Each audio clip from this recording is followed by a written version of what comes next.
What's going on, everybody? Cheers, everyone. Thanks for hopping in here tonight. Tonight we don't have uh, the tournament, so there were some scheduling issues, and then I got a little tied up with work as well, and just wasn't able to get samples out. So tonight there is no tournament, but however, next week there is at least one matchup confirmed. So um, try to get the rest of the matchups set up. Hopefully, I can get two in a night because this is kind of dragging on a little long. So, but we'll try to get that set up. Again, try to get some dates and out to some people to make sure that they can do it. So. Let me get into the chat here. Say hi to a couple folks. Anyone is more than welcome to hop on. I'll post the link in the chat here in a minute. Top Dog, cheers, man. Good to see you. Cheers, everyone. Don't forget to hit the like button on your way in. Roy R does cocktails. Cheers, buddy. Good to see you. The Jigs, what's up, man? Slapshot, what's going on, buddy? Good to see you. Tim Cornet in the house. GT Mustang, what's up, Vic? Good to see you, bud. Roger Randall, cheers, my friend. Shauna Marie D's in the house. Cheers, Shauna. JG, cheers, bud. Good to see you. Peter B is in the house tonight. What's going on, Peter? Fifth quarter tailgate. What's going on, Scott? Hope you're doing all right, man. I'm following along that thread that you're on, so hope you're doing okay, bud. Piper Jan, cheers. Piper John. Sorry, cheers. Good to see you. Thanks for stopping in. Joe the Sample Guy. Cheers, man. Good to see you. Ben Drammond. Cheers, Dusty and gang. Cheers, man. Good to see you, bud.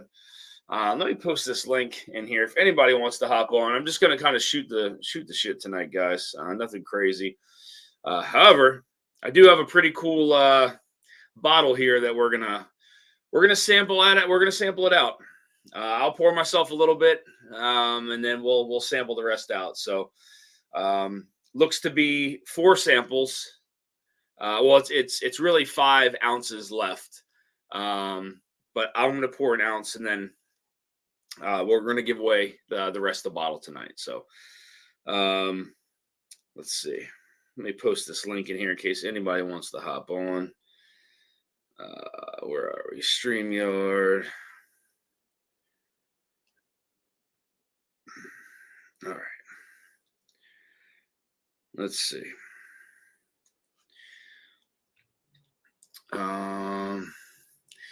Whiskey Nose is in the house. Cheers, man. Good to see you. Mike Hickman, what's up, bud? Good to see you, buddy. Cam Lochner's in the house. Cheers, man. Hope you're doing all right, brother. Troy from Baker Drinks. Cheers, bud. Good to see you. Troy moved on to the next round of the tournament, so we just got to get some dates set up to see who him and Mark are going up against. Gonna be good. Let's see here. So let's go to my channel. Let's post this link, and if anybody wants to hop on, guys, again, you are more than welcome. We're gonna post it in the chat here, and we're gonna pin it. All right, there we go. Anybody wants to hop on, you are more than welcome. All right, cool. So tonight, again, in my glass right now, I got actually I put it away. I stashed it away, and I forgot what I did with it. But it's the Barrels for Hope Founder Pick, the ECBP Founders Pick from Barrels for Hope. So gonna sip on this one as a starter. And then, like I said, I'm going to pour. Got a couple other things to pour here tonight.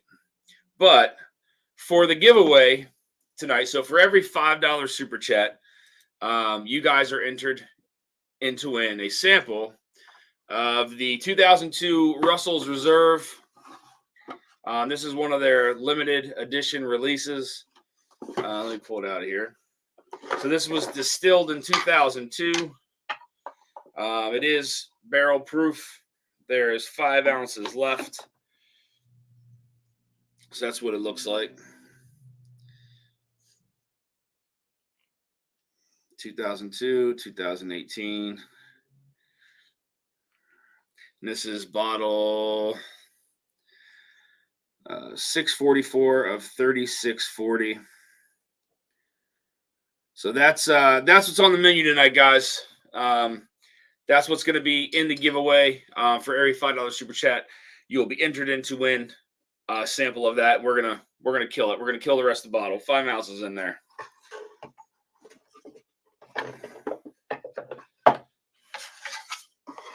All right, so that's on there. That is on the menu. What is everybody drinking tonight? What does everybody have in their glass? Major Zero, cheers, man. Good to see you.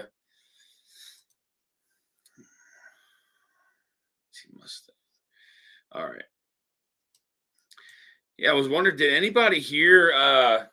So I know there was some news going around about Barrel Craft Spirits and what's going on with them. I did have a few people actually reach out to me, but I don't really have any news as far as what happened with them. Roger, yeah, starting out with low proof. It's 100 and what 121 proof. I had to start out with. I didn't want to get like 10, 12 drinks in and then try it. I forgot what it tasted like, but it's great. But no, I really don't have. Nice, Tim. Got the some Pursuit United. Very nice. The Sportsman Green versus Single Barrel. Nice, Rick. Nice. Those are ridiculously good. Sandeep, what's going on, buddy? Good to see you. Your bottle will be going out here soon, Sandeep. For some ECBP C922. I got that one around here somewhere. I don't know if it's behind me or not. I can't remember. No. It's not those. It's down here somewhere, though. Fiddler's Georgia Heartwood in the glass. Nice. Kentucky Spirit. Okay. Very nice. I was before, yeah. About Barrel. Yeah, I don't. Cheers, Richie Z. Good to see you. Yeah, I don't really have any news on Barrel. I think what everybody saw and heard is the same that I heard. What's up, Keith? Good to see you. They have their rick house for sale. Their bottling facility for sale. So whether they got acquired by someone, it's hard to say. I know I believe they discontinued the Stellum line, but it's and then I guess as most heard, they did lay off all of their sales reps too. So it's hard to say. It's hard to say what happened. Major, I'm not sure, man. It's hard to say. I flipped around a couple. I'm friends with a couple people that work there on Instagram, so I kind of flipped through their IG just to see if anything changed, but it still says Barrel Craft Spirits on there. So Mike String and Michter Sour Mash. It's a very good pour, man. Is there any news on the blue rum bottle? Blue bottle. Sandeep, which one? If it's the one that I did, it is out there for sale. For some reason, they just never. Well, I lied. They posted it without me knowing, so I had to mail them and be like, "Time out." You didn't give me a link so I could send it to my community of friends and. So they stopped it. They sent me the link. I put the link out there, but I don't know if they've made it public. I have no idea. I don't even know how many bottles are left. I've heard zero communication from anybody on either side of the fence on that. So I don't know. But Sandeep, I will get in touch with you about that. So no worries there. What did Cam say? I missed it. That doesn't. Like an acquisition, more like a liquidation. Yeah, it's weird. I was thinking liquidation too, but then they just started going overseas, to the UK. So it's you would think if they were talking about an expansion, that they wouldn't. I mean, why would they? Why would they liquidate though at that point? If they were talking about expanding into the European market, or UK, over there. But I don't know. It's tough to say. Um, I ordered one but never received. Oh, Sandy, that's not good. I will give you the contact of the person um, that I spoke to. So if you can send me any kind of email or confirmation number that you have, send that over to me. You can text it to me if you want, and I'll take a look at that and see, and I'll give you some contact information. Um, it's a shame. I know there's a lot of people out there that put some hate on Barrelcraft Spirits. I mean, yeah, they are a little pricey, but their stuff is pretty consistent. I mean, you talk about their bourbon batches. I mean, all of their bourbon batches have been pretty consistent. Pretty good. I mean, I know there's some stuff out there that I don't really dabble in. I don't really get into their rum or anything like that. But some of their finished stuff is really good. But yeah, I mean, it's interesting to see. I'm sure some kind of news is going to happen at some point. I mean, they're going to have to roll out with something at some point. But it could be a liquidation, but they may have been just trying to elevate their assets to look for interesting bidders. That's true. So the company said they have big plans for expansion. Yeah. Chill Will Rocco, cheers, man. Good to see you. Thanks for stopping in. Tom Shanley, what's going on, buddy? Your samples should be heading your way, my friend.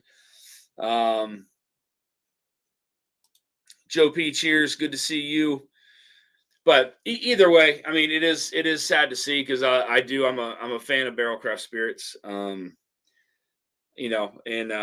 I mean their stuff is, I think, for the last 3 years has been in my top 10 from some of the stuff that they release. It's really good. And I know there's some fans of Barrelcraft Spirits in here as well. So tough to see either way, whatever they're going through. But wish them all the best of luck and whatever they're going to be doing. But the Batch 35 is so good. The Batch 35 is great, man.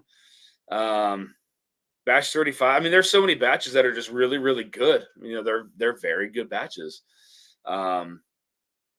JG, cheers, man, with a $5 super chat. JG, you are in it to win it, buddy.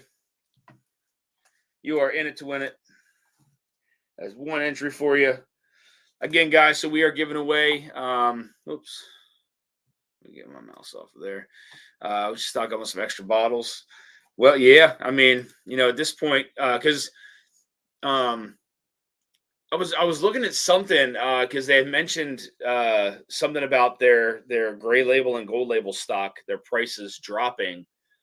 And then when you look around at the markets where they're still available, the prices did drop. So could be liquidating. It's tough to say, man. It's crazy. The Vantage and the Seagrass, yeah. But guys, so just again for anybody just hopping on for tonight, the sample giveaway. I'm giving away 4 samples of the Russell's Reserve from 2002. This is their limited edition bottle. So giving away samples for every $5 super chat. Giving that away. Bottle 644. Zoom in. There we go. 3640. So we are giving away samples of that tonight. And I'm going to drink a little bit of it. So if I were to buy another one of these, it would be the one. It would be the 98, I think. I'd go that route. That's on the giveaway list for tonight, guys, for anybody who is interested or hasn't been able to try that one. Barrel's going away. I need to buy some serious seagrass. Yeah, actually the seagrass bottle I haven't gone back to in a little while now, but I only have one of those. Might have to find a backup, to be honest with you. So I might have to look at that myself. Because again, I mean, with that news, stuff could start to just you know start to blow off the shelves. I don't know that it would. Yeah, the prices are a little bit higher than normal, but um, I will tell you though that you can definitely see a difference in the market, um, especially in the dusty stuff. The prices have definitely dropped on a lot of stuff out there. I mean, I'm in part of a couple different groups. One that's a couple that are on Facebook, a couple that are off of Facebook, and some of the prices of this stuff have dropped like 25-30%. And it's very inviting, for someone like me who will buy in big lots. uh so now that some of these are gonna people are gonna try to buy a lot of this stuff up as these prices start to come down. But there's talks that maybe the bourbon boom is over, and that's why we're seeing some of these prices start to drop a little bit on some of these, in some of these markets. But Biking Bourbon, cheers, man. Good to see you. If Barrel's going away, I need to buy some serious seagrass. Seagrass is a great summer port. Benjamin, you're absolutely right. That's an awesome summer whiskey. Doesn't sit too heavy, but still gives you some of those like those refreshing kind of like flavors too. So it's not anything that's like deep, dark, and rich. That's a little easier for when it's cold out. But yeah, I agree with you. Definitely a nice summer drink. I've gone through at least 4 bottles of the Seagrass in 2 years. Damn. Biking Bourbon, I know I said hi to you. I've seen way more allocated stuff out there. Absolutely. Absolutely. Um, Overall economy is slowing down, says Sandeep. John Cloud, cheers, man. Good to see you, buddy. NBC pick is a great pour. Great job there. Awesome, man. I am glad you like it, man. I'm glad you like it. I think we did a pretty good job with that one. So um yeah, that one was a lot of fun to do. But yeah, but those, I mean, again, there was some stuff that um, you know, we'll say used to be like $800, right, for a bottle, but is now like 650 for that bottle. So the market for some of that stuff has definitely dropped. But again, that's good and bad because it's cheaper to buy, but now more people uh, are going to be looking for it and hunting for that kind of stuff. So see more allocated bottles available, sometimes at lower cost. Yeah, Tom, let's agree with Sandeep. These companies are going to get what they can before the economic. Yeah, yep, I agree, man. That's a good call. Yep, yeah, it's going to happen, especially for the higher price offerings. Yeah, agree. Agree. And I mean you'll see it across the board too. I mean, you'll see it, um I'm sure if you go to like Bardstown Bourbon Company and go, and have some of their drinks there. I know they have all kinds of different offerings. I'm sure that at some point those prices are going to start to drop too. I mean, a lot at a lot of these places. Um yeah, I mean that yeah, some of the allocated stuff, I mean, you might start to see drop in price. I guess depending on who it's from, you don't. It's hard to say if you'll see some of the Buffalo Trace stuff, like the antique collection, drop in prices. But AW, cheers, man. Good to see you. Kill my JTS Brown bottle bond tonight. Stay cheap, my friend. So I got one right here. Got one right here. I love JTS Brown, man. Love JTS Brown. I'm right there with you. JTS Brown's good stuff. 44 watching, 29 likes. Hit that thumbs up. I appreciate that, Major. Much appreciated. Cali Drams, cheers, buddy. Good to see you. Actually, I just sent your samples for the tournament out today because I knew you're West Coast, so I didn't want it to arrive late. So I sent yours out today. I'll send everybody else's East Coast for next week. They'll be able to get them before you, but your samples are out. Whoa, that's cheers, a different brother. sound. What's up, man? New digs, baby. I love it, dude. That's great. Not finished yet, but new Look digs. at that, man. I'll have the racks all tied into the wall, and then I've got some bourbon right here. I figured I'd start off like you, go a little low proof pour. So break out the stag. Okay, look at that. All right. Just, I can roll with a big dog. Yes, you can. Yes, you can. What's the proof on that one? 130. Oh yeah, it's definitely 130. Yeah, 130. All right. Have it in my Rocktown glass. Nice. Just went local the other day. Went over to Rocktown and had a full flight tasting from all their stuff. Not too bad. That's awesome. Joe Graves says, cheers, and I know that I've definitely been hunting less this year. These prices are just getting stupid. I have too much that I know I'll never be able to drink.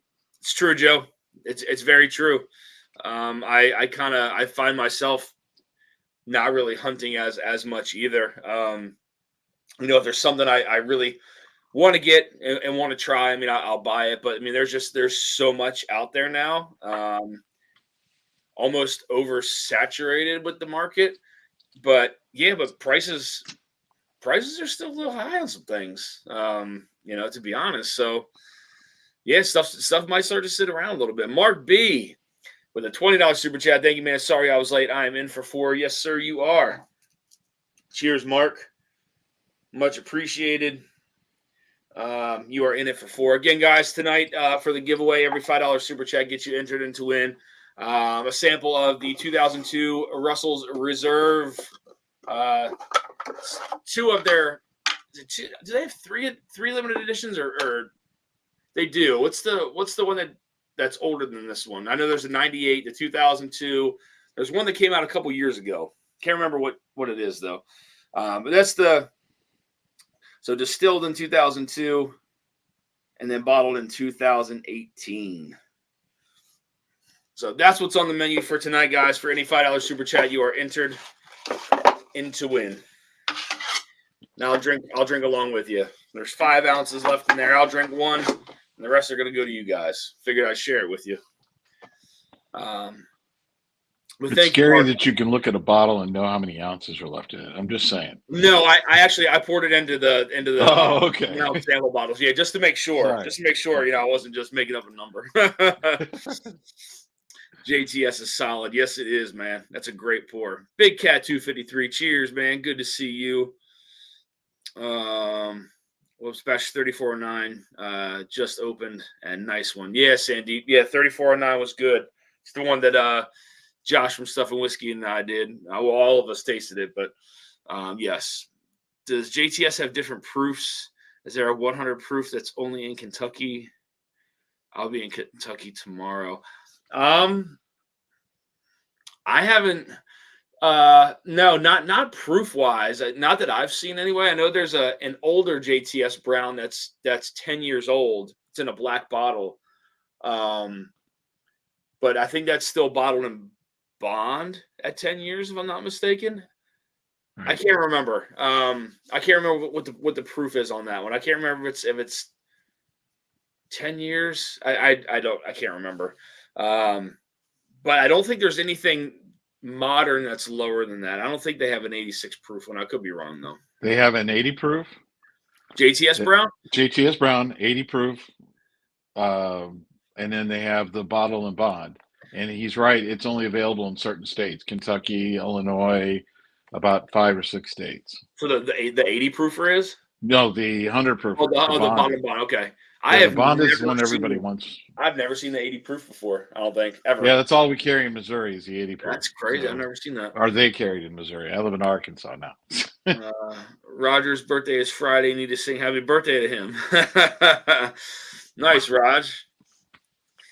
CSV, cheers, man. Good to see you. Paul P's in the house. Cheers, my friend. Good to see you. Tom Shanley with a $10 super chat says, with patience, we will find the bottles we love for a solid price. Cheers to that, man. I'll drink to that. Thank you so much for that $10 super chat, man. Much appreciated. You are in it to win it as well, my friend. Let me pour something else in here. Let's see. What do we want to go with? Oh my. I've got my pickles and my olives sitting over here too. See, that's what I'm talking about, man. I got my olives here, and the pickles are in the refrigerator. My wife goes, "You want what?" I want pickles and olives so I can go on the my tasting for bourbon. She's like, she walked away from me. Charlotte, you're crazy. Yeah. It was great. John Cloud got the 100 proof in Arkansas. Nice. Was it Russell's 2008? I can't remember. No, it was a later one. It was I forget what the other. I want to say it was like 2013 or something like that. Or 2018 maybe. I don't know. I can't remember which one it was, but I'll have to look it up. They only sell the 80 proof in Ohio. That's I've never seen that, man. I've never seen it. Jeffrey Wack, cheers, my friend. Good to see you. Top Dog with a $10 super chat says, I'm always in for Russell's every time. I say I'm not buying any more when I get to my store. Jake says, look what I got for you this week. I always go home with a new bottle. Don't tell Renee. All right, John, that's fine. I'll just keep it posted on here so when she hops on, she sees it. Cheers, man. Thank you so much, John. You are in it to win it as well, my friend. AWC, Mark B. GT Mustang. One day I'll beat Mark B. It's tonight, right? We'll see. Cheers, man. Thank you for that super chat. Much appreciated, man. So that is 4 entries for you. Thank you for the super chat, man. You're in it to win it, buddy. That for Cullen 15 is a great pour. I'm seriously thinking of grabbing a second bottle. You have GTS bottle and bond in Arkansas also, $12.99 for a $7.50. That's an insane price. That's such an amazing price for a bottle of whiskey. Like I don't even know. I mean, I wish they sold them here. They don't. But I'd buy 6 just to keep them in one of the downstairs somewhere or something. Renee is out of town again. She's at dinner. Nice. I wouldn't do that to you, Top Dog. Don't worry. Jeffrey Wack, Top Dog, you guys want to hop on, man? You are more than welcome. Anybody wants to hop on, the link is posted up to the top. You guys are more than welcome. Let me figure out what I'm going to pour next here. Let's see.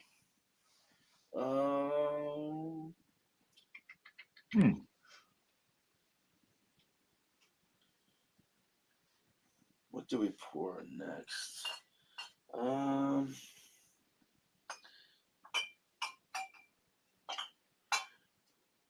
don't even know. Now I'm thinking JTS. But you know what? We're gonna crack the JTS Brown. This ain't even open. We're gonna go with the JTS Brown.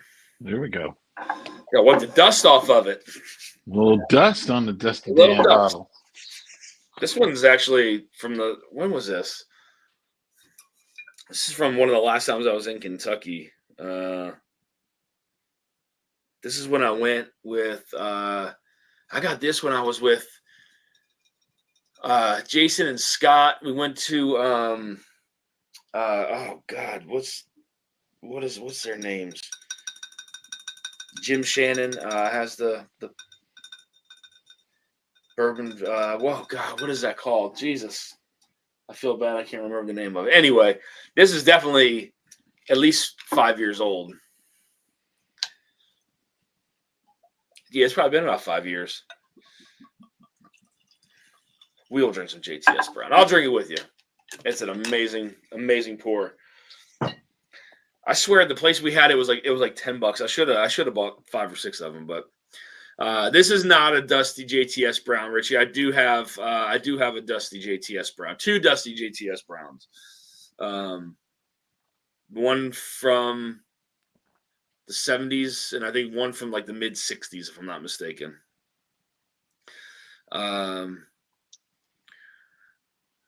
Cheers, Rick. Good to see you. Look at he started. Yeah, man. Got me on the JTS Brown train now. I love it though. It's only Dusty from sitting on the floor. That's right. It's only Dusty from just sitting over here.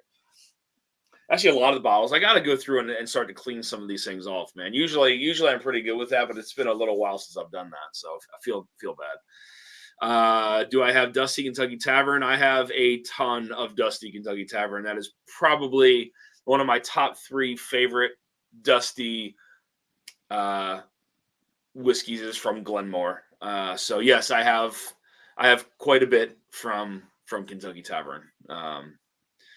And again, it's one of my favorites. So yeah, yes, I do. I love it, man. That is phenomenal stuff. And God, the flavors range so much. Like the further you go back, like I had one that was from, I think it was like 72. But then it was 8 years old, so it was distilled in the 60s, and that was like a cherry bomb, cherry oak bomb, and then you go back a little bit further into like the 50s, with like their pineapple bottle. Like I have one of the pineapple bottles, the bottled and bond. That's really good, but doesn't give you that big boom of like cherry. And then I have some of the ones that are a little older than that, that are bottled and bond too, and they're amazing. I love all Kentucky Tavern stuff. So that Rebecca Creek Spanish Oak was crazy in a blind. It just overpowered the others. that to me, to be honest with you, for those of you who haven't had a chance to try the Rebecca Creek, that's finished in Spanish oak, from what I've heard, and I don't know, Keith, you might be able to know about this, but apparently it's been discontinued. But that stuff at that price is one of the most undervalued whiskeys I've tried in a while. I'll say that. That stuff is just it's unreal. It's MGP, aged in Texas. It's as dark as night, and the flavor that you get from it is just it's outstanding. That was my dad's favorite. Nice. I love that. That's so cool. Do you know if he had any bottles, Major, or if he still has some? Dan, do you ever report any of your bourbon into smaller bottles once they get low? Wondering if it matters. Absolutely, man. That's something that I have always preached. So it's either try to bottle kill it, right? Which I don't typically like to do. What's up, buddy? How we doing? Good, man. How are you? Excellent. But yeah, Paul. So like for instance, like if I have like a maybe a quarter of a bottle left of something, and I don't want the air to influence it, and I don't want to pour a bottle. I'll pour it into like a 200 milliliter if there's enough for that. That way it's just less air that's getting into it, because it will start to affect the whiskey over time. I'm not saying over a year or anything like that. I've had whiskeys that have had this much air in it for well over 2 years, easily, and it hasn't changed the profile of the whiskey. It hasn't changed the proof of the whiskey. Now, I'm not saying that's true with everything, but from my experience, now if you get to like the 5 year mark, that may be different. But at that point, I would definitely pour it into 200 milliliter. If you have half a bottle left and you're worried, you can find a bigger bottle and fill that up with it. But I definitely preach that. I'll put some parafilm or some tape around the top too. Keep it away from light. I try to keep it in like a bunker that's kind of cool, right? That won't get too hot, won't get too cold. Something that's that's pretty even keel. That's how I store some of my stuff that I really want to kind of keep for later on. So, How about how often do you tip the bottle to wet your corks? Maybe once every 2 to 3 months, roughly. Okay. Yeah. I should probably do it more with some of the older ones, just because the ones that did have cork anyway. Yep. It's a little bit older, right? And you don't want to get cork rot. So, I try to do it once every 2 to 3 months. So I'll go into the bunker, flip stuff upside down for a minute, and then flip it back, just to get some of that whiskey to absorb into it. But too is I try not to buy any older stuff that has a cork that's been like half disintegrated either. So I try to steer clear from that.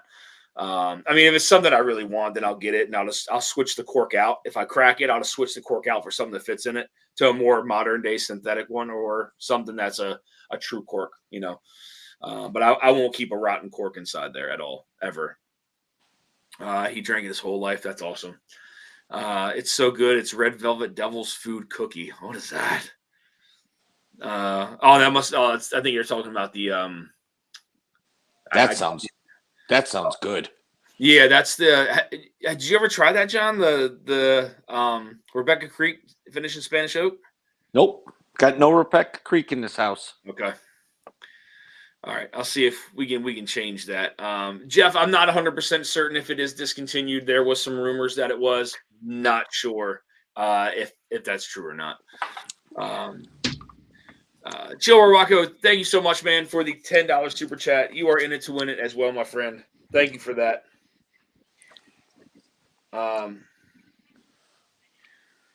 Much appreciated, man. Thank you. And I'm sure I'll add something else to the list, as I always do as we get later into this. So I say I'm going to do 4 ounces of the Russell's 2002, and I'll wind up throwing something else in there as well. So it's just how the night goes. John, what are you sipping on? Cheers, everyone. Cheers. I'm sipping on one of my house blend MGPs. Nice. That is such a good freaking whiskey, man. Yep. I just love blending this stuff. It's just so good. I'm going to throw this in somebody's blind in this tournament. Somebody's getting JTS Brown in there. It's so good. Well, I never had it, so. You never had JTS? Oh, I don't think so. Okay. I love it. I live a Brown sheltered sugar, life cinnamon. here in Tennessee, I guess. I wish we sold it. If we sold it here, I'd freaking buy you a bottle and send it to you, but they don't sell it here, man, like at all. So it does not exist in this state that I know of. So I think I'll be going up to Kentucky soon, so I'll look for it. John, they're like 12. It's like $12 a bottle, man. Yeah. Yeah. I actually scored my bourbon of the year for under $30. What's that? When I went to the store, he goes, I got 6 cases in it. It was out on clearance, and this one extra bottle. He didn't give me a case break. So he goes, I'm paying $27. He goes, I'll give it to you for $30 a bottle. I said, all right, I'll take the one miscellaneous. I said, put 6 in the back until after I try it. So I try it. This is a 5-year. It's just as dark as the Yeah, that is as the Nashville. I mean, but this is so good. And then I sent him a message. I said, I'll take those 6 bottles. And he goes, well, I hate to tell you this, but that one bottle you bought is not in the rest of the 6 cases. I go, man. Wow. Yeah, but it was nice. He gave it $3 above his cost. That's And he, pretty freaking yeah, sweet, man. Yeah. yeah. And then he maybe goes, I then know a guy that had a couple bottles, not me, but can connect someone who has some. That's cool. and Uh, then you met Jake, and he goes, well, I got other thing for you. I said, I'm not buying a thing. I go, I don't want it. And he goes, you sure? oh shit, man! Yeah. What? I go, are you sure? He goes, I only got 2 bottles. I said, I'll take it. Oh hell yeah, man! Yeah. Yeah. He was a really cool guy. He was a really fun guy to drink with, man. Yeah, he's still that. I mean, every week when I go in there, you want this? You want this? I'm like, oh man. So Jeffrey Wack is going to throw in a sample of Rebecca Creek Double Oak with a sample pack of some other stuff. Jeff, thank you so much, man. Jeff, if you want to hop on here, man, you're more than welcome. So Jeff has a sample pack as well. Ooh, good. Get the whack attack out here. If I win, he has my address. That's good. Which one's that, Raj? This is a 90 proof hard truth sweet mash bourbon.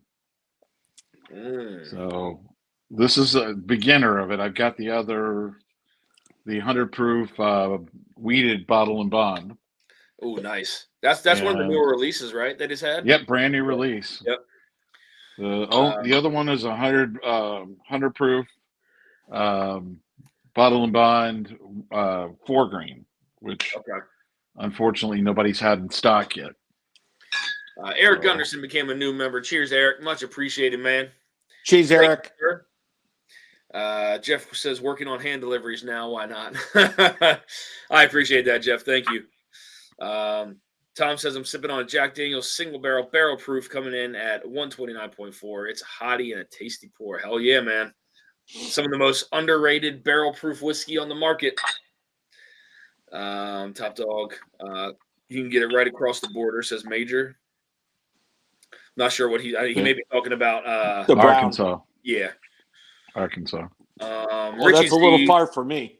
With a $10 super chat. Thank you, Richie Z. Much appreciated, buddy. You are in it to win it. Says 1 entry for me, 1 for Shauna Marie D. Says that Russell's is a gym. Yes, it is. It is definitely a gym. They put out 3 of these, and I know one was a 98, one was a 2002, and I cannot remember for the life of me what the third one was. Was it an 84 or 980? Yeah, 84. I don't know. I think it's more modern. It's a modern day one. Hold on. I think. I can't remember. 1 entry. Sorry, Richie. So you got an entry, and then Shauna has an entry as well. 1 entry. Much appreciated, Richie. Thank you so much, man. Never seen JTS Brown in New England, says Peter.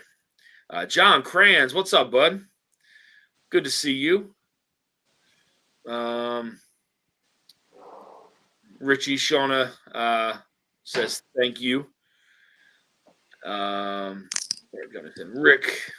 John. No, the other one, 98 is what I was thinking. Yeah, the 98. Yeah, the 98 was the first one they did, and then this one is the 2002, and then they had one more, but it was later. I swear it was like within the last 5 years. I can't remember what year it was. I just texted Railroad. Well, it should take 2 minutes. He'll be right back to us. Richie says it was a 2003. No, Richie, I got the 2000. I got the 2002 right here. Or was it the 2003? You know what? You might be right, Richie. Maybe it was a 2003. I think you're right. Let me see.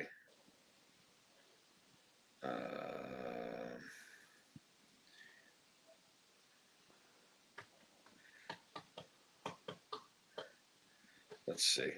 Yeah, Richie, you know what? You are right. It is the Russell's 2003 that came in the box. It's 16 years old. Yep, you are right. We cannot doubt Richie. Yep, and that one was 89 proof, which was crazy. That was a very, very low proof. This one is 116 something. Wow, it's surprised it wasn't a Kentucky Spirit when it was 89 proof.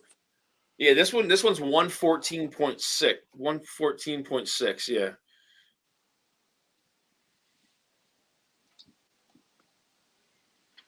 There you go. Yeah. So it was distilled in 2002 and then bottled in 2018. All right, welcome back to the Daily 60 Second Review. I love the box too. But I think John, Yeah. I think John, you can make a better box than this. I'll trade you my boxes for that. You know I love my Russells. Yes, I do. I don't know, maybe you'll get it, man. We'll see. I got tons of Booker's boxes. I don't know if you like those. I haven't did nothing with one yet, but I think I got 4 over my shoulder. Okay. Whiskey Nose says top dog. Wait till you see what the Turks got this week. I'm actually going to meet up with them. I'm going to meet up with them on Thursday. They're going to be down in Richmond, Virginia. I'm going to try to meet up with them down there. The bourbon engineer sent the coasters with them for you that he made for you. That's awesome. That's awesome. Yeah, it'll be good to see them. There was some stuff I couldn't even fly home with that I'm going to go pick up from them too while I'm down there. Okay. So, we might try to hit up Jack Rose while we're down there.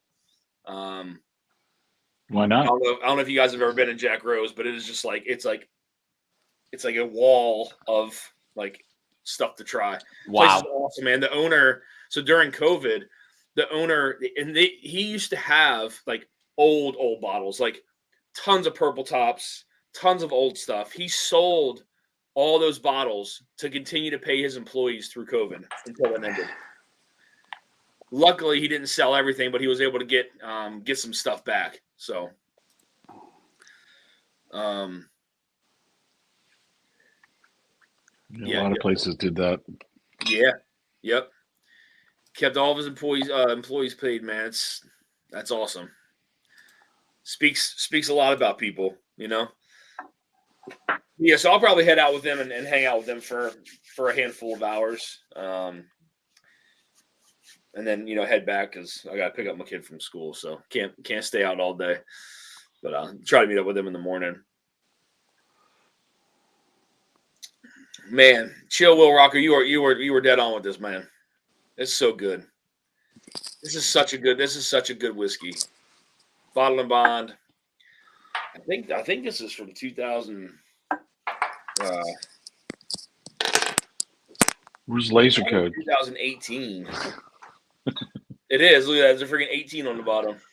18 on the bottom. Oh, yeah. Wow. Yep, 2018. So I guess that's when we went down there. The Bourbon Road. That's what the podcast is called. The Bourbon Road. I did 2 episodes with those guys, with Jim, and so that's when we went down there to his house. But God, that is such a good whiskey, man. I mean, the Dusty HDS Browns are really good too. I only have a little bit left of one of the bottles. I haven't cracked the other one, but the other one I really like is JW Dant. That's another one I can't find around here. Yeah, they don't sell that around here either. On Bottle of Bond day and night, and I went through about half a bottle of that. Yes, yeah. JW Dant is very good. I mean, as well as the early times. I mean, early times is great. Yeah.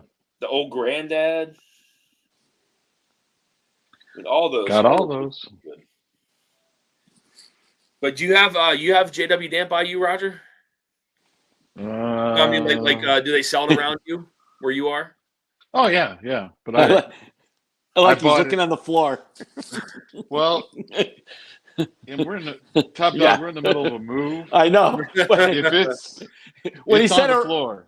When he said around you, I like the way you did. Yeah, I don't even want to show you the closet over here that's full of wine. Oh God. Yeah, boxes to the top of the closet. William 8-foot ceilings. Man. Good to see you, brother. Roger, I'll tell you, I'm a whiskey rookie, but I can tell when a bottle is good. Hell yeah, man. Yep, JTS Brown is as solid as they get. Both are on the shelf here. Just hit me up. Oh wow. Oh, I remember that Bourbon Road podcast with you, Jason C, and Scott being interviewed. Yeah, that was really cool. All three of us were in. Yeah, we all hung out with him and interviewed us. That was cool. Hell yeah, man. There we go. Yep, I need one of them. And I got a handle of it somewhere. That's funny. Now I'll tell you what. Now see, like JW Dant passed. So old JW Dant passed through a lot of different hands. Yeah. It went through a couple different distilleries as you go back in time, and some of that older JW Dant is so freaking good. JW Dant or JTS Brown. Oh, man. I I say flip a quarter and drink both. Yeah, I mean they're both really good. I may tip the cap to the JTS Brown, to be honest with you, Ben. I love the JTS Brown, but Mellocorn, there you go. You can't That's go wrong for with that either, man. no. I don't know. Are you Leo? For anyone who hasn't found it, the Bourbon Road podcast. Thank you, Sugar Kitty. Appreciate that. Yeah, those guys, Jim Shannon, and he's such an awesome guy. He used to have this guy Randy on his podcast, but that's who we were with originally. That's who he was with originally, and then he he changed because I think he had to move. So, sorry guys, I'm trying to catch up in chat here. Rick, they say OGD 114 is allocated here, but I see it all the time. That's another. OGD 114 is such a great whiskey too. I mean, that's so good. If you go back in time to the late 80s or even early 80s when the OG 114 was distilled by National Distillers, that stuff is primo. I mean, that is. To me, the 1989 Old Granddad 114 is by far the best Old Granddad 114 I've ever had. That stuff is just unreal. JTF Brown or JW Dant, yes. See, I don't want to get you down that road, but I can't find that here either, man. I can't find it. It's just like it's so weird around here. I mean, I'm sure like at some of the places like into the city, you can probably find that, but like the liquor stores right around here, it's all the most basic stuff you'll ever see. in St. Louis, they got 4 cases of it, and we ordered all 4. Oh wow! And I sold through a couple of cases while I was there the last 2 months. It's just you just turn people onto it, just give them a little taste of it, and it's okay. Yeah. Now that old Overholt, that's near and dear to my heart right there, man. Well, I know it is. We talked about it last weekend. Yeah. The old Overholts, that's one of my jams there. Mellocorn, corn pop cereal in a bottle. Yeah. Yep. Mellocorn is buttered popcorn in a bottle. It really is though. Copper Wolf, what's up, dude? Good to see you, my man. William Hall, what you hear? What do you convince me to have some JTS Brown? Now, see, look at that. Look at that, man.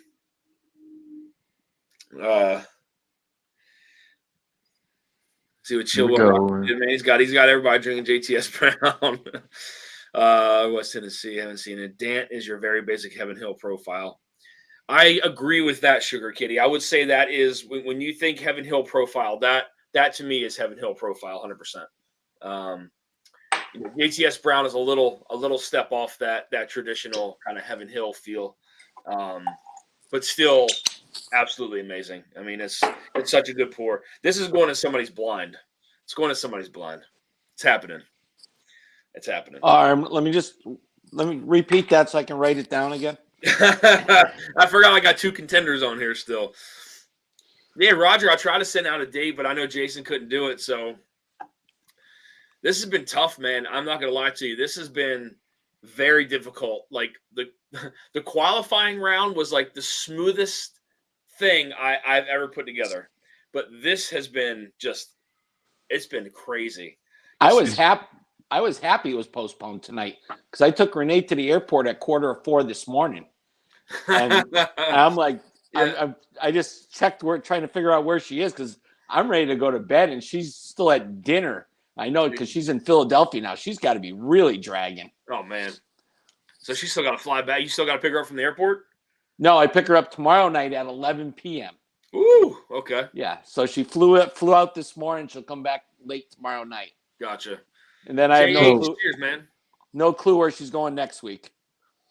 So damn, the 25th's not going to work. No, Jason said he can't do it. He said the 25th doesn't work, so I gotta push it. This thing's gonna run till June, man. Oh, okay. I was going to start drinking my pickle juice all week. I stopped doing that. Yeah, so next week we have one matchup set. I'm gonna throw a date out to another group of teams to see if it works, so I can try to at least get two. But I'll see. So I'm gonna throw the dates out to both of you guys for the following week, which is was that the second or third? What is that? The 1st. So April 1st. April Fool's Day. April Fool's Day. That's actually a great day to have a blind. Oh, yes, it is. I can. Yeah, for who? I'll reach out to Lance, see if that works for him, because I think Vic and Jigs will be fine. Jason will have to see. Raj, I'm not sure, and then I think Brian and Adam should be okay. So we'll see. What's up, buddy? Hey. How you doing? Hey, I'm doing good, man. We just got back from Walmart. We bought a 75-inch TV because the other one's dying. Hey. What'd you throw at it? Dusty, I was in college, 77 to 81. OGD was our go-to bourbon along with that Wild Turkey 101. Oh, man.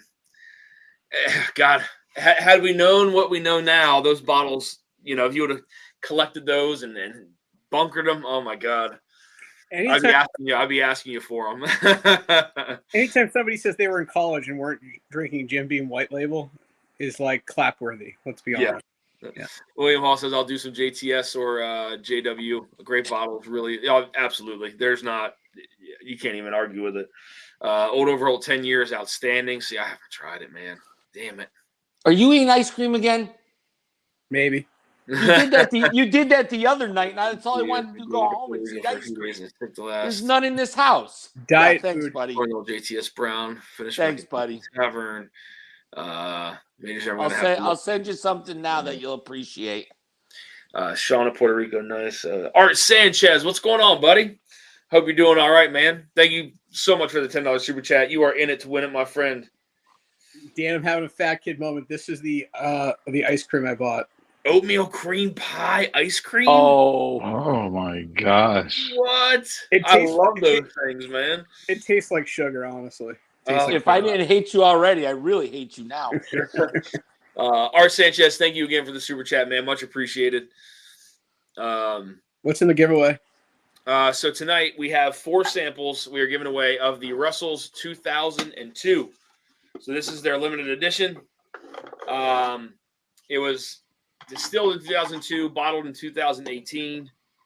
It's 114.6 proof. It's one of those limited edition runs. Is this a favorite of yours?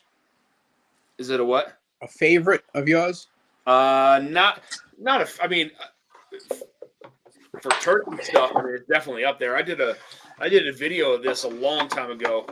This verse, the 17-year bottled and bond. Yep. Which is a cherry bomb, but it's an amazing whiskey. And I was like, you know what? Rather than just pour it into a 200 milliliter, I'd rather just share it with people who haven't had a chance to try it, man. So I was just like, let's just get her done. There's 5 ounces in there. I'll drink an ounce and I'll give the other 4 away. There you go. And the other one is from Jeffrey Wack and is? Oh yeah, that is the King of Kentucky full bottle. Yeah.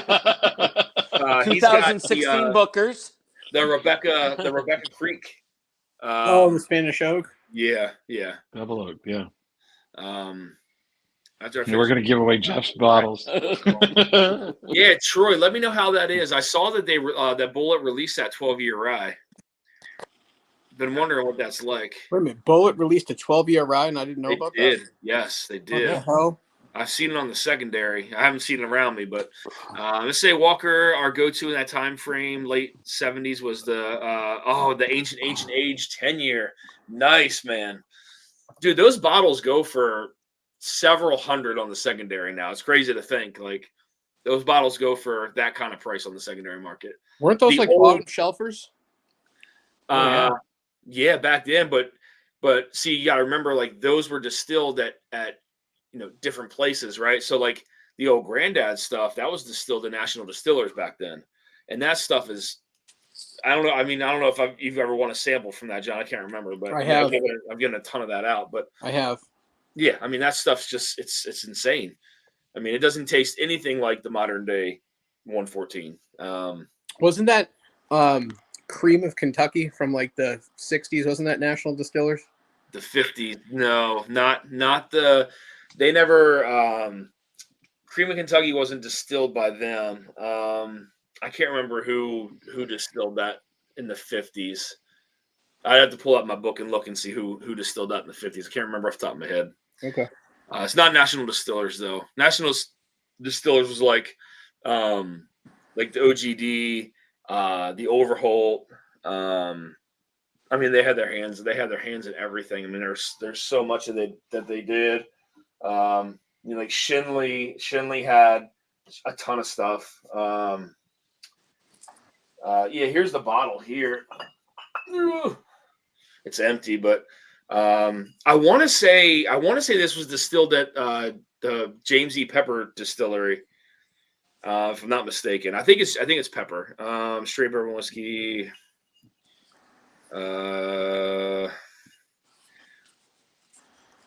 Yes, it is James E. Pepper Distillers. Yep. So Old Cream of Kentucky was done by Pepper. Pepper. Okay. Yep. Yeah, it was that bottle. Yep.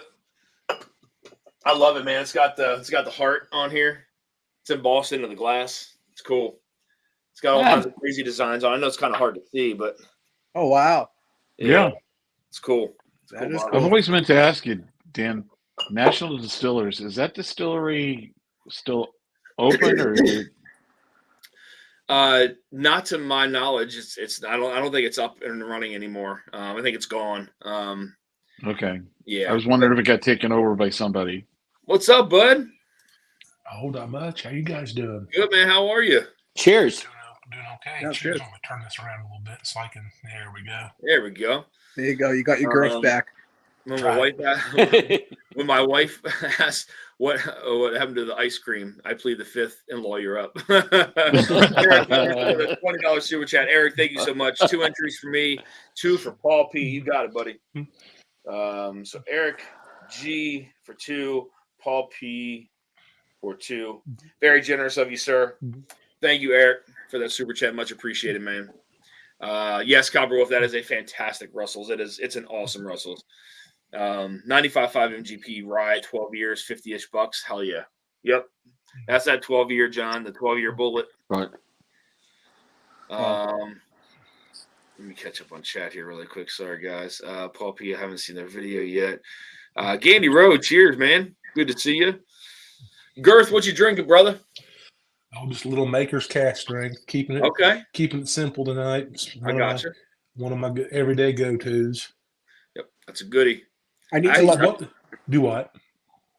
Oops, I finished my bottle. That's gone, man. I said I needed to let my palate reset after Friday night. Like we were drinking some hot high end stuff, and everything else just doesn't taste right after Friday. So, But you still got the ice cream. yeah, I'm cleansing my palate with a pint of ice cream. You're killing me because I really want ice cream now. There's none. John, in how's this the house. how's the gym going, man? Still going good? You know, I had a week off this week 3 times. I strained something in my Achilles, so That's it's not kind of good. yeah, no, it's really not. But I still went. I went for an hour and a half last night at 5 o'clock. You didn't Last feel thing I a wanted pop, to did do- you? Say again? You didn't feel a pop, did you? No, it felt like somebody lit a book of matches in my heel. Like I like lost my vision. It hurt so bad. But And that was in Vegas, right? it was like the day before I left Yeah. for Vegas, so I had to walk like an Oompa Loompa. Not that I already don't do that. Christ. Well, the key is, can you lift up on your toe now? I can. It's just every once in a while something catches it. Do you know what I mean? Like it's gonna take a couple months probably. So. Oh yeah. I'm super grateful. I've seen people's Achilles tendon roll back. It's so gross. Oh, it is gross. I guess you're covered in the ASW virtual tasting. Yeah, so we had our bourbon club that night, and it got over a little earlier than I thought, and they had me do a Glen chug while I was there. But hey, it went to charity, so it did go to charity. But I made it in time for that ASW training, sampling, and then whenever training, training, sir. I'm actually just legit tired tonight. But whenever toward the end of it, when most people were off, I thought, it's a nice night out. A cigar sounds good, so I'm just digging in my humidor, and I go out and smoke that cigar. Everything catches up with me like 20-fold. I haven't had a cigar in freaking months, and I'm like, I woke up that next morning. I'm like, look, I got hit by a Mack truck. And that takes a lot for me. Yeah. I'm like, son of a bitch.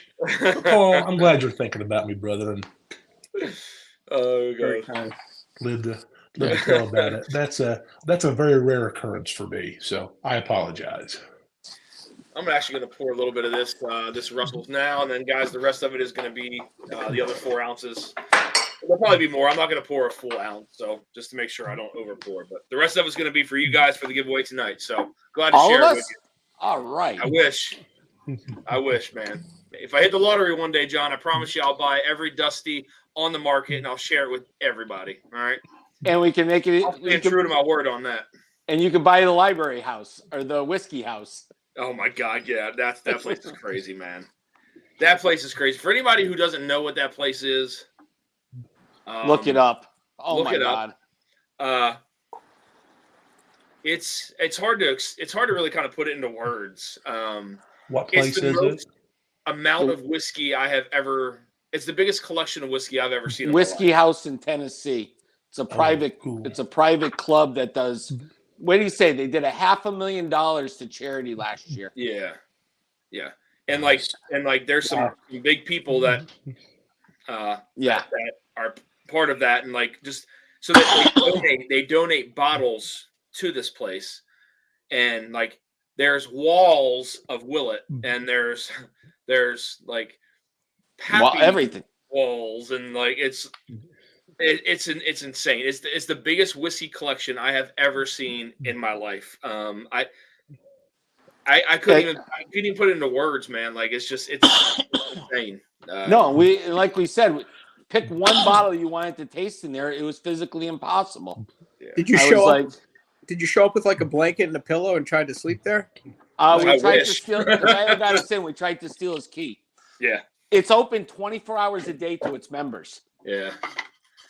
It's got it's insane, man. It's crazy. And only certain there's this little yarn, there's different colored yarn, and they wrap it around the tops of the bottle, and only certain people can pour you those bottles. So they donated that bottle, but only a certain person can pour you any whiskey out of that bottle. So, but everything there that you can think of, anything that you can think of is there. And as a guest, you can't pour your own. A member has to pour your own, and then the owner of it, his own room. Yeah, it just puts you. How many Michter's 25 was up top? I don't. 3 of them, maybe. You said the red boxes. There was 3 up there. It was just and that was just some of the. I hate to say it, maybe the cheap stuff in that room. That room was insane. So you're part of that club. That means you've made it. Is that what you're saying? Oh, I mean, it's yeah. Mash and Drum, what's up, buddy? Good to see you, man. Got the mash in the house. Looks like the 18 tonight. What's up, folks? Cheers, brother. Good to see you, man. Cheers, Jason. Welcome to hop on, buddy. Lance, cheers, bud. I got to reach out to you too. Make sure I got your address. Cheers, a little different pour for me tonight. Westward Cast Strength and Balcones. What is that? Catalay to follow? What is that? Am I not pronouncing that right? Catalea? Catalea? Never heard of it. I haven't heard of that either. What's up, Lance? Cheers, Lanzo. Good to see you, bud. More welcome to hop on if you want. Miracle Martinez. Cheers. Let's go. Win that lottery and cheers. I promise you, if I ever win the lottery, it's my word, I will buy every Dusty that I come across. And I will put together a meetup and we will all share. We'll crack every freaking bottle, I promise. John, we should all buy Dusty a lottery ticket. Yeah, I think we're gonna.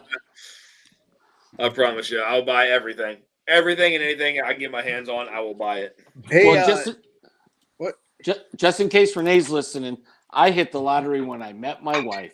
Oh my That's God. right. There you go. Wow. Just in case. You're such I a gotta play it suck up. safe. I'm more gotta play it nauseous than I safe. was on Friday night.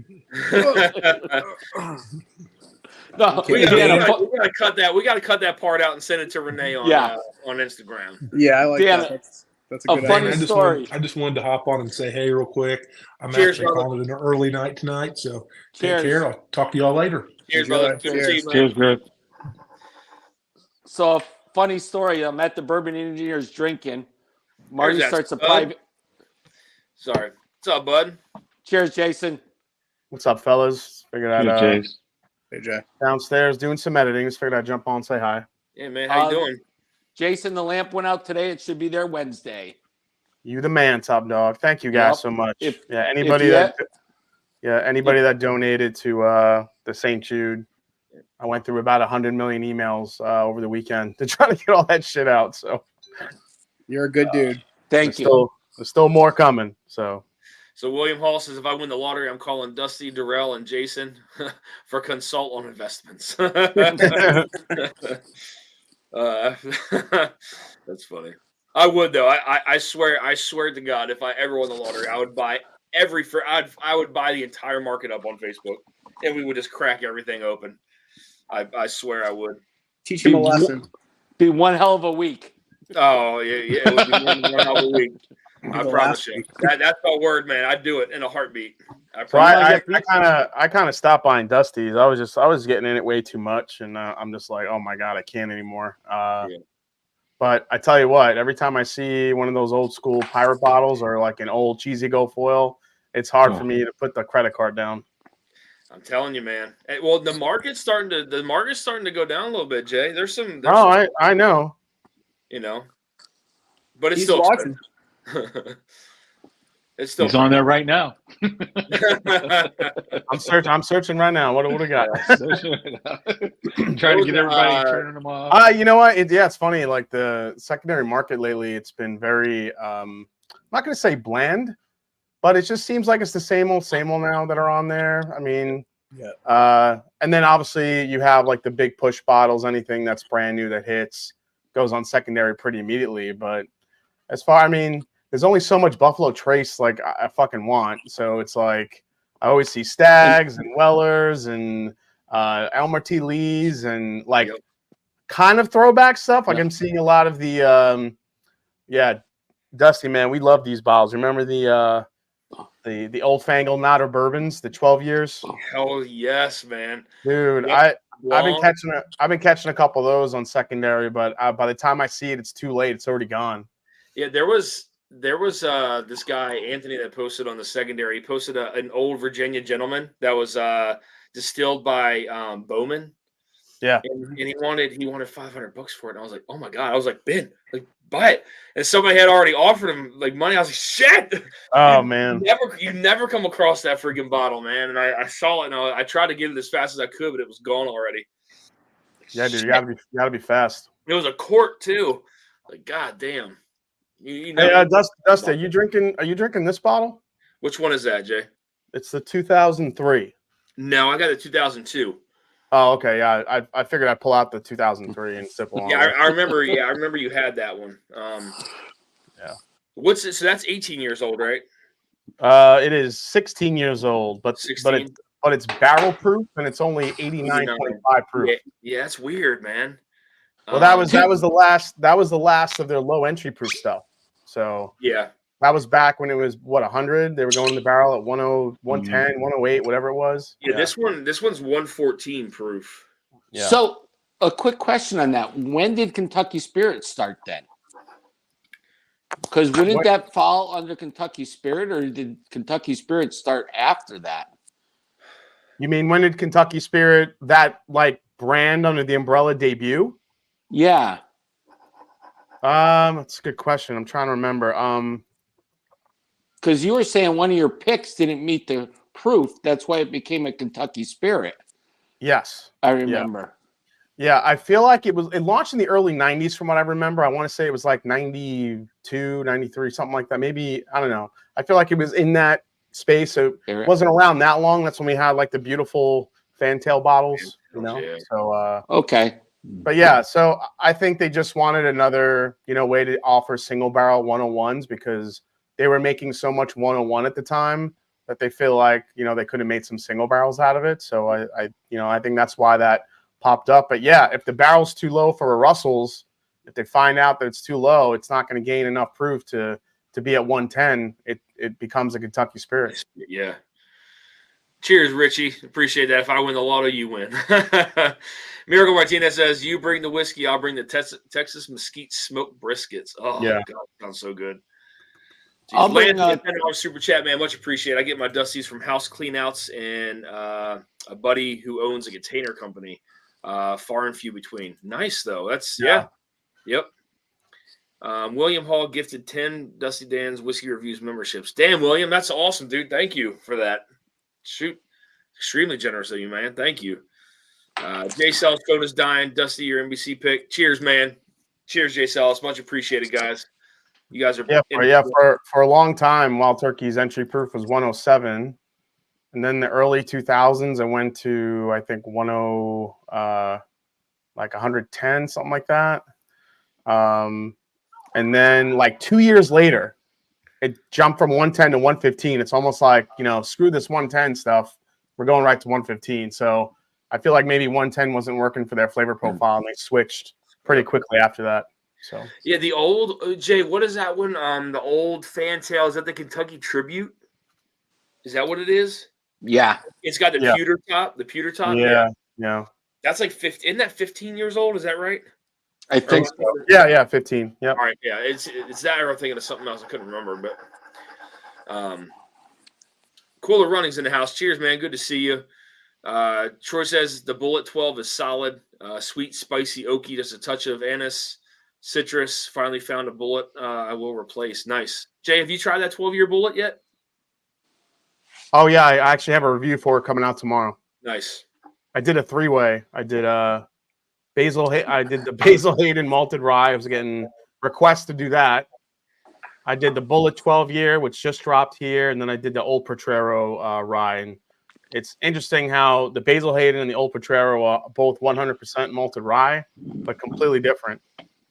That's great. Do they have a lot of the of those bullets available by you? They're probably still sitting around. I don't know. What I got to the store late, and everybody had kind of skipped over that one because we got Eagle Rare in this weekend, and we also got the Old Forester 1924 finally. Nice. So everybody was picking those up. What's up, Z, man? Cheers, brother. Cheers, Z, man. Cheers, Jay, you've tried this 2002, right? Yeah, one of my favorites. God, this thing is so oily, man. Jesus Christ. I don't remember being that oily, but my God. Ah, God damn, that's so good.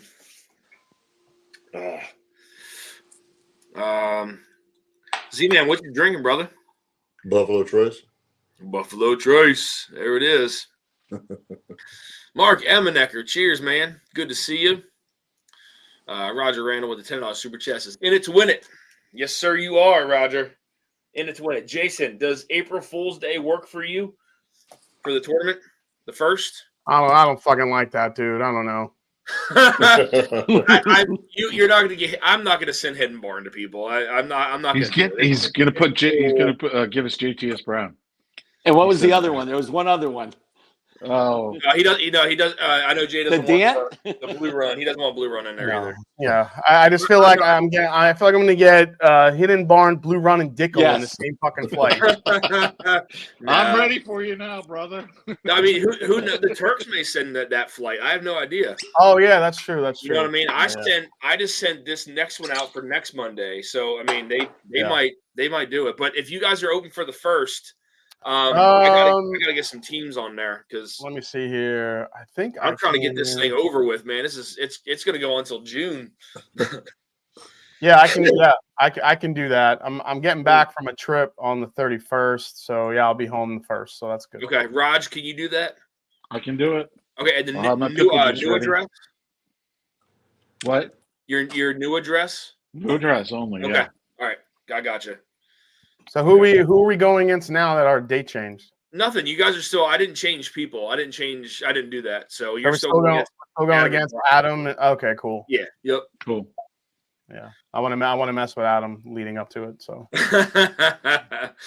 Buffalo Bourbon Enthusiast. Cheers. Super late since I was editing stuff. Cheers, man. Good to see you. Thanks for stopping in. Candy Road. Nice hunting video today. It seems like the hunting videos are really taking off, man. yeah, everybody's doing them. I just have I mean I just don't hunt like that anymore. I would do it, but I'm actually gonna. You're so boring. I'm gonna do one here locally actually, but it's not really a hunting video. But I am gonna go in a store here.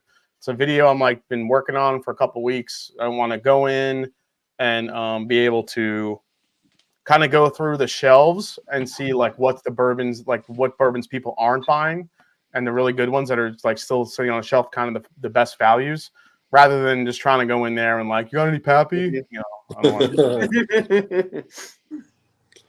Yeah, go. Yeah, I mean, I just like somewhere around here just wouldn't be worth it for me to do a bourbon hunt because it's like, again, I know I've said it a million times, but it's like the most generic liquor store you could ever think of. Like there's nothing. If you travel a lot, it's good to do. Yeah. Like I think Bruzel is probably one of the best at it. I know Chad and Sarah have done some recently that have come out really good. People seem to like them because they kind of give you a sense of what's in different areas, but but at the same time, I still feel like the bottles that you find are still kind of like the off brands that maybe don't have a lot of reach in other areas. So if anything, you learn about that stuff, but I haven't seen many hunting videos where people are just walking in like finding Blantons on the shelf unless it's an inflated price. You know what I mean? Yep. I agree.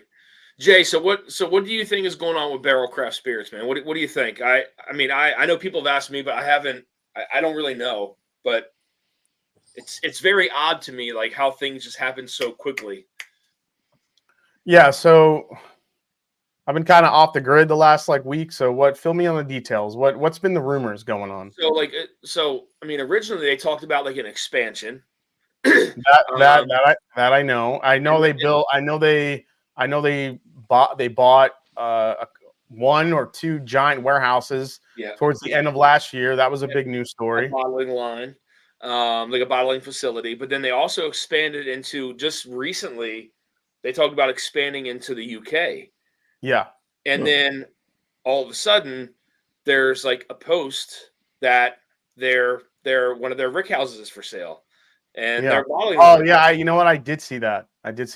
So I haven't really heard anything. So I don't. Yeah. The first thing was the warehouse facility, and there were pictures. That was the problem. Is the picture that was posted on the real estate piece showed the outside of the building. You knew it was theirs because it matched up to the address. Mm-hmm. But then it had file footage from their launch video of the equipment that was being sold within the building, which was their blenders. Yeah. Which I thought was really, really odd. And then the Rick House showed up as well later on. But both have been pulled now, just so you know. I mean, real estate brokers have both pulled both of them. So here's the thing. Here's my opinion. If they are planning on expanding into the UK, there could be some other opportunities there to house barrels or, do stuff like that. They could just be redistributing their assets into different markets.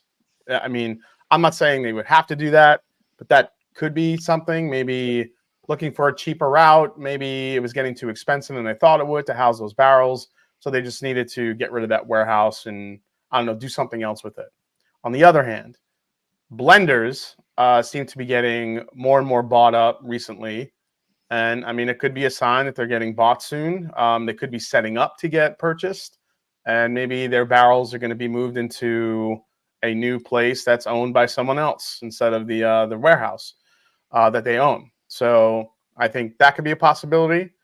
I also think there could be a possibility of so I don't know what's the terminology, not a full acquisition, but like a half acquisition. Somebody comes in and just buys a big chunk of the business because, they want access to the barrels.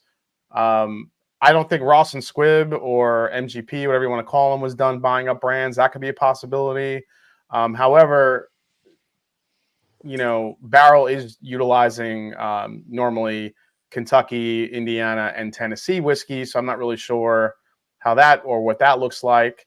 But I mean, I don't know. It could be a multitude of things. Just because they're selling off a warehouse doesn't mean a whole lot. I think today in bourbon, a lot of people like to make a mountain out of a molehill about one little move. But until something, I don't think Barrel is going away by any means. They've built up too much equity in that brand. The brand is just it's phenomenal. So if anything, it's just gonna get stronger, maybe get built up a little bit more, or maybe just kind of switch their focus. Joe Beatrice has an incredible marketing mind like that, so it'd be interesting to see what he comes up with. Yeah. So Ben Drammond says, you guys are good at what you do. Dusty with the Dusties, Jason with the detailed info and history. Appreciate that, man. Thank you. Yeah. I mean, I get that. I think someone else said like the most relatable video you can do. We all stand in front of shelves, says Gandy Road. Yeah, I mean, for sure. Yeah, totally. But I mean, I don't know. You travel enough, you kind of walk into the same liquor stores. I mean, you see some different bottles, but I don't know. Richie says, what if Diageo is buying them? I mean, Diageo could make sense just because of the amount of blending they do. That could make sense. Because somebody said they fired all their sales reps. Yeah. Yeah, I heard that too. I don't know, man. It could be. Who knows? Mark, no, there's no bracket tonight, unfortunately. There were some scheduling issues, and then I couldn't get samples out in time for the teams to make it safely anyway. It would have been down to the wire had I sent them out. So next week we have one matchup, and it looks like we'll have at least one matchup the following week. So we should be good. We should be entering the semifinal round the second week of April, I think. So if I'm not mistaken. And I know like Bourbon Bill had to get a new partner because Chris had to take a step back for a little bit for some personal stuff. But so he has Jake McKee, who's going to be his partner. And I sent Jake's samples out today because he's in California, so I had to make sure he got it. I'm sorry. I just found an article from like 4 days ago, March 13th, and says that Barrel Craft Spirits has officially launched in the UK. It's weird, man. Like now they're in the UK, they're in Australia, they're in Canada, and the United States. So if the push is to try to make it a global brand, they're sure as hell pushing for it. And there's also a huge push right now in Japan and China for American whiskey. So I could see them, maybe that's being their next focus. If they're gonna keep going this way. So we'll see. Yeah, but I mean, to your point, man, they've built up such a name for themselves. You know what I mean? Like they've been around for a while now.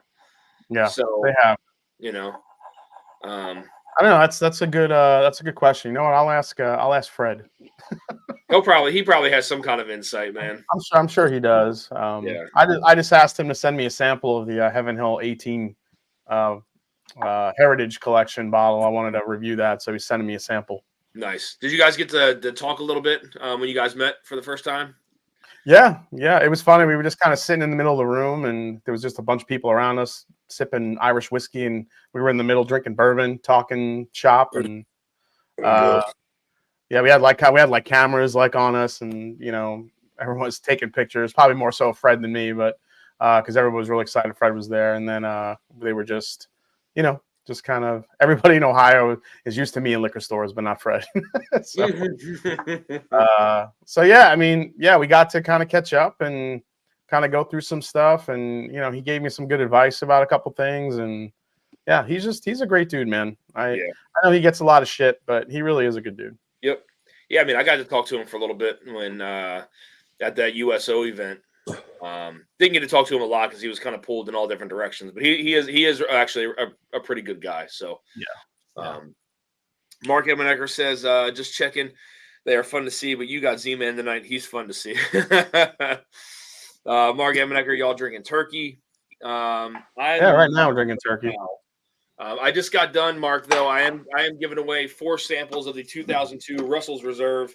It's going to finish off this bottle, guys. I already had my it probably wasn't even an ounce, but 4 samples of this. It's going to kill the bottle. Going out to you guys. Al, cheers, says William Hall again. Thanks and cheers, everyone. Dusty Bunch, dip it back. Cheers, man. Good to see you. Thanks for stopping at Tater Dom. Cheers, Jason, Roger, TDZ, man, Jason, see you, everyone. Cheers, Tater. Good to see you. Cheers. If Jason and Fred were in a liquor store, I'd be excited to see Jason. Jason. Adam Shelton, cheers, brother. You want to hop on, man? You're more welcome. Fred is a cool guy. He met myself in a group for breakfast just after COVID, really down to earth. Yep. ASMR Whiskey, cheers. Good to see you from Vegas. I'm jealous. Jay, where are you going on your trip? I'm just going to Chicago. So I'm doing a live stream this Wednesday, but I'll be off the following week. I have a trip for work. So the big event that I work on each year is in Chicago this year. So gotcha. we're kind of doing like a site visit and just kind of check out the lay of the land. So I'll be there. Who's the big person this year? So for entertainment, we got Sheryl Crow. Oh, nice. Shit. Okay. All right. That's cool. And then the speaker, we spent so much money on Sheryl Crow, I had to get like a no-name speaker. So I was like, Sheryl Crow's how much? Jesus Christmas. Oh God. Mark, I'm back with a $10 super chat. I'll take a shot at the shot. Cheers. So Jason, did you get Kirk Cousins as your guest speaker? Maybe he lowered his price. I wish he was obviously he was very expensive. Yeah. Mark, thank you for the super chat, man. Much appreciated. So again, guys, this was distilled in 2002, bottled in 2018, 114.6 proof. It's one of 3 of their limited edition runs. They had one that was from 1998, one from 2002, and then one from 2003. And I don't think they have any more after that. So I think those are done. Jay, do you think Turkey's going to wind up doing do you think Turkey's going to wind up doing any kind of rye again, like a maybe not a 101 like the old school rye, but don't you think they got some old like rye aging? Dude, the next Master's Keep is a rye. It's called Triumph. Oh, is it? Okay, I didn't know that. Okay, so I guess I assume that's older, right? I'm assuming 8-9 years. Yeah. Let me see here. I know I had a sneak peek like right up on it. Give me 1 second. I'll look it up. I figure they had some older stock and some rye. I was hoping, Beam was gonna do a revamp of the Booker's rye, but I mean that still could be coming. All right, so the Triumph right now is a 10-year-old rye, at least. Now I would assume that this is batch, so there could be some older rye in it. Right now it says 52% ABV, so 104. Okay. And what else? 10 years? That's the age statement on it is 10. Now, whether or not there's higher age stuff in there, I don't know. But at least the age statement on it is 10 years. Major Zero with a $5 super chat says, in it to win it. Yes, sir, you are. You are in it to win it, my friend. See, I just don't think we'll ever get a Christmas rye type thing ever again, man. Christmas I know. rye is just its own animal. Yep, it is. Thank you, Major, for that. Much appreciated, man. Yeah, Adam Sheldon says, "Bring me that Christmas rye." Yeah, You man. see Seriously. them on the secondary occasionally, but I'll tell you what, man. If those prices start to drop on those too, I'll start to snag some of those things up.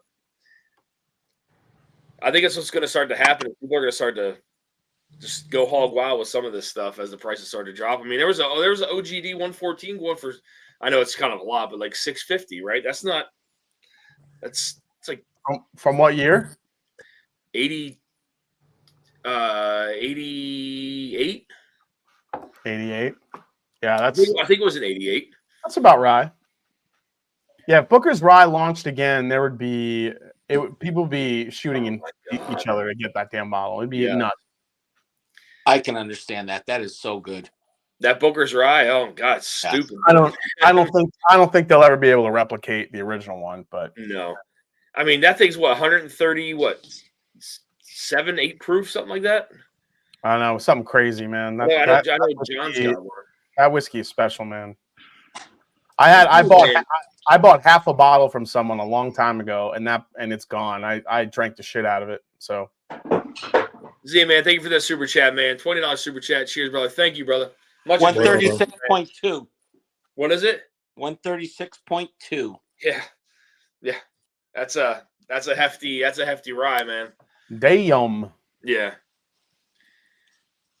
Thank you, Z man, for that. Much appreciated, buddy. Right on, brother. You're in it to win it. 1988, my high school graduation year. Hey, I just noticed Renee left the key to her cabinet. Uh-oh. What you doing, John? I was able to go in. I got to cut that part out now. Yeah. No, she's sound asleep. I mean, literally, she had trouble talking to me when she called. Bird Ben, what's up, buddy? Good to see you, man. Nick Prowman, cheers, bud. Good to see you. What am I jealous of? What did you score? No, I didn't score anything, man. Yeah, John, that Booker's Rye, that's a monster. That's a monster rye. It's a good one. To your point, Jay, that'd be hard to replicate that like now. I mean, but I still think people would go nuts for it because it is Booker's Rye. Oh so. my god, absolutely. Yeah. I mean, I'm sure you remember seeing that guy Roger. You see that guy Roger on the secondary that's got like 400 Booker's Ryes. I don't even know how many. Yeah, dude. He just bought all of them up when he could. He probably got them for such a good price too. Well, yep. Me and Renee got ours for list when we lived in Chicago, and we didn't know what it was.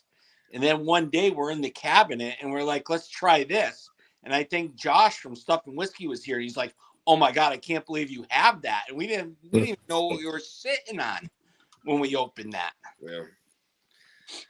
That's wild.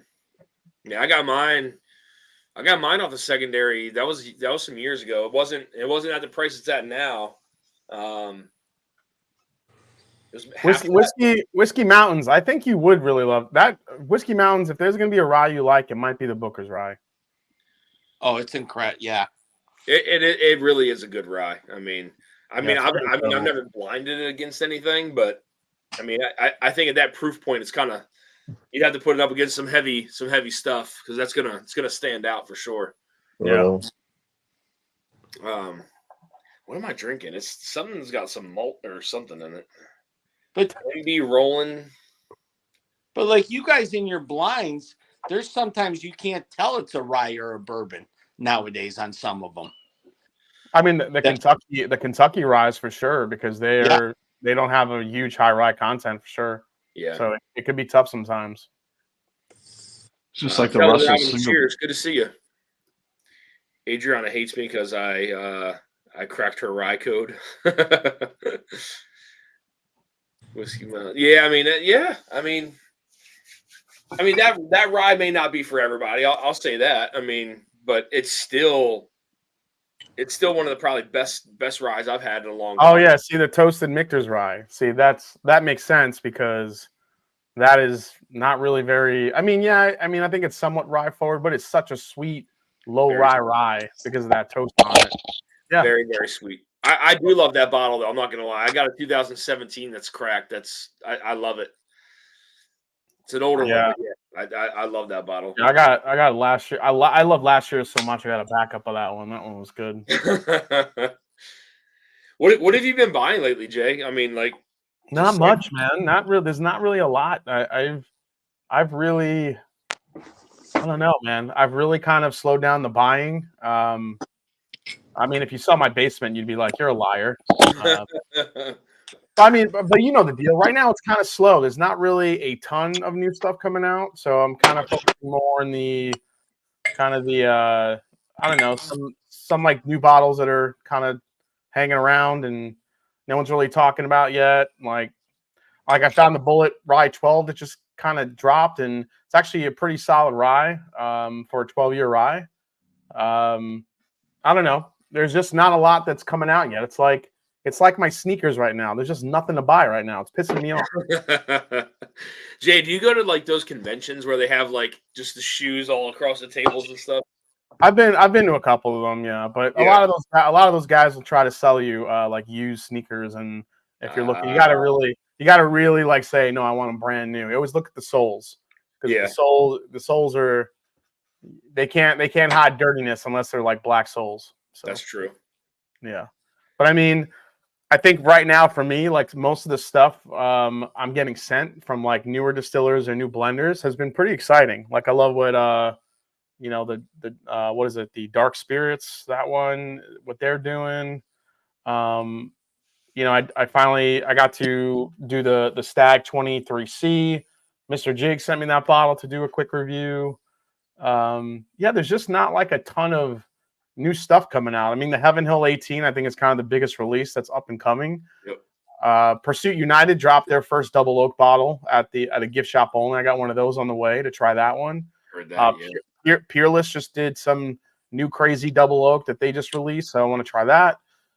So yeah, I mean, there are some bottles here and there that are pretty exciting. So have you seen their toast yet? as we get later into the year, they'll start to drop some stuff. So well, even with spring, man, like once spring hits, a lot of crazy shit comes out. Hey, Jason, I got my first. The toast yet? The Peerless toast. Yeah, there's a new one that they just dropped. That's the one I'm getting. Yeah.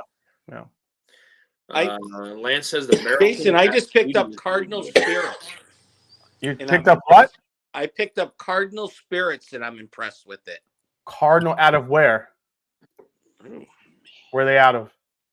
Hold on. Bloomington, Indiana. Oh, there you go. Oh, wait, that label looks familiar. Pull that up. I have seen that brand. Yep. I've seen that too. Can't say I've had it, but I have seen that brand. I'm sorry, Dark Arts is the one I was thinking of. That one is pretty cool. New blenders. That's a Macaulay from the whiskey Swami, Bourbon Swami. Yep.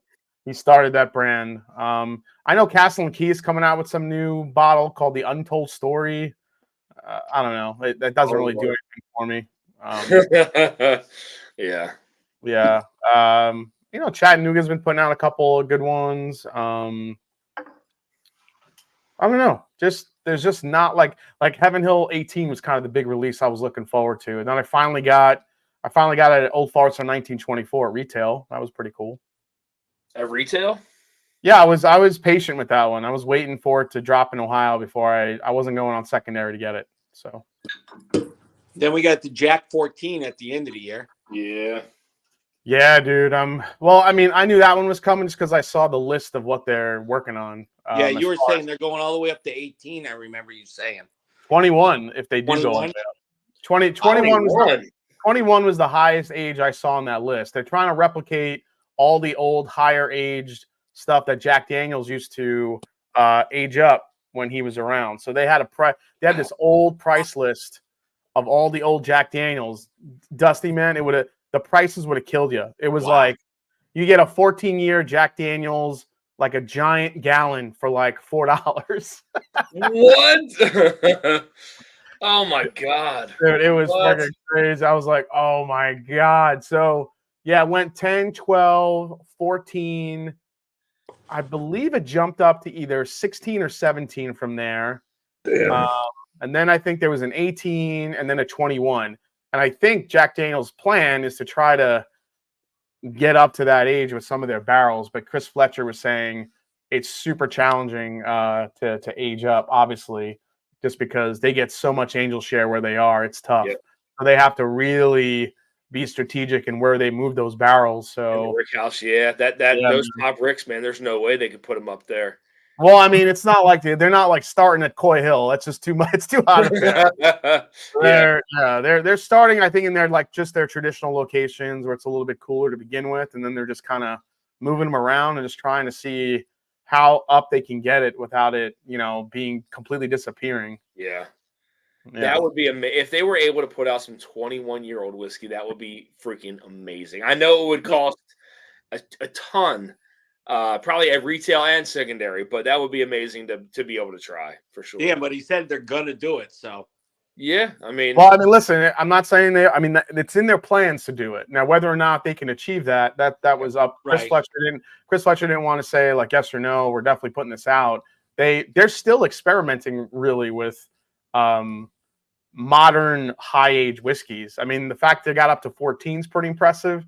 Yep. We'll see how much higher they can go. I mean, you got to remember, guys, that most of Jack's stuff is, 7, 8 years old. Yes. So anytime you're doing a wide release of that magnitude, that's 10 years or older, that's tough. Yeah. Major Zero said you could buy a car with $4 back then, right, Roger? Wow. A gallon of $4. Yeah, dude, the prices were crazy, and I think the 21 year was like $20 for like a whole gallon. It was crazy. God, what? Yeah. That's insane. I got a bottle kill something here. What are we gonna kill? What's this? Yeah, JG said there have been so many different finishes and blends in the last 2 years. I think it's whiskey fatigue. I think people are feeling. I think there's, to a certain extent, I'm feeling some of that. It's not that I'm fatigued with whiskey. I just feel like the amount of whiskeys that are around, and I think the struggle for me to make content around a lot of these newer brands or brands that people are still kind of avoiding now. Not avoiding, but aren't really ready to spend the money on, are the same brands that buyers are also like, man, I don't know. It's an interesting concept because you just have, like, honestly, I could just like go and drink Rare Breed, Russell's Reserve, get some Knob Creek 12 single barrel, get some Four Roses single barrel or small batch select, pick up some of my favorites, and I would be fine. And because like you walk in, you look at the shelf, and it's just this vast amount of different whiskeys. And I think people are just, they're still trying to do new different blends and finishes to make themselves stand out. But you got to pay for those blends and finishes. And when you compare them to the big brands, it's hard to compete with that type of value. Exactly. To your point, Jason, though, everything you're saying is, people ain't going after them. So like if you give a review, all of a sudden I didn't look at this product, but I'm finding it readily available. And then, here I'm saying I'm cutting back, but then I end up picking it up on somebody's review because more and more of these bottles you guys are reviewing are on the shelves nowadays. Yeah, it's true. Yeah, I mean, the 3 I'm reviewing tomorrow, I don't know about the Bullet 12 year, but the other 2 are on the shelf. So yeah. I don't know, man. I just know, like, I mean, for me anyway, reviews really just don't get views anymore, man. Like it's just not. I mean, unless it's something that's super popular, like a Jack Daniel's or something like that, then. But it's. Oh yeah, no, I see it the same way too. Like, I was really excited about the 3 Hard Truth bourbons that released, and I mean, the video did okay, but I don't feel like anybody was really excited about it, even though it's a big deal for them to release their first 3 bourbons. Yeah, there you go. But then I do like I don't know, I did like the James E. Pepper decanter, or you do the Woodford Reserve batch proof, which I think is one of the worst values on the planet.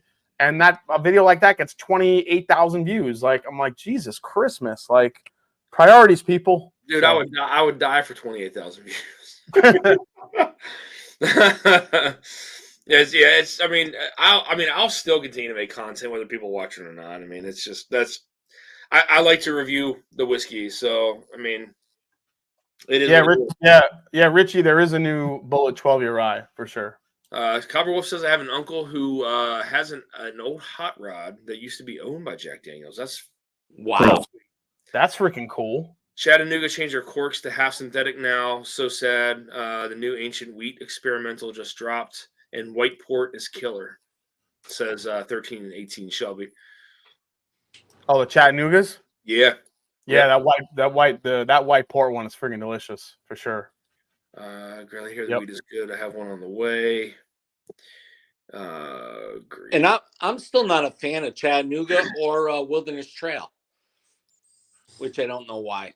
So Major says tequila. Yeah, I mean tequila's still on the rise, man. Like, I went out to a tequila bar the other day. Oh my God, Eric, what's up, buddy? What's going on, man? How are Eric, you? did you eat? I'm actually a little bit hungry, man. Yeah, you should go eat. Yeah, I'll come back. Good to see you, man. Yeah, what's going on?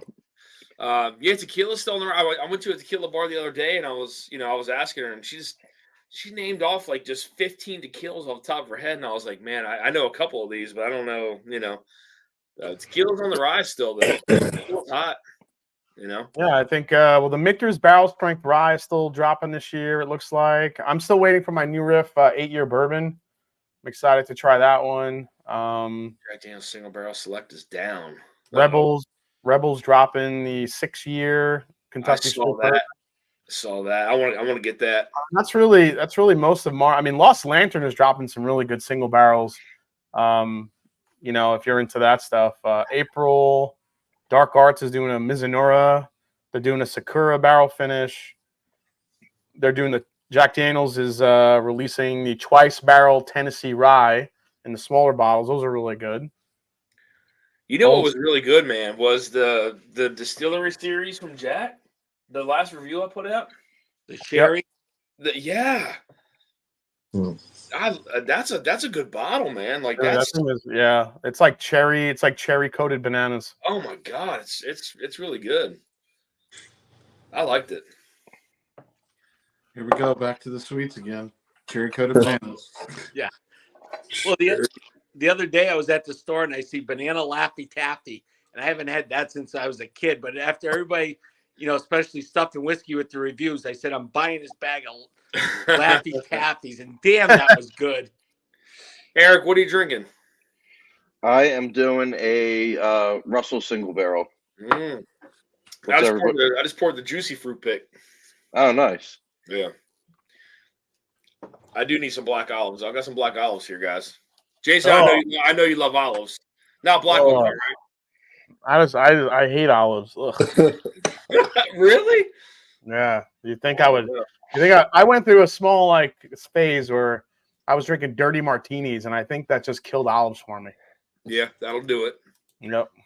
So now I see an olive, and I associate it with nasty cheap vodka drinks.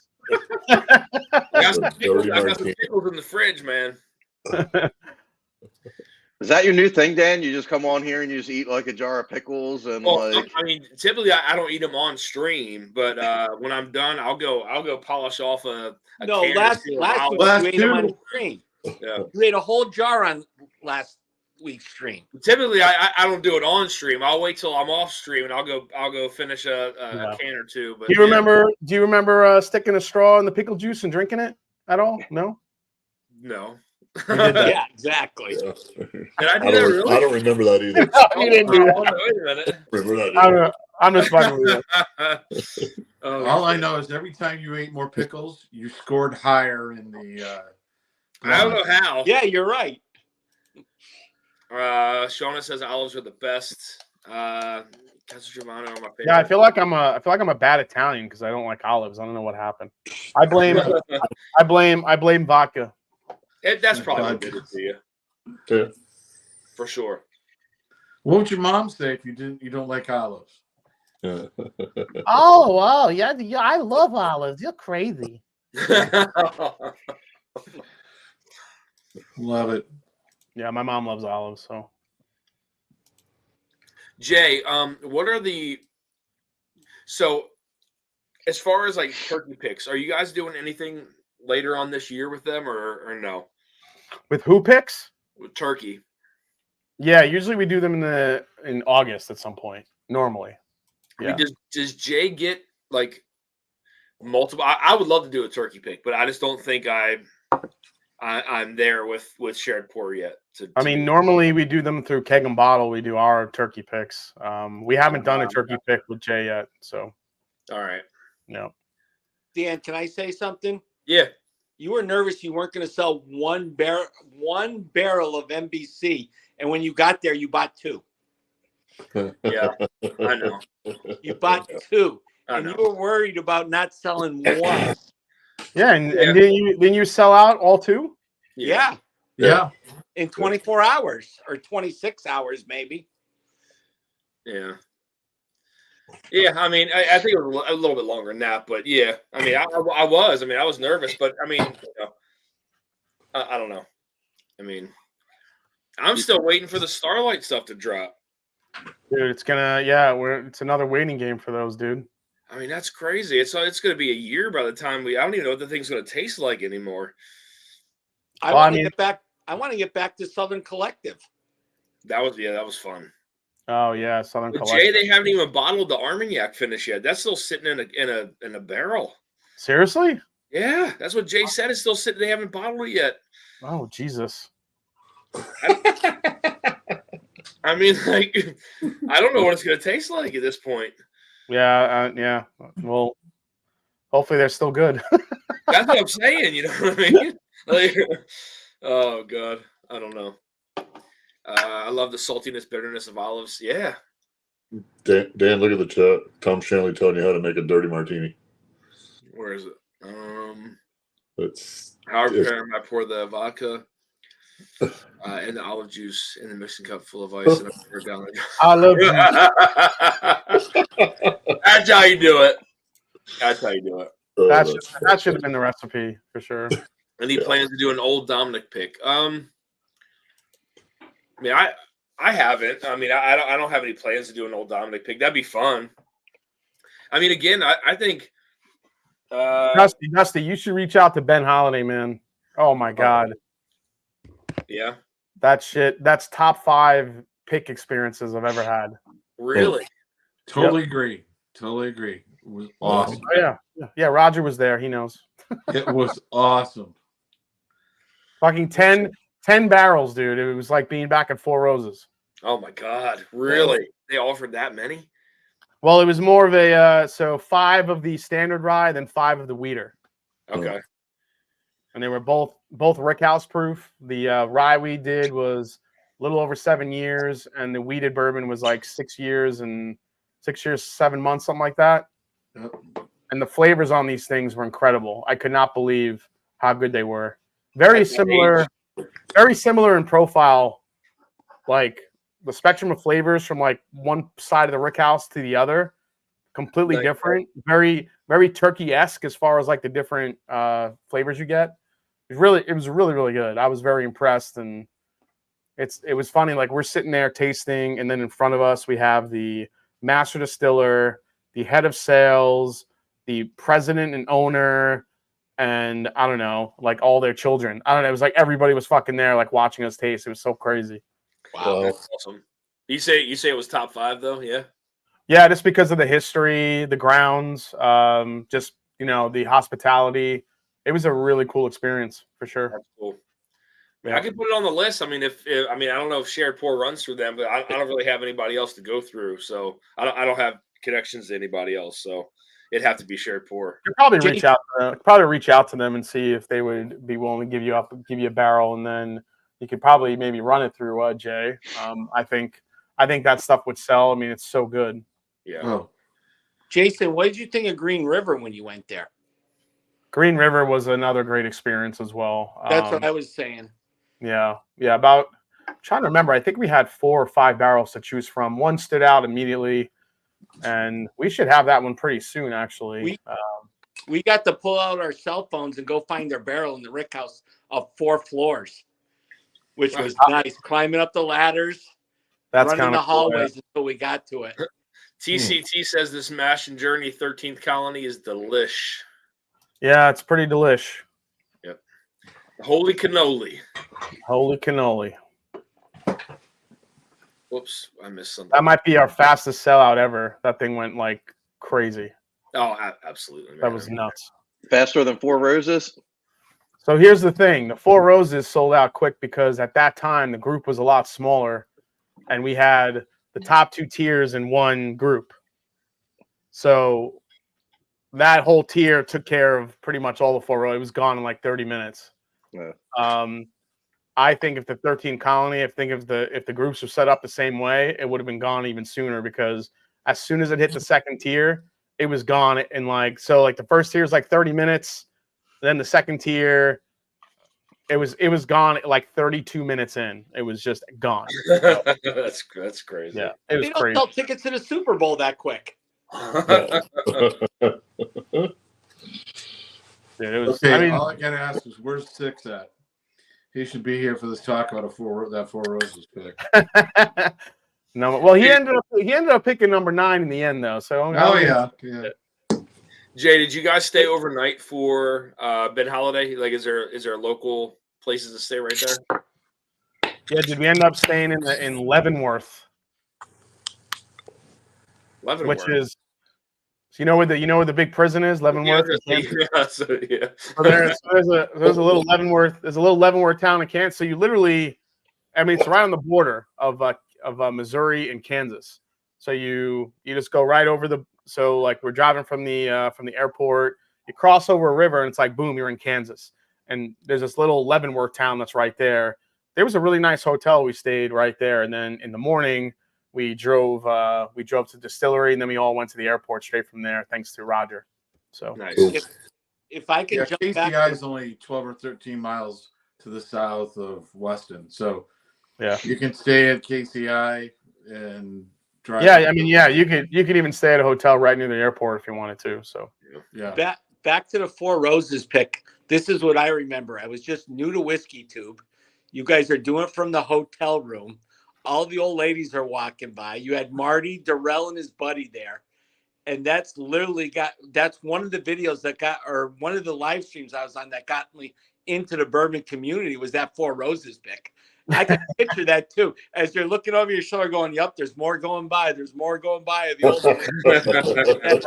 and I was dying laughing. And I remember thinking, oh, this guy Marty, he's an arrogant little guy. And now me and Marty are close as can be, which is crazy. Yeah, I remember. Well, the thing I think I remember about that pick or that night is I remember Marty coming in, and he had a bottle. He's like, I'm gonna blow. You know how he talks like, I got something for you, man.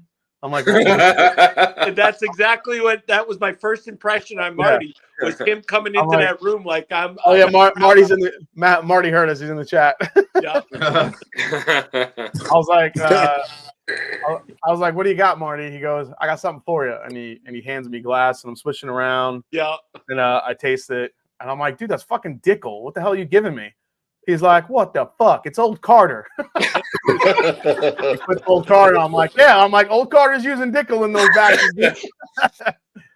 He's like, I don't think it tastes like Dickel. And then, do you know the brand EJ Curly? Do you know that brand or that bourbon brand?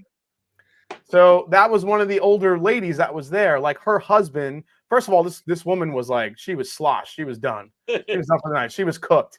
So she was the one that kept coming over to us and talking about her EJ Curly. My husband just bought EJ Curly. It's going to be the new hottest bourbon brand and blah, blah, blah. I was like, what are you even saying right now? So, but lo and behold, like 6 months later, I walk to a store, I see EJ Curly. I'm like, oh shit, she wasn't lying.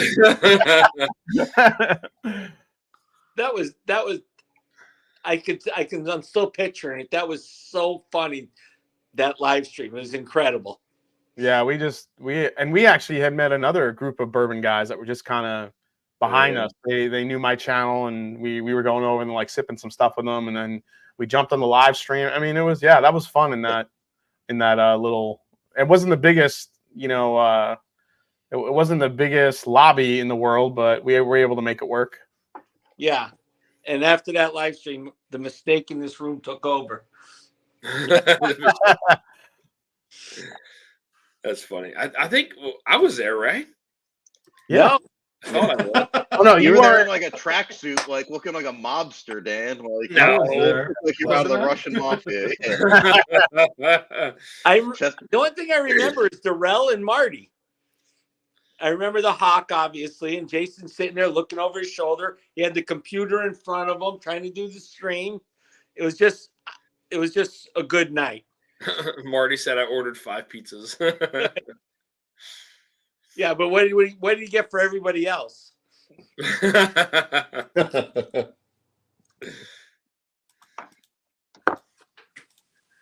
funny shit. Since I am the executive producer of Marty's show now, so Who is? I am. Jay, I knew I was there, but I don't remember being there. You brought up the EJ Curley, but like I vaguely remember a woman talking about that, but Yeah, I don't know. Yeah, that whole weekend was a blur, man. It was crazy. It was such a good time though. wasn't it? The guys that were there, were they like were they Indian or Middle Eastern? What are you talking about? The group that we had before the women. I don't know what the hell you're talking about, dude. In the lobby that night. I don't remember. It might have been some Indian dudes, yeah. What happened at Four Roses Pick stays at the Four Roses. Dusty Dan. Just keep it that. I can remember. If it wasn't on the live stream, it did not happen. I guess. EJ Curley, it says you owe child support. Damn it. I knew something happened that night. Bourbon of the week. Cheers, man. Good to see you, buddy. I owe some child support to her, huh? Hey, man, I'll own part of EJ Curley. I don't know if they're still around, but I'll take that over. We lost Eric, I pulled out the Barrel for Hope Elijah Craig barrel proof pick, man. I found it. It was stashed away. I don't know why. Which one is it? The founder's pick or the short barrel? Pick. I don't know where the short barrel is. I have no idea. Somewhere.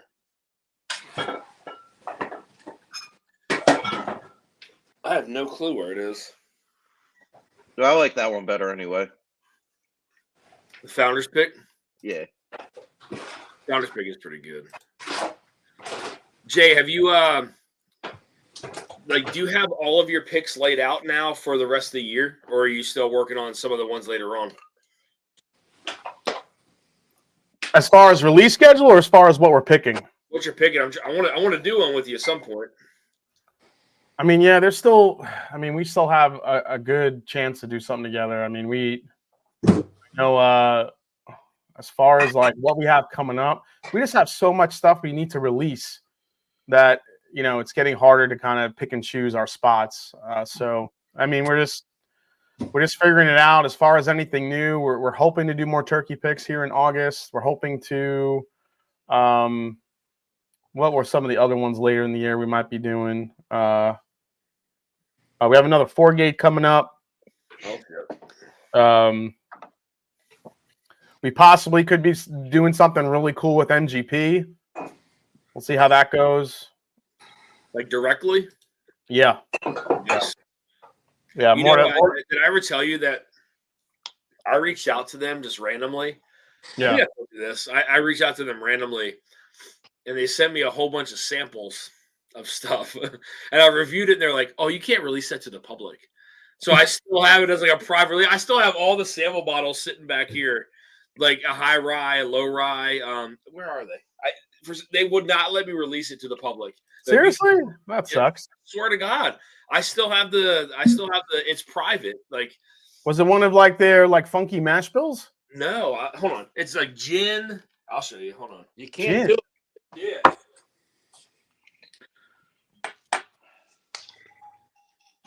Well, the other day when we were at NBC, Renee went and asked them, "Do you guys ever get short barrels?" So if we're on the list. If anything comes up in under 40 bottles, that we might have an opportunity to get that, me and Renee. So this is their 21% rye. Like, Dan, we all got their 21% rye. get out of here. And we all got their 36% rye. samples. This is their 95 rye. So this is the barrel date was 1/30/17, bottled it on 1/30/23. Blended. Why is it not zooming in? Come on. And then there's they gave me a wheated 95% wheat. 17 to 23, 116 proof. Yeah, that's weird. And then they gave me a gin. an 80 proof gin. But they would not. They were like, you cannot release this out to the public. And I was like, so what do you want me to do with it? Are you just gonna show it on a live stream instead? I guess. I don't know. The guy was like, you can't do it. And I was like, all right. So I still got the untitled video just sitting there. Like, all right. Yeah. Well, thanks for that. I don't know why you sent them to me, but so do you want to buy a barrel? No. I don't want to buy a barrel. Barrel of gin? Yeah, that's what he asked me. He's like, you want to buy a barrel of them? And I was like, no. I'm going to try a sample of them. Who's that? I'm sorry. I missed chat, guys. I'm sorry. Dusty, that was the first night. I heard some interesting things about where EJ Curley is sourcing from, says Ben. Yeah, Wild Turkey. Wild Turkey. At least showed on a video. They were sourcing from in the beginning. I don't know where they're sourcing from now, but I know in the beginning it was Wild Turkey. Wow. I mean, I highly doubt anybody from MGP is on my stream or remotely interested in anything I have to say. So, I really don't think they care, and if they do, they can have their samples back. So, Dan, you do have Jason on your stream. If they do say something, I'll just release the fucking video. I don't care.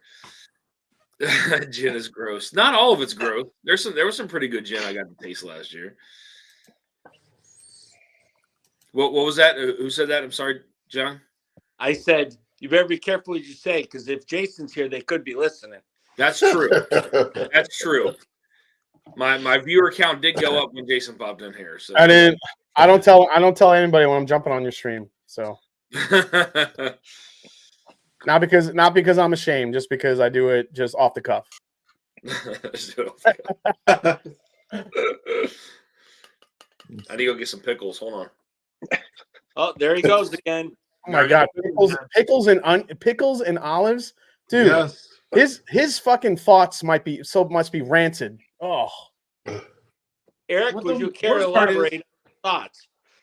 He scored the best the last 2 weeks after he started eating them. That's scary. That is just scary. Hey, maybe that's the real secret to dominating in blind fights. Eat a jar of pickles beforehand. Yes, sir. Why do you think I bought a jar of pickles and have a thing of olives upstairs? Yeah. I'm ready. Oh my god. Pickles and olives, man. Dusty could clear out a room with his thoughts. Oh my god. Again, Eric, you care to elaborate on that? No, man. The strategy is when I have to stay in the same room as Dan, is that I just get so drunk that I can't remember anything and I just pass out, you know? Oh yeah. Yeah, Eric gets so drunk that when Dusty when he friggin' lets one go, Eric's like, "Did you light up a air freshener in here? It smells great." After he ate 14 garlic knots. Now he's going for the wedges. Bourbon Oak says, "I'm here for the pickles and olives." That's it, man. When I inquired MGP about samples, they told me I have to wait a year. I have a license in place already. Dusty must have a fanboy at Ross and Squibb. I don't, man. Honestly, I literally just reached out to them. They came back and like, yeah, what would you like to try? I was like, I'll try whatever you want to send me. So they just sent me stuff, and they're like, do you want to buy a barrel? Like, absolutely not. I do not want to buy a barrel. All right, guys, can I do a little bit of a? I'm doing a little research for a video I'm working on. Do it. I'm just curious what your guys' picks would be. So, bourbons and whiskeys, you're not buying anymore. Like, you're done. I don't care if somebody says it's really good this year. Blah blah blah. I'm not buying it again. What are some bottles you guys have taken off your list permanently? And anybody in the chat, feel free to chime in too. I'm just curious because I have my own list, but I'm wondering if there's any I'm forgetting about that I probably want to buy again either. Booker's. I had a Michter's American bourbon. I got halfway into it, and it became a drain pour. Really, Yeah, Michter's Booker's. American. Interesting. Yeah. It got really sour, and I went never again. 2 people back to back said Yellowstone. Oh yeah, that's kind of a good one. I agree with Yellowstone. Dude, the Yellowstone single barrel picks can be really good, but the regular Yeah. bottle, not so much.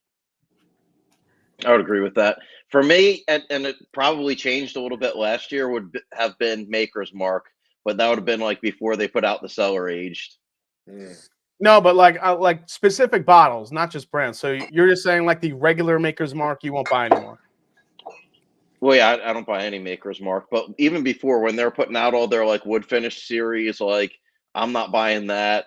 I'm probably not buying ever a pick where somebody goes in and blends the staves and everything. Like I'm not buying any of that. So that's interesting, Eric, because that's on my list personally. Is the Maker's Mark finishing, not the finishing series, but the picks with all the staves. I feel like every combination has come out. Like I can't take it anymore. Enough's enough. I agree. When they were there, they said there's 3 combinations that have never been picked. Yeah. Lance, Angel's Envy, I'm done. I am with you, man. Yep. Anything Angel's Envy, I'm not buying again. I'm done with it. Midwinter says Bill. Midwinter's Night Stram is on my list. Rabbit Hole says JG. Yeah. Oh, one thing I'd never buy again is Whistle Pig. Oh, Whistle Pig. Okay.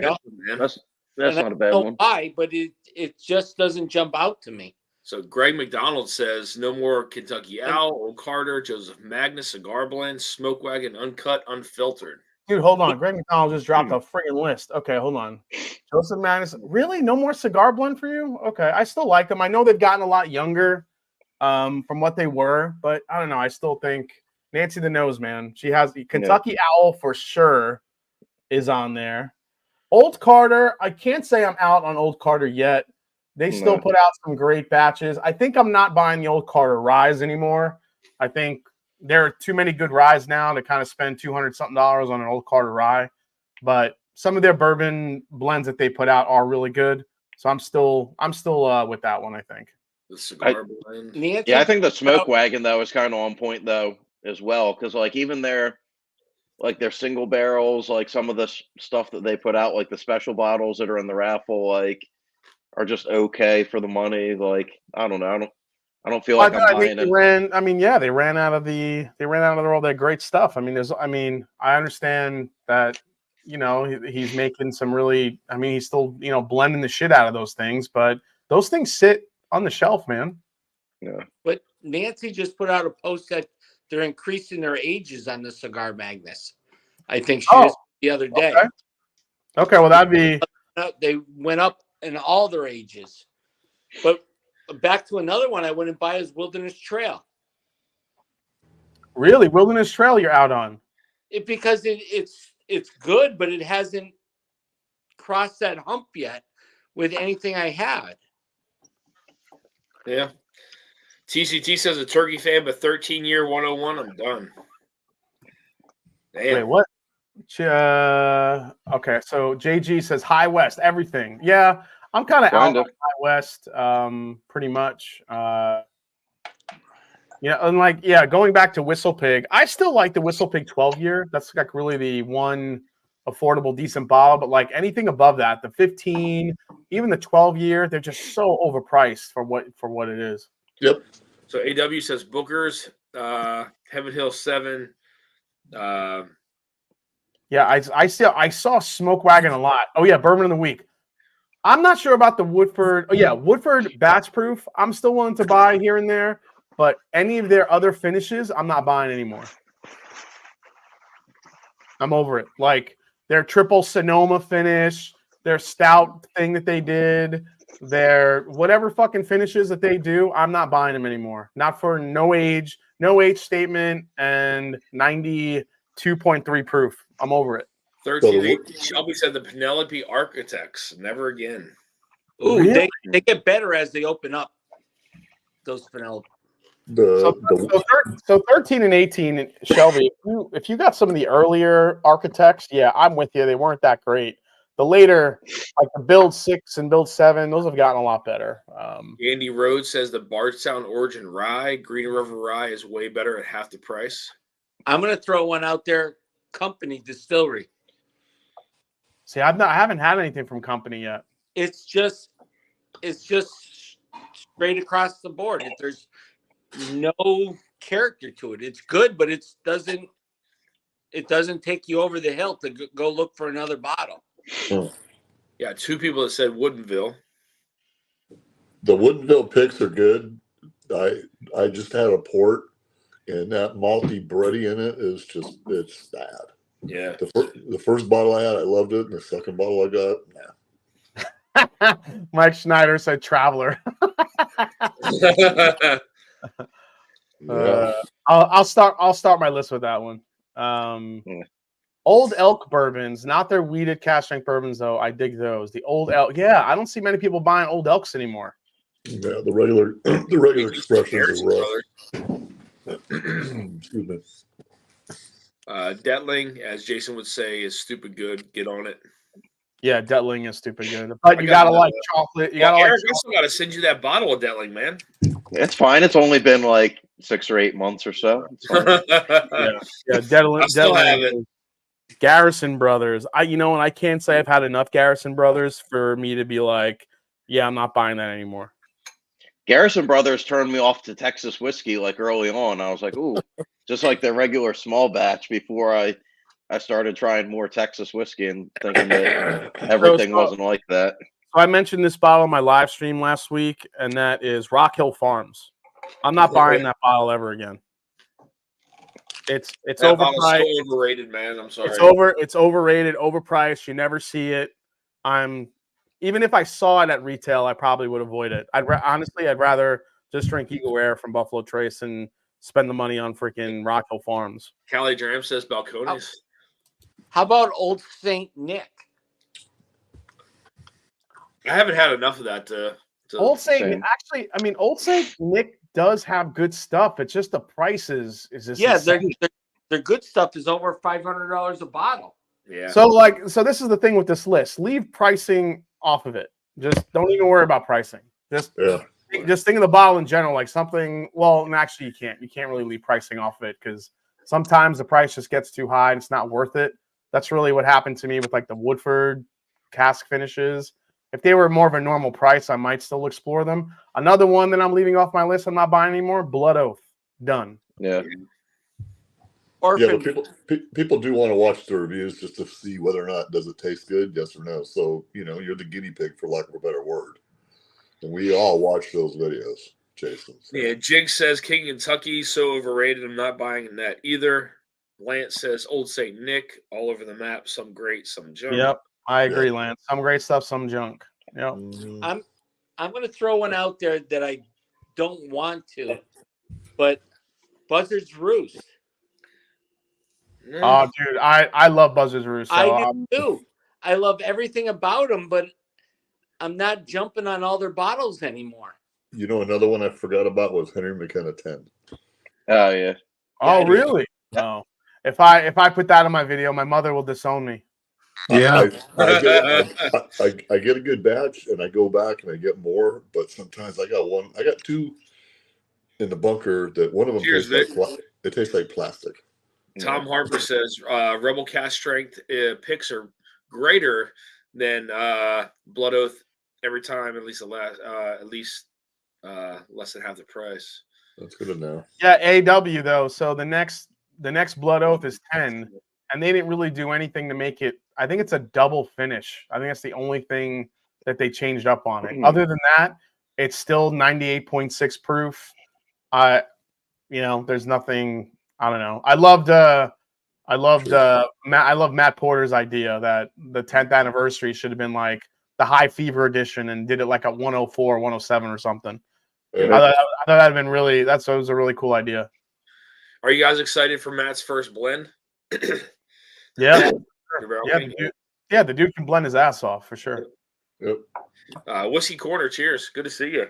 Tim Robertson, cheers. Good to see you. I'm still loving Buzzard's Roost. I just love what they do with the different barrel charts. It just makes it interesting. I do too, but I just had to throw it out there, even though I love those guys. Next one I'm going to throw out there is $7.92. Damn. Yeah.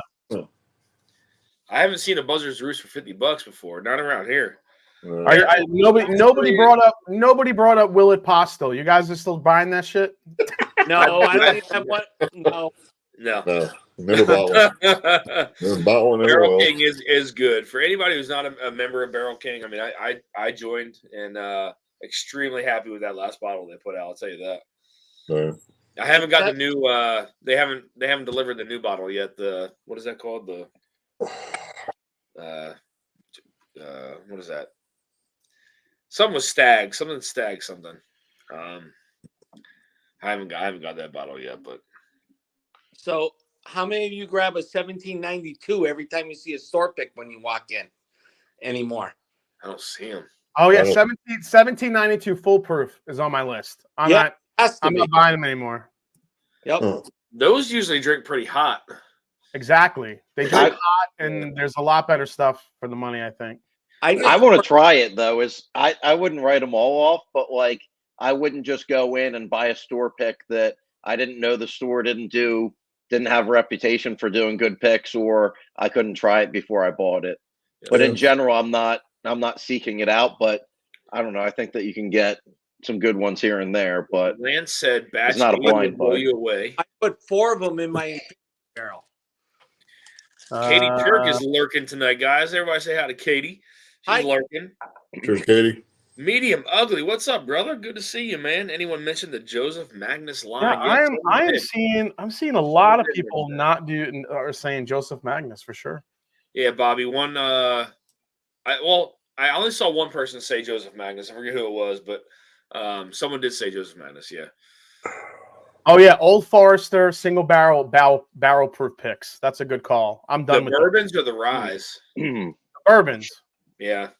Not I'd much rather. I've had so many better 100 proof Old Forester picks over the barrel proof ones. I don't feel the need to get a barrel proof, even though I literally just bought one at the fucking gift shop like 3 weeks ago. Tom Shanley says anything Aburana. Yeah, that's done. Somebody who was just talking about Aburana picks or something from Aburana. I just saw that like today or yesterday. What was that? It's all over the place, man. It's all over the place because it tastes like cinnamon, and sometimes they put too much in it. Yeah. Oh my God, Ben Drammond, that is such a good call out, and I'm putting that in the video. Big box store barrel picks. Yeah.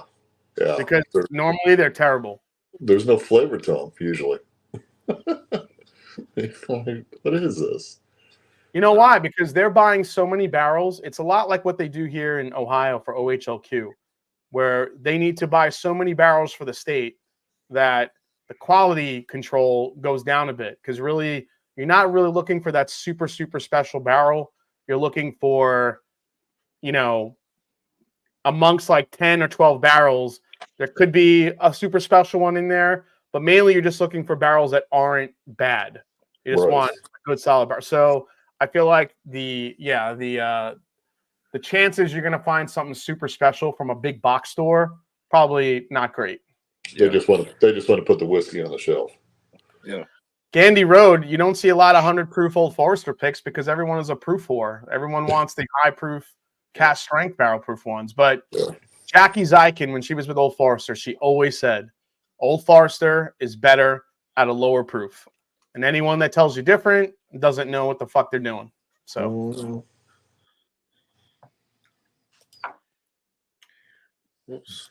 Jason, do you think though that there's a change in the market, like in general, and that people are being more selective about what they're buying than they would have been in the past? Where like we're talking about all these things that we've bought in the past that we've probably bought multiple times that we're not buying anymore, and that's more of a reflection of where things are at with Yeah. what people want to spend and what's out there as far as the amount of choices that you have, as opposed to those products have like gone downhill or changed in any way.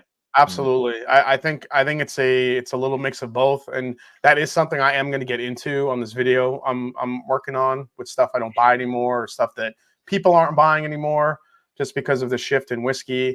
I think I was talking about this with Fred when he was on my channel when we did the St. Jude's thing. How I feel like the gap between the bourbon enthusiasts, the bourbon nerds, and the bourbon curious is widening. I think the bourbon curious was getting closer and closer to the bourbon enthusiast because they were willing to get into bourbon and try and different things. But I feel like those people have kind of found what they've liked, and they've seen what the bourbon market looks like. They see the hunting, they see the chasing, they see the price increases, they see the variety. And I think, unlike us, they're over it already.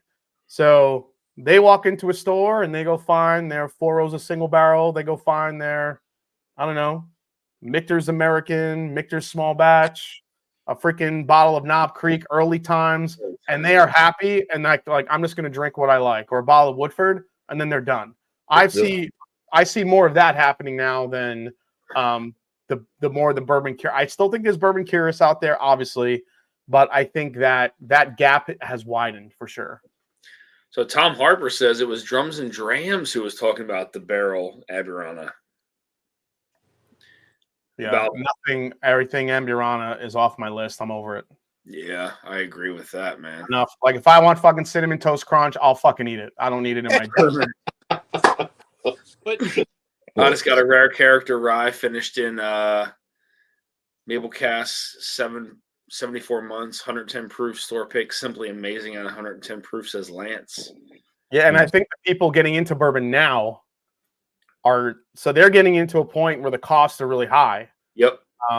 So it's kind of pushing them back or holding them back from maybe getting in and trying some of the new craft whiskeys and stuff like that. So they're going into the game thinking like, oh, Buffalo Trace is the best thing in the world, and there's some really good stuff on the shelf I could find. And they're being influenced probably by other, I'm not going to say bourbon beginners, but maybe people that haven't been in it, a little bit longer than they have. And they're just finding stuff on the shelf that they like. It has nothing to do, I don't know. I agree with Fred though. He was really getting into some hardships that he has some good friends in the whiskey industry that are going right now. Like they put up their house, their mortgage, everything. Oh man. To open up a whiskey brand. He didn't say who it was, but he's like to open up a whiskey brand. And the fact that it's not selling or nobody's buying it right now or anymore is fucking rough. Yeah. So, yeah. I mean, you're really, I mean, at that point, you're risking it all, man. That's everything. You're putting everything on the table just to, I mean, to me, I just feel like it's too late for that. It is like, already been done, did it. You know what I mean? Like, yeah, and you just see like the craziest shit that people are trying to do to make their whiskey seem interesting. I mean, that's fine. And I think in a perfect world, if you did something extremely amazing and did this really unique blend that worked out incredibly, do you have enough scale to get it out to the masses to really grow your brand? Probably not. You're probably doing this in a small scale where it's only available in maybe your state, maybe only at your distillery, your small distillery, maybe, I don't know, maybe in a couple states. It's tough, man. It's hard to get it out there. Yep. But Jason, I'm curious about since you have the Whiskey Tube channel and you know all the metrics and stuff like that. Do you feel like that it's a small percentage of the bourbon curious like people, like beginner people that are on Whiskey Tube looking into stuff as opposed to like the enthusiasts? Because, and the reason that I ask is like, I'll be in a lot of like Facebook groups and stuff like that. And like people are on there all the time and just saying, what does everybody think about this? And people are like, good, bad, don't like it. Like, without being able to describe any reason why it's good or why they don't like it, and then people are just like taking that advice, and I'm like, yeah, with everything else, like if you're like, oh, my car's doing this, let me check YouTube and see what's going on before I take it to the mechanic. You know, like literally everything that people want to figure out, they go on YouTube for. Yeah, and I feel like Eric, there's a yeah. lack of people that are beginners, like That's coming to YouTube for advice. That's a really good question, and I don't think that's anything new. I think that's been happening. Like, even, not to like say anything about my own patrons, but I'll be like I see it in my Discord, like I'll say this bottle's not worth it, don't pick it up, whatever, and like 2 days later they're posting, hey, look what I got.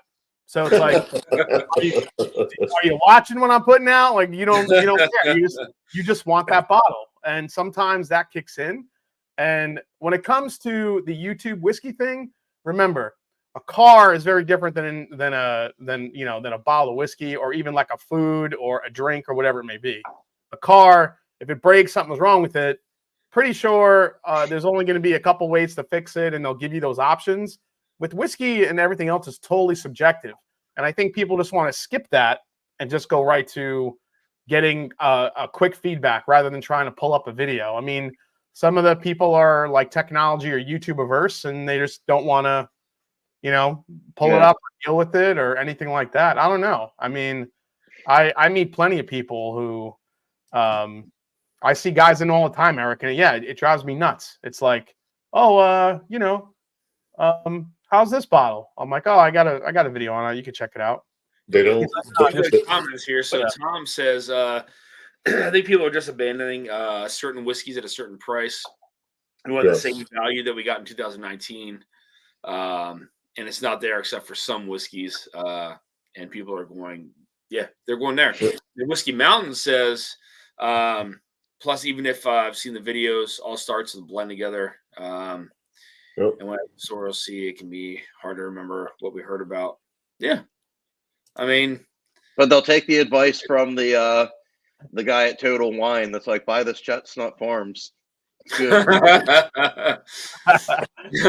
Derek Patton, cheers, man. Good to see you in here, bud. Derek D heard me talking shit about Old Forester Barrel Proof. Now he shows up. But Tom Shanley says, thanks for talking me out of the Traveler.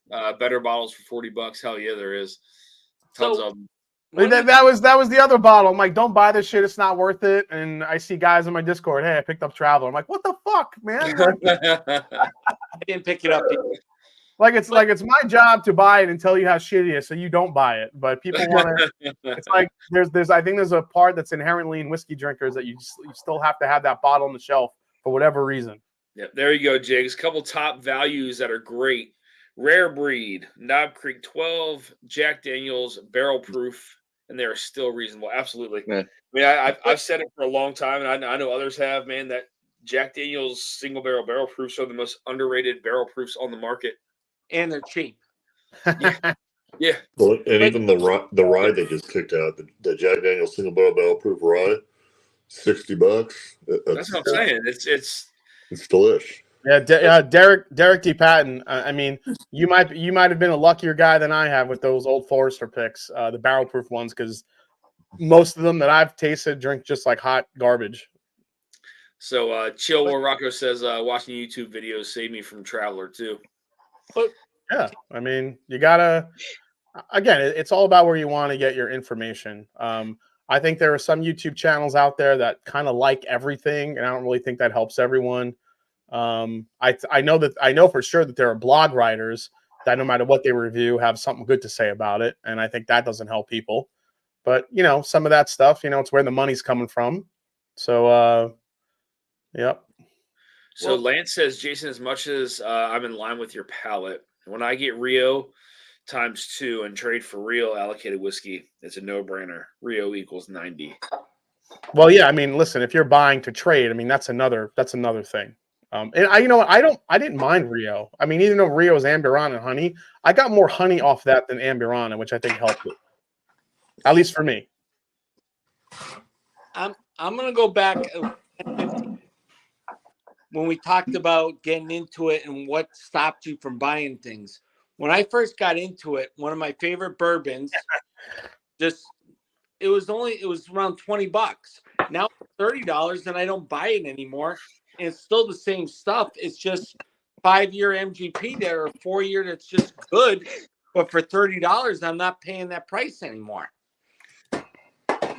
No, Derek D. Patton. I love Old Forester. It's not that I don't like Old Forester. I just don't like I'm not a big fan of the barrel proof ones. 1924. That was the bottle I think that sparked all sorts of debate this year of where that price should be, which I was really surprised. Like I was really surprised that people went off like the rails that it was $115 because I felt like people wanted it to be like 60 and 70 like 1920 is. But I'm like, guys, you gotta think through logic though, and I know logical is not the way a lot of whiskey drinkers think. Old Forester charges us $60, $65 for 1910 Old Fine whiskey, 1920. Even the 1897 Bottle and Bond is close to what is that, like a $50 bottle, 55 something like that. Yeah, those are 4 and 5 year old whiskeys, 4 to 5 years old. Remember, guys, they use heat cycled warehouses, so they are pushing the envelope of maturation to get you to think it drinks a little bit older than it is. Which, in their defense, it works. They've been doing it for ages. So the fact that it's double the age now at 10 years old, and now they want pretty much close to double the price, I don't understand why that was so surprising to people. I feel like everybody thought that because it's part of the Whiskey Row series, it should have been the same price or a little bit more than the other stuff.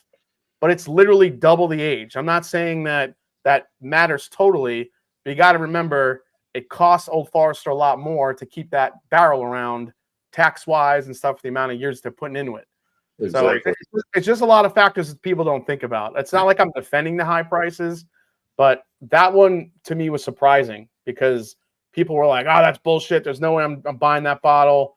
And then like a week later, everybody's fucking posting pictures of it on secondary. It was unbelievable. Tommy D says I don't shop by brands, age, type anymore. I look at the shelf, grab a bottle, look at the laser code. If it's a good number, I buy it. Oh, laser code. Everybody laser codes. Don't get me started with the laser code shit.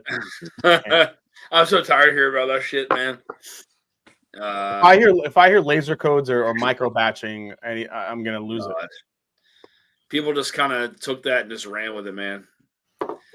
Is the only bottle of bourbon so far. I actually add a couple drops of water and it's perfect. Yeah, Lance, water definitely does help that. The barrel proof ones for sure. It calms down that heat for sure. It definitely does. The one that I bought at the gift shop recently, I was hoping 1924 would be in there. When you're kind of online, and I'm like, all right, I'll grab it. Hopefully this is a good one. It ended up being a pretty good Old Forester barrel proof. I did add a couple drops of water to it, and it actually was a lot better. Rob D, what happened to the 14 and 15 year Lucky 7 stuff? I haven't seen any of those in a long time. I think it's gone. Yeah. They went through it. You know what? When I think about that, you know who should go back on their YouTube channel and go to the comments and be like, "Told you so," was Scott, because he was like, "This stuff's not going to be around forever," and people would comment and be like, "Oh, there's always old whiskey around." Now that it's gone, I go back and be like, "Told you so, motherfucker." Master Jump, for your bottles, you should just put random laser codes on the label, just saying, "Yeah, I'm thinking of renaming my brand to just laser code." Next bottle's called laser code. Yeah. Battery died. Good night, Tom. It is interesting to see though. All these brands that people will not buy again. It's interesting. It's a lot, man. Eye-opening. It's a lot of bottles. I'm just trying to think. There's people named a lot of stuff. Yeah. Here's Vic. There he is. What's going on, man? Oh yeah. Cheers, Vic. Fucking audio. Tom says I got myself the Lucky 7 9-year. What's up, Victoria? Hey, Fonzie. All right, what's in the glass, Vic? Friday. The hot damn, that was tasty. Yeah. I know. I think Eric was one of the first ones that got me to try some of the Lucky 7 stuff, man. That's really good stuff. Yeah, I wish I just had another bottle or two. Dusty, may I jump on to Boo Jason? Derek, you can jump on anytime you want, man. You're more than welcome, buddy. Hop on. Links posted on the top of the chat. Lucky 7, 14-year Justin Sal's bourbon pick is still my top 5 of all time, says Rob D. Well, You know what's a whiskey that a lot of people don't review anymore, probably because they're too expensive. But also a bottle that nobody leaves on like a list like the one we just went over is Willet. Yeah. Yeah. Like, are you guys buying Noah's Mill and Rowan's Creek anymore? No. Nope. Nope. What about a 4, 5, or 6 year Purple Top bourbon? If it was $200, would you buy that? No. Yes. 7 years for $200 I would buy, but probably not anything less than that. I would 7 years for $200. You would be in on that? I kind of feel I would buy like one, but like I kind of feel like that's the sweet spot for some of that. Yeah, Pat, what's going on, buddy? Hey, I'm doing the best I can. I'm fat, old, and I'm slow. Right on, But I brother. only came here. Good to see you, man. I haven't seen you in a long time. Maybe I haven't seen you in forever. I only came here to look at my boy Jason and go, ooh. You know, in your defense, Jason, I love Old Forester. Yeah. I love all their products, even the dumb shit that they serve on the cruise ships. I love Old Forester. and 1920 and 1910 that I can get here at home, I love it all. I actually love their product. There was one of your videos, and I posted it on my website, and I tagged you on my website. Don't try to look my website up. You can use that one. Just accept it. You made a comment about it being like female polish remover or something close to that. Yeah, acetone. Acetone. And I actually commented on my site. I was like, contrary to Jason, no. So yeah, I just came here to boo you. How you doing, sir? I only get acetone on the higher aged Old Forester stuff. So and by the way, and here's something in your defense, by the way. I don't say this amongst the fellows because the fellows don't want to hear this. when I actually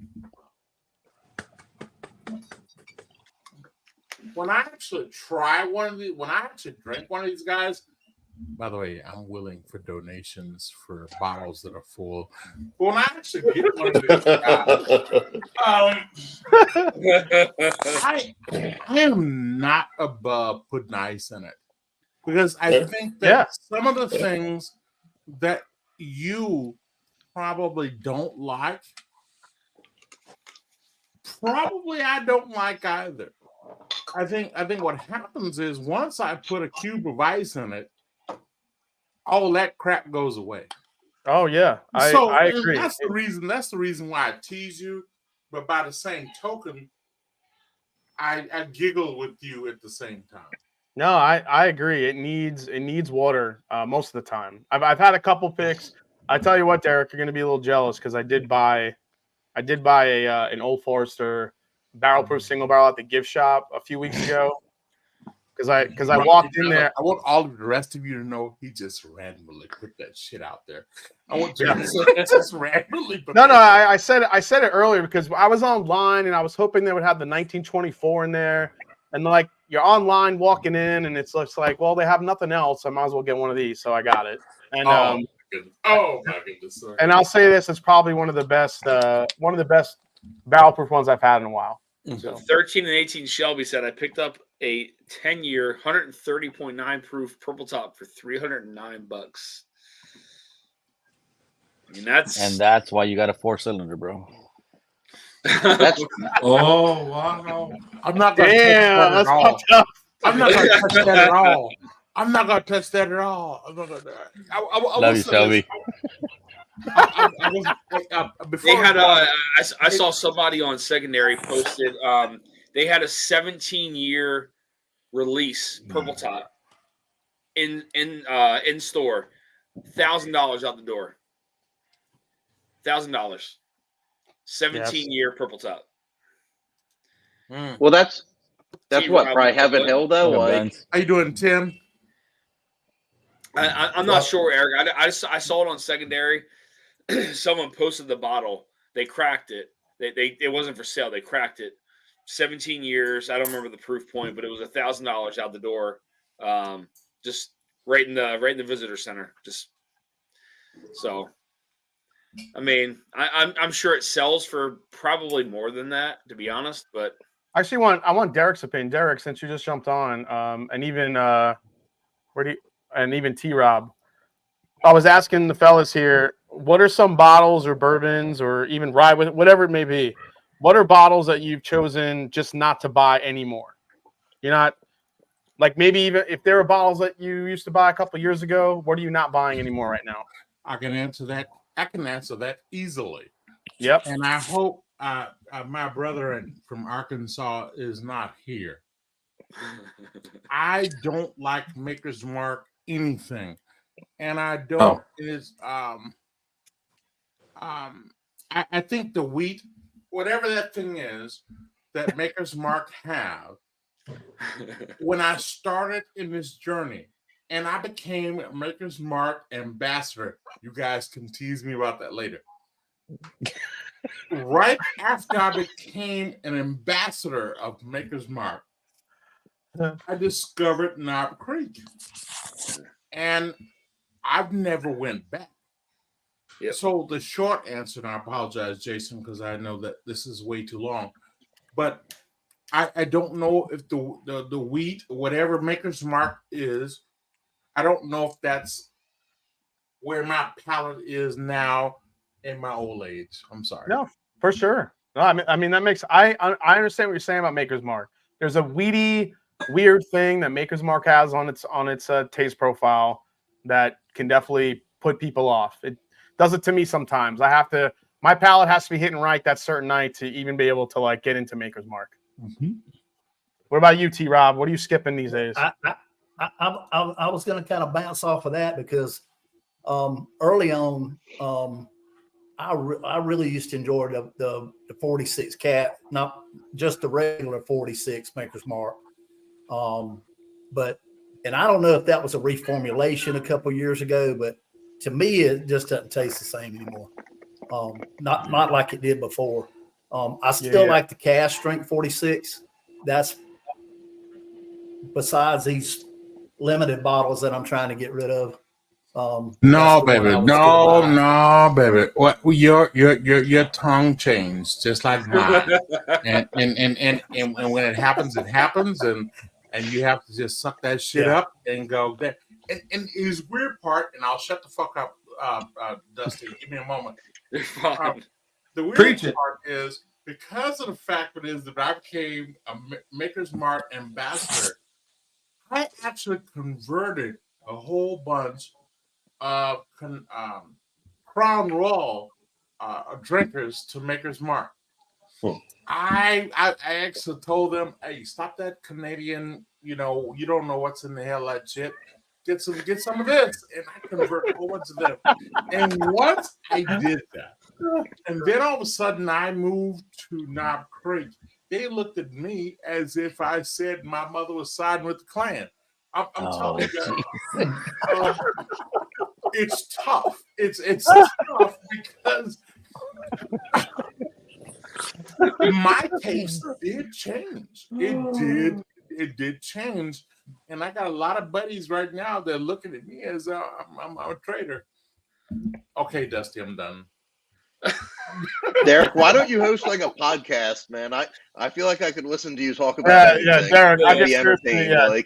Derek, I can listen to hours. So Lance says, I'll tell you what, Eric, I'll answer you this very quickly. I think the problem is content. Because I am a natural comedian because of some bullshit in college, and I did open mic and some other things, I think I'm actually fairly good at short burst.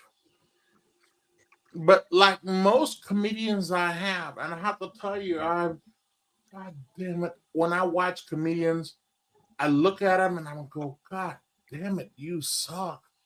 So I am hard on people that are comics like me, because there's an old definition of how do they say it? Comedians say funny things. Yep. Comics say things funny.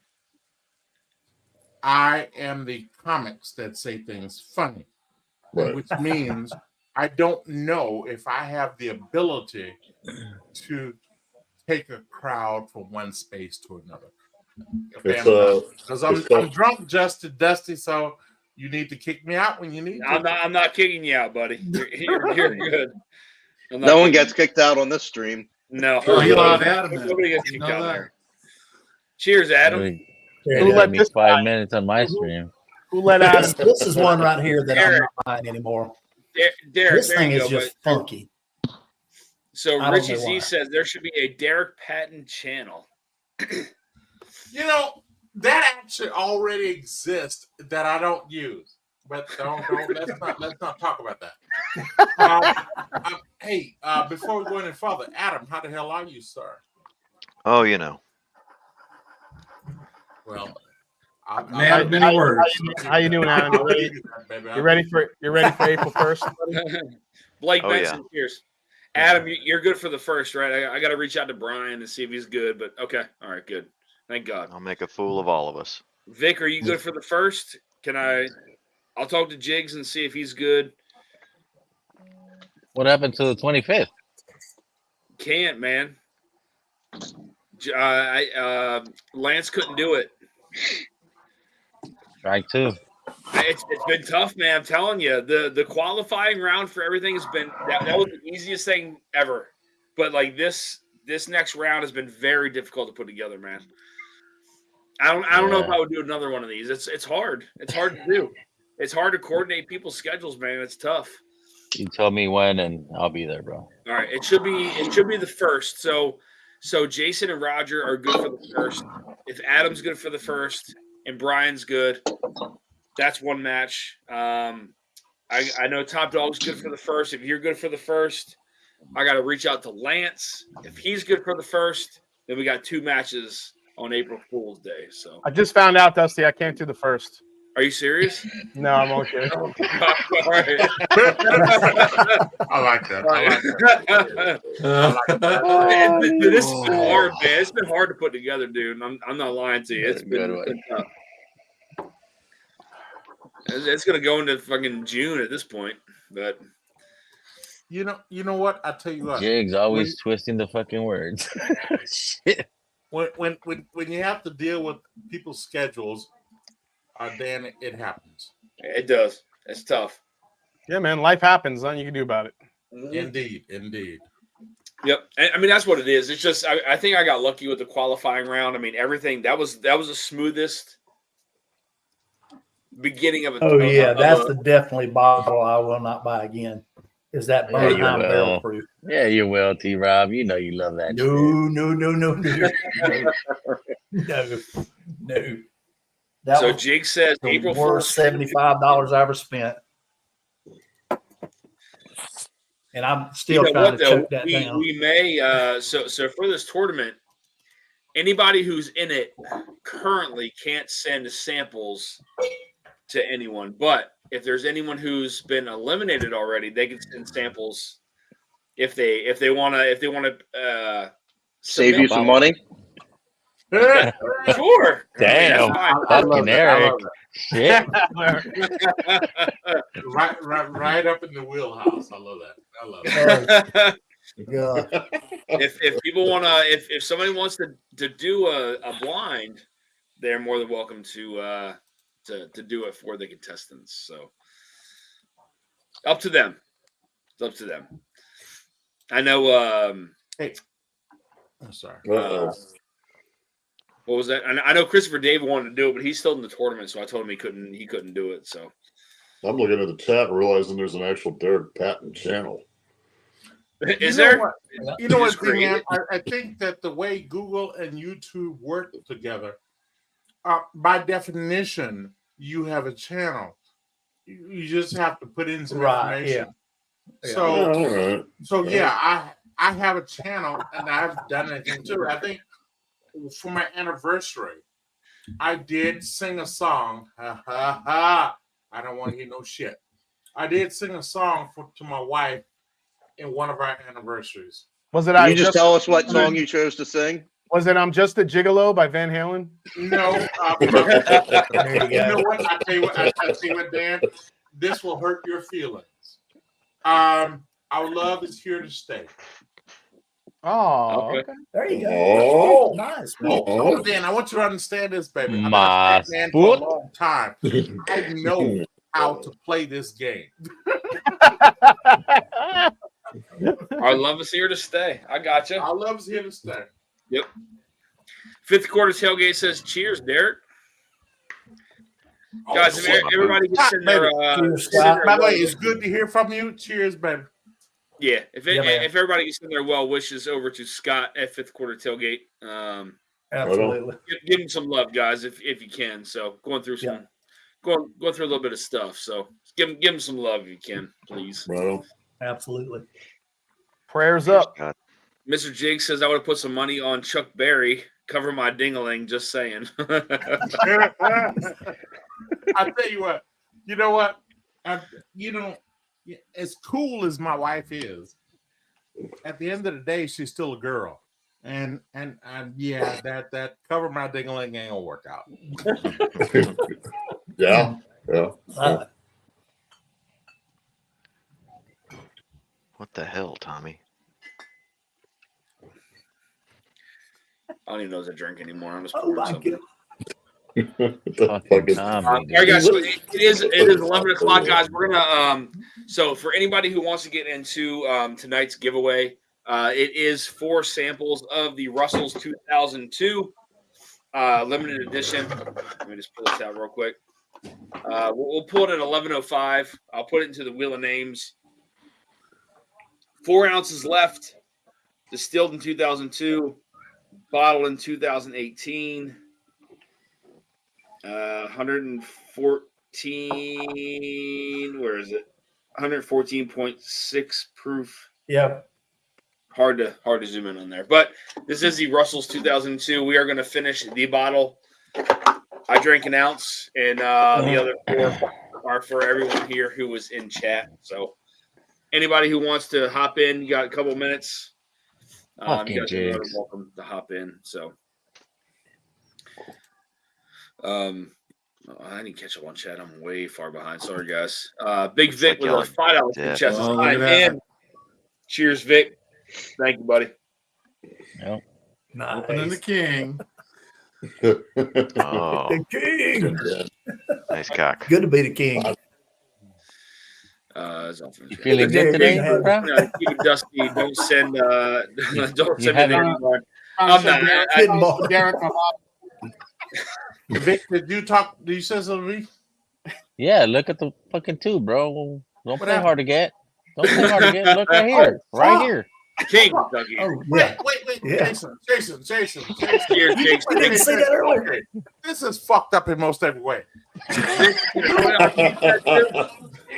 Actually, Thank you, Vic. I'm sorry, Dan. I'm sorry. Gotcha, brother. You're fine. Don't apologize, man. You're good. You know, Jason, you pick on my people all the time, and you're gonna pick up a king of Kentucky. Wait, what people? Whose people? Old Forester, Brown Foreman, my people. Dude, I never said anything. I've never said anything bad against Old Forest. I'm not crazy about their power, but that's it. I like everything else they make. Cheers, bourbon. Say this, if you don't mind.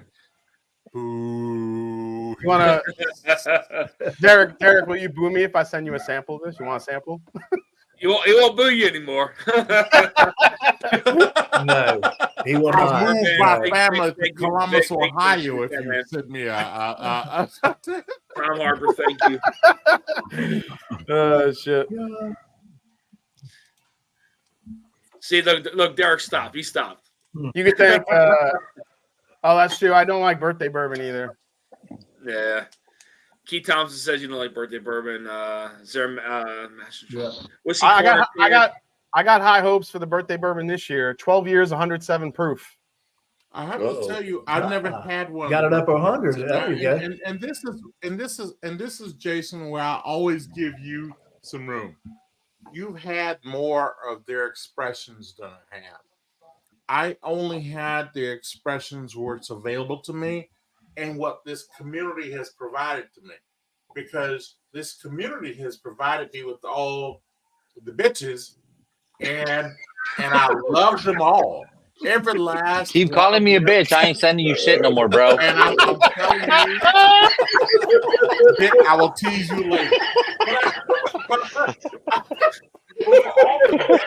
That this community has sent me, I have loved them all. You know, I'll tell you so much so that when I was in Detroit, I loved it because everywhere I went, someone wanted to go, "Hey, here's one of these bitches." You know, like, I'll take it. There we go. Oh shit, that's funny. I'll say this, Derek. I'm definitely not getting samples from Brown Foreman for their birthday bourbon anymore. After I shit on the one 2 years ago, they're not sending me. Okay, that happens, baby. That happens. It does happen. Tom Harper said one bottle I can't I'll be find. right back. Need to is the James E. Pepper decanter bottle. Tom Harper, dude, it's I being know. you could find it online. They're selling it online for retail. Just Google it. You'll find it. How much are they running, Jay? They're like 65, 70 retail. It's not bad. Hey, Yeah. Jason, There's I different don't mean to batches bother of you, those, sir, though, right? but you do remember running into me in Detroit, right? Absolutely. Oh, goddamn. Okay. Yeah. Oh yeah, man. I want to make sure that you don't think I was a stranger fucking with you. No, dude. Meeting you in person was the highlight of my career. I don't believe that, but baby, I love you for saying it.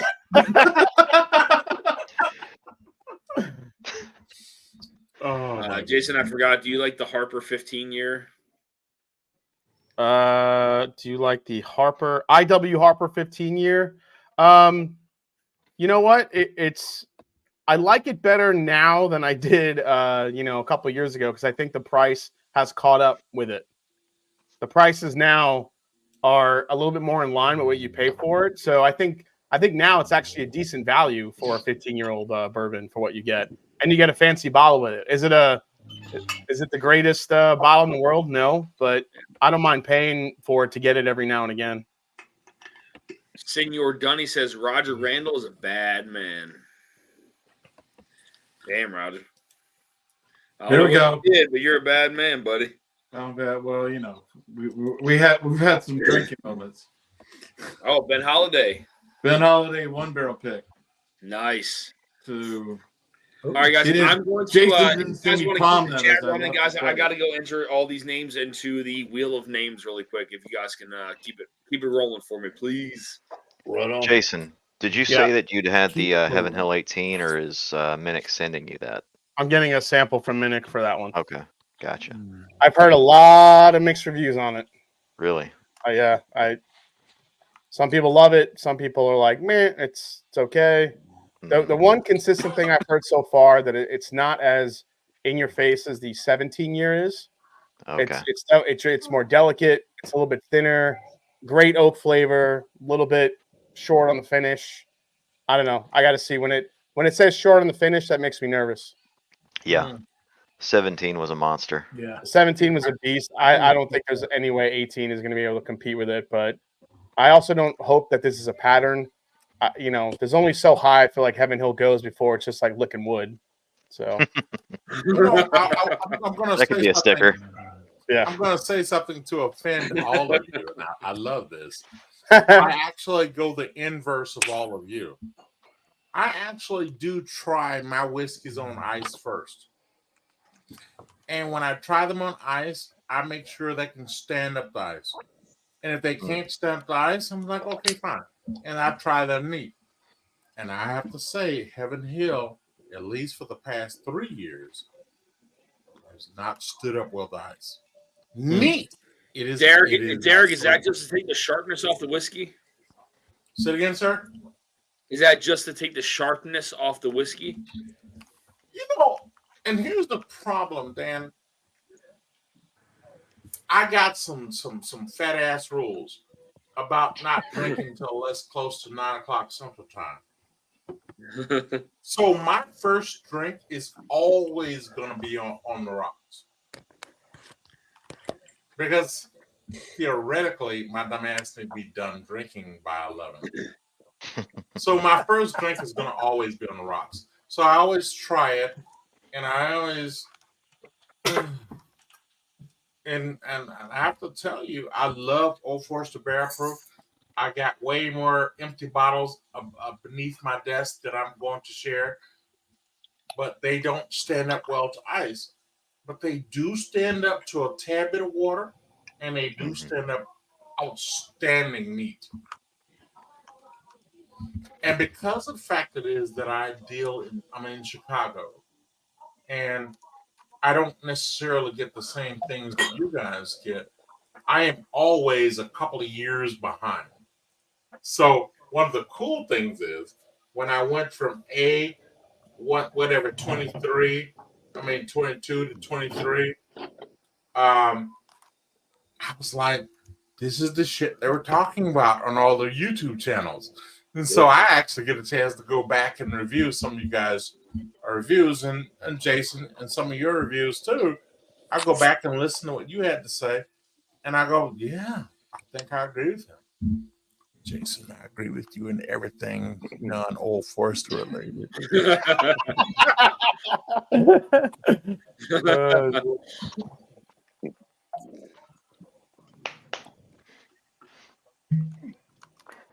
I like a viscous whiskey, and ice tends to dampen that a little bit.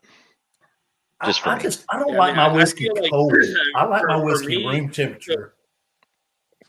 So for rye, I feel like when I put ice and whiskey on a rye, it takes the sharpness of the spiciness of the rye away, and it offers more sweet flavors for me. Anyway, that's just me. That's right up there with kissing your cousin. You know what? I'll tell you what. And out of left field. By the way, if you guys don't know, he doesn't like rye. That's why. I'll tell you what. There's nothing you could do with a rye other than put a vermouth with it and a little ice, baby. Because Get out of here. You know, Boo to him. Boo his ass. Boo this man. I give you guys that. But every time I have a rye, I feel the same way when I cut my backyard grass. I feel like someone's fucking with me. And yeah, vermouth. And by the way, Dan, please feel free to block me or I'm not blocking you, Derek. You're good. But I'm telling you, no, ryes have a place, and that sweet vermouth and a little ice, and your spouse in the other room.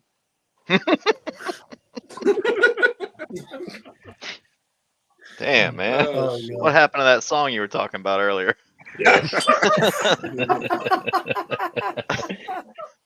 He knows how to play the game, Adam. So that was a lie. Right. He knows how to play it. I'll be right back, Dusty. All right, guys. Man, All right, guys. So we have everybody's name entered into the wheel of names. I just want to make sure I'm not missing anyone. No, but Derek, I feel like with not only with rye, but like with high proof bourbon, for instance, like so there's some Old Forester barrel proof picks. There's sometimes some Jack picks that are barrel proof that are high. It just takes for like when you add some ice or a little bit of water to it, it takes the sharpness away for me anyway. So it's not only rye, but it's that bourbon too. It just takes that sharpness that you're getting not only from the proof, but if it has a high rye content, it'll kind of dampen that, if you will. You know what? I'll give you that. And hence the reason I start my evenings with ice. You know, once you actually finish that first glass with the ice, yeah, you don't need it anymore. Palate is like, had a baby. Yep. Yep. But for me, like for me, it just depends though. Like, so there's been some I'll say middle proof stuff. So I'll say like that 115 to 120 proof stuff. That I'll add some ice to just to try it. But it doesn't do much for me. Like if it's not, I feel like if it's not sharp with like if it's not a high rye and doesn't have that like that sharpness to it, it'll kind of it'll dilute like the oiliness for me of a whiskey. Whereas if I were to try say a Knob Creek 9-year at 100 proof, right? With ice. For me, like I don't know if you ever tried it, but like a 9-year Knob Creek with ice, you're still getting a lot of flavor to it. You're not obviously getting the proof hit because it's only 100 proof, but like but hitting that 120 proof, that 115 to 120, it dampens something for me, man. Like depending on what it is, Dan, you have a point because Dr. Emmenecker asked me, have I had a high proof rye? I think he did. Yes, Dr. Emmenecker asked me, did I have a high proof rye? I don't think I have. I think all my ryes have always been 100 proof and below. Yeah. And the first rye I purposely bought was Heaven Hills Screw Top. Bottle and Bond. Yeah, the Bottle and Bond. I bought that and mainly for the Manhattans. Yep. And that was the first 100 proof rye I had, and I was like, yeah, it makes a Little partner. Cheers. No, Derek, I agree with you. So for me, I try whiskey all different ways, whether everybody knows that or not. But like when I for me anyway, when I try something that's a high proof rye, it takes the sharpness of the rye down to a I don't want to say manageable level because I like rye, I like high proof, like high percent rye. But it takes it down to a level where it offers interesting flavors to it. You know, that 120, 125, even up into the 130s, by adding some ice to it or some water to it, it dampens that sharpness that you'll get from a rye. And it brings forth some different flavors to it, whether that's fruitiness, floral, or herbal kind of notes to it. It's very interesting, but it cuts out that sharpness and that bite that you get across that center of the palate with that rye. and it brings forth some of that herbal, floral, or sometimes like medicinal kind of notes to it. It's interesting. I can't agree with you more, Dan. You put some ice in that, and the fruitiness really just comes through, man. I just want to say something offensive, if you don't mind, Dan. How do we block Eric? I'm gonna put it out here, but you know, if I wanted to drink gin, I would drink gin. Look here, no. Are there any chemists in here? You know, I want to say this, Dan. I want to say this to you. God damn it. The guy with the really large dick and he's old as hell. Oh, so I'm not that old. Tommy I'm D. sorry, Derek. I'm only 38, buddy. Tommy. No. Wild turkey. God damn it. Okay. I have a Wow. What the fuck? Jimmy Russell. Yeah, he's calling out Jimmy Russell right now. He must be from the Mid-South. This fucker been hanging around with Ben too much. Oh yeah, baby. You got it. You're in. A whole bunch. I want to see a bunch of eggplant emojis in chat. Yeah, remember, my offer is kick my ass out when I cross your line. I'm not kicking you out, buddy. You're good, man. I don't do that here. Wild turkey. I have a wild turkey rye upstairs, and I normally mix it with the sweet vermouth, and I hand it out to my wife, and we actually watch movies that I really don't want to watch. One night, I was actually Like Brokeback Mountain. Tim, I'll tease you later, baby. But right now, but I was by myself, fucking around. I had no bourbon left, so I took some of this hot,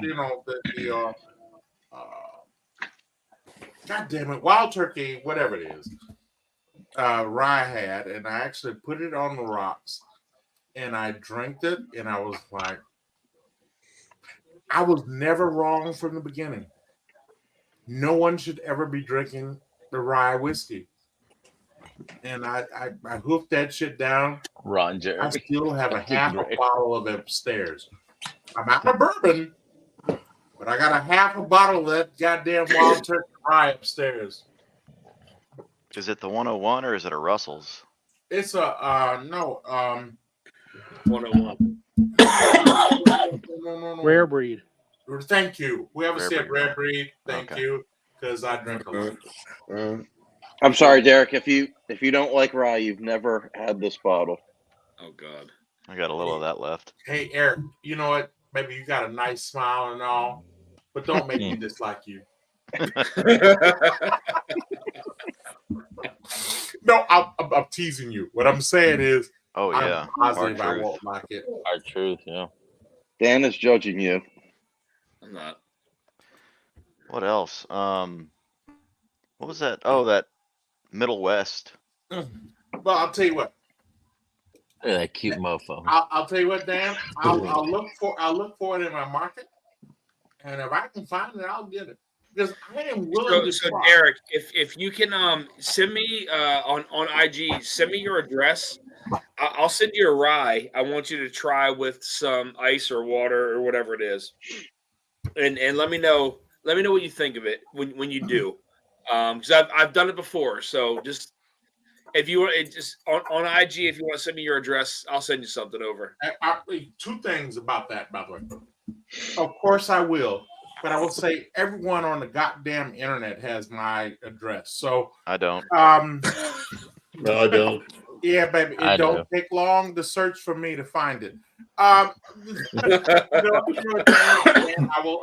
do that. I'll send you some rides something I could send you. that really opens up with a little bit of water, ice, whatever it may be. Just to try it. I'm serious to all of you who are listening. I am Derek D. Patton with a D, not a J. Derek D. Patton. You can look me up anywhere. All my shit is on the internet. All of it. And you got a call my cell phone number. I'm not going to answer my cell phone. Okay, I'm done. And you got a YouTube channel. And did you get the Sagamore Manhattan finish yet? Picked up a bottle. I did not. I have a bottle of the old Manhattan finish, but I did not. I didn't grab one of the new ones. That's out right now. So. Yeah, Sagamore makes some good stuff. Yeah, Manhattan. Yeah, Derek, I'll send you something that's pretty good, man. It definitely opens up with some water and some ice. So send him some Dickel. No Dickel. Hey, I've been. That's that hidden barn. You know my response. Boo hiss. Tom Harper says that Manhattan finish is fire. Yeah, I didn't get the new one, but I do have the old. I got Manhattan. a couple of the old ones. I haven't tried the new one yet. Or just Google President of the Men of the Mid-South. Exactly. That's right. Yeah. Hey, there you go, pop up. Oh my goodness!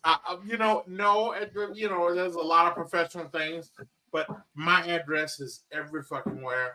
I can't stand it, but I was like, you know what? If anyone wants to come see me, they are free to come see me. Derek, have you tried anything from Hard Truth? Any of their rye? No, not the ryes. No. Okay. I think. Derek, I'm gonna hook you up. I think I got a bottle of Hard Truth, not the rye, from Vic long time ago. Okay. I don't know That's why. what I mean. Hard Truth put out some really good stuff, man. How was it? It's gone. So you drank rye.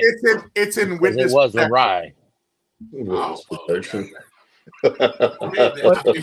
Hey Dan, you know that shit I told you earlier? Yeah, I lied. Apparently, there is a rye that I've had that I like, and it came from California. Oh, okay. See, I feel like if you wanted to get like 30 free samples, you would just come on here and be like, I don't like rye, and I'm convinced that nobody could ever get me to like rye. And like the community would be like, Hey, let me just check put this this out. out I've there. got I hate ultra aged Heaven Hill. So You know what? hate it. You know what, Eric? Good shot, Adam. Good shot. Good shot. You know what, Eric? I want to say this to you. I never claimed no one could convince me otherwise. What I'm claiming is that the grass clippings that I've had were just offensive. What's up, Blake Now, Johnson? and Vic made a very good point. If the bottle that I got from him wasn't rye, it was good, and it went into this protection quickly. That's the thing. The hard truth doesn't drink like a regular rye. Yeah. Right. So Blake Vincent says, Derek, any small blonde white girls come up and hug you lately? You know what? That has not happened since Charlotte. You know, that I'm not going to talk about that because I'm drunk. Okay, let's just let it go. Oh shit! All right, guys, we're gonna get to this giveaway really quick, guys. It is almost 11:30. We're gonna get into this giveaway while we still have a good chunk of people in the chat. So tonight we are giving away 4 samples of the Russell's 2002, distilled in 2002, bottled in 2018. And then I know Jeffrey Wack has a sample pack that he is giving away as well. That has the Rebecca Creek finished in Spanish oak in it. So, did you add the last 3 entries on there? Yeah, I did, Vic. I got you. Okay. You're in. No, I'm All right, talking guys. about So we are going to Senor randomize this. Huh? Senor Dunny. Yep, I got it. Yep, got his in there. Yep. All right, so we are going to share the screen. Make sure we're not on Pornhub here, real quick. Only Dance channel. Only Dan's. The Only Dance channel. Only Dan's. Only Dan's. Yeah. That's it. All right, so we're going to share this. I already randomized everything, but we got Mark Emmenecker, GT, Mustangs, Vic, JG, Lance Powell, Paul P, Thomas, Shauna, J Cells, Roger, Tom Shanley, Z-Man, Major Zero, Mark B, Chill with Rocco, Art Sanchez, Eric Gunderson, Top Dog, got Bourbon, Whiskey Corner, Tom Harper, Jigs, Mark Emmenecker, Mark B. Let's see here. We got Senor Dunny. All right, guys, we're gonna shuffle it a couple more times. So first giveaway is gonna be for the sample pack from Jeffrey Wack. This is gonna include, I'm not sure what everything is, but it's gonna include a sample of the Rebecca Creek finished in Spanish oak. Here we go. Great. Didn't it also include a King of Kentucky bottle? Oh, sorry. Yeah. It is going to Shona. No. GF Mustang. GT Mustang. GT Mustang. Nice. Nice. Yeah, we're good. Hey, Dan, I don't know Congrats, if you my saw friend. it, but Eric Gunderson has given away some legendary samples, he said, for the drawing here. Nice. All right, hold on. Legendary. Legendary. Where are we? Oh, yeah. It's in Oh, chat. shit. D-Team and Kryptonite. Eric Gunderson is going to give away a sample pack of the D Team and the and the Kryptonite. Okay, There you go. Eric, that's very generous of you, man. Thank you for that. Yeah. We will do that now, actually. So let's go ahead and spin this wheel. We're going to shuffle it a couple more times, guys. This is for a sample pack from Eric Gunderson. This is for a sample of the D Team and Kryptonite. This is the Nashville Barrel Company picks we just did. just a handful of weeks ago. So here we go. Who wins it?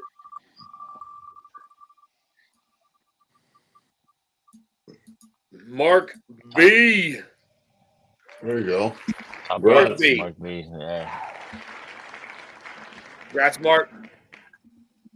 You got the samples of the Nashville Barrel Company picks from the D team and Kryptonite, which was me, Josh from Stuff and Whiskey, and then the entire group that was there to pick it. So now we're going to get into the 4 samples, which is it's going to bottle kill this Russell's, guys. So I figured I'd bottle kill this with you guys, give away the samples. First sample goes to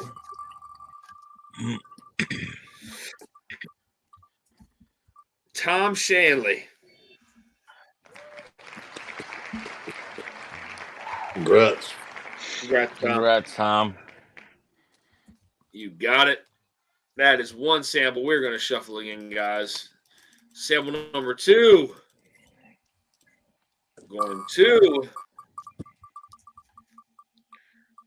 That was weird. It barely spun, but that is going to Z-Man. Congrats, Z-Man. Congrats, Z-Man.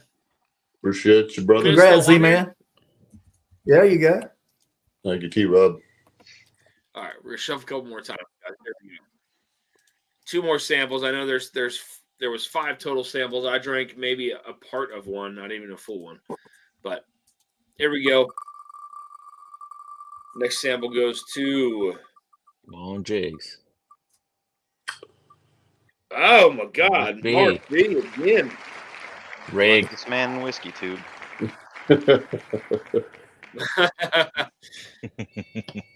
Congrats, Mark. You win again. You guys got to let me know what's going on in chat because I can't see anything. So, all right, guys, here we go. Last sample of this. We're going to give away a sample of the Cascade too, guys. We'll give away a sample of that tonight. Look at that. This shit is fucking rigged. Rigged. Fucking rigged. Oh, Roger. This Oh, is shit. rigged. So close, Roger. That's so rigged. Rig. Congrats, Congrats, Rig. All right, guys. I have no comment. I have no more sample comment. to give away. I am going to give away a sample of the Cascade from I forget what year it was from. It's over there, but this is distilled at Old Buffalo Trace Distillery. Here we go. Let me write this down. Z-Man, you're on fire tonight, baby. Z-Man. Congrats, Z-Man. Wow, Rigged. Z-Man. Nice. It's Z-Man rigged. wins the Cascade. Big Vic wins That's rigged. the Russells.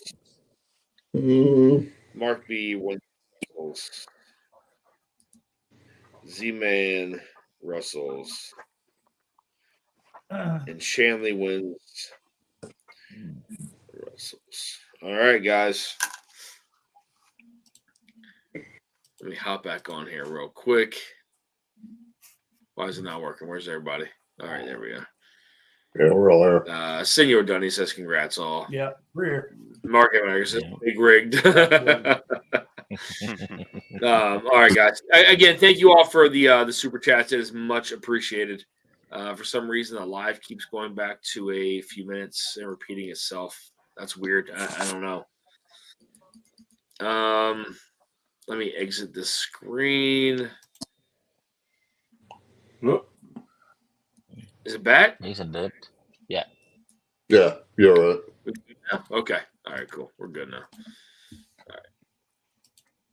There we go. Did Jason hop back on or did he leave? He did. Yeah, he did. All right. I know he has some editing and stuff to do. So, Yep. Eric, I'm in Stuff and Whiskey Discord. So, DM me, we can get an address. I'll be right back, guys. 1 sec. Yep. Right.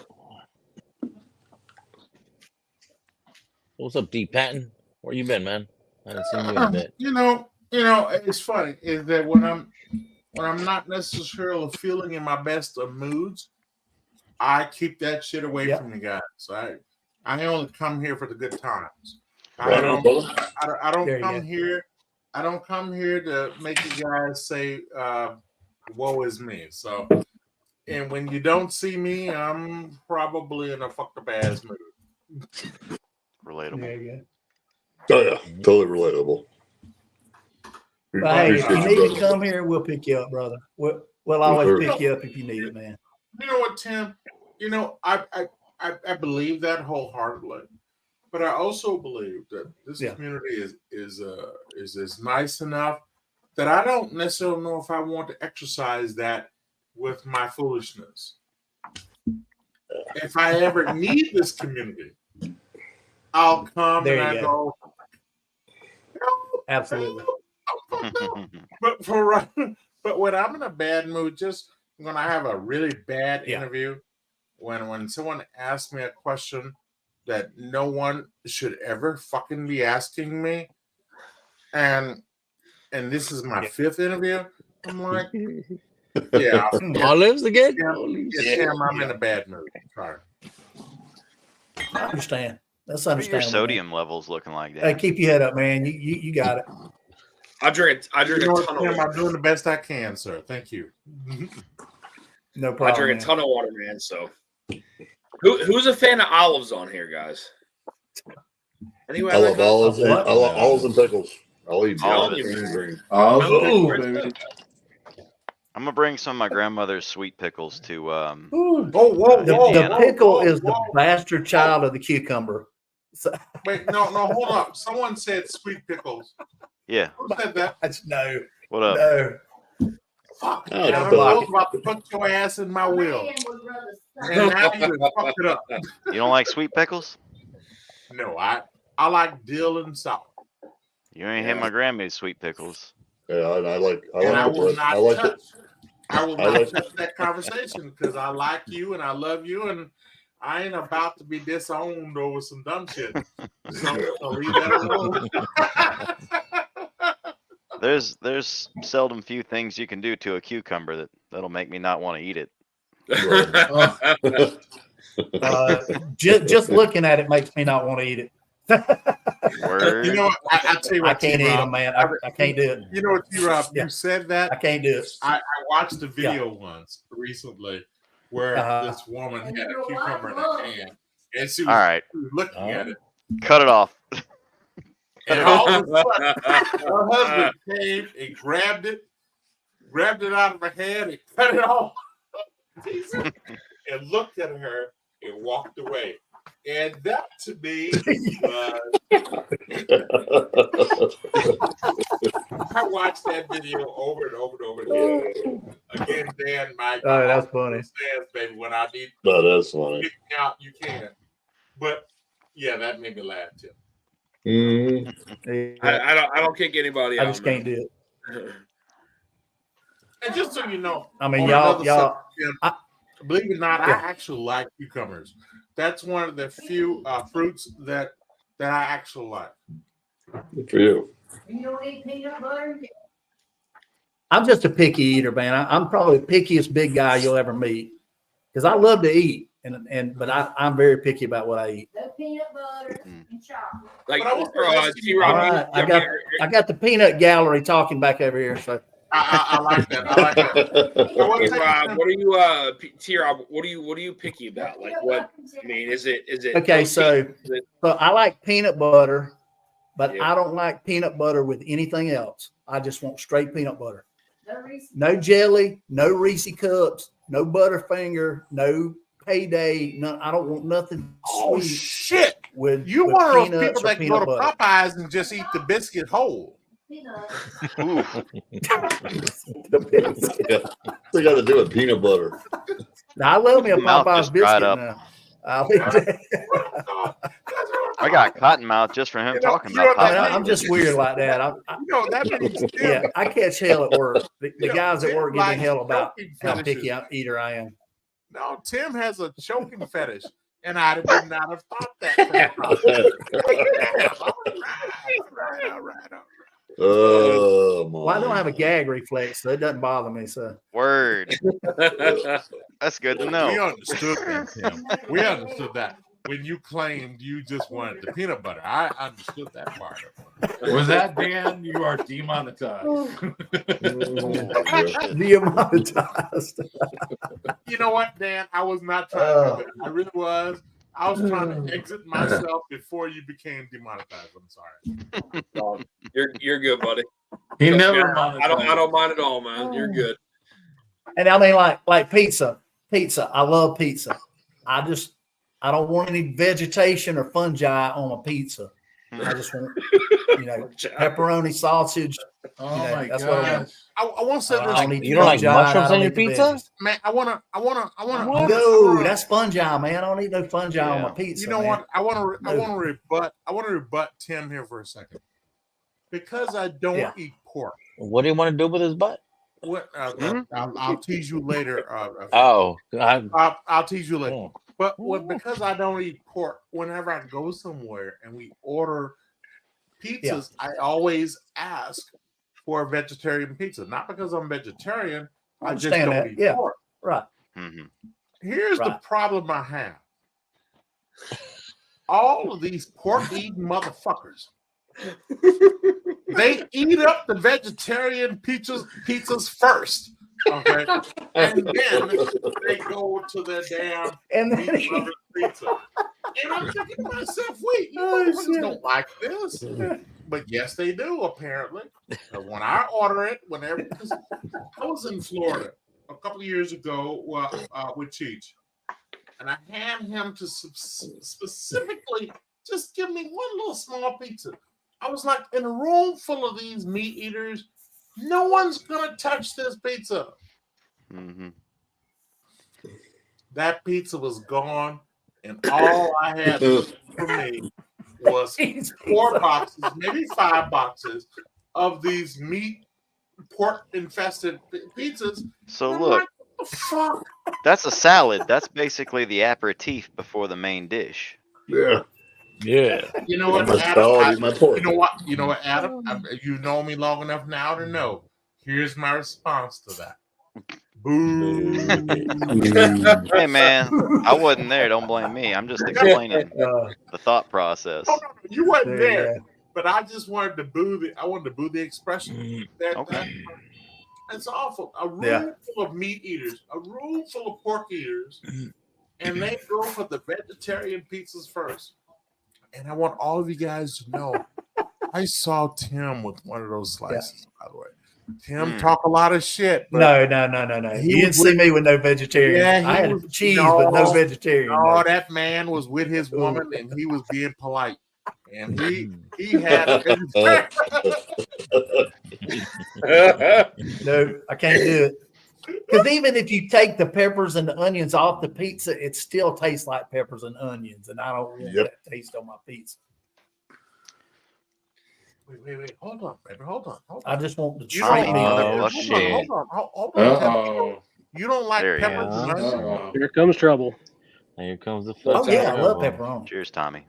Cheers, Tommy. Cheers. Cheers, what's up, Tommy? Tommy, how you doing, baby? I'm good. You? Well, it sounds like you've been that good. old and surviving, baby. Yeah. That's good. Tommy, I've been seeing a bunch of survived houses the go up snowstorm? on TikTok in Japan. I'm thinking about moving.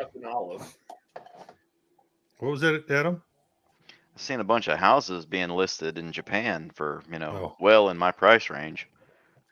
Thinking Yeah, there's a about lot of moving. houses out in the Adam, country have you ever area. been to Japan? No. I'd love to go. He just all want the to buy kids are one and moving- fucking Airbnb to fucking Tommy. All the kids are moving to town. There you so the family Yeah. houses are not being, they're just going empty. Well, that'd be It great was a because big I want to live story. out in the Big country. How's the health care? Did you live in Tennessee already, bro? Is it free? It's like socialist. Yeah, it's free. To a certain point. Where's that? Japan. Right. Yeah. Oh, well. I need to take my fat ass. Well, it's subsidized by. You're going to Okinawa, right? Yeah. Yeah, I'm going to Okinawa. Yeah. I was looking at Shinjuku. That's the city, Shinjuku. right? No idea where that's at.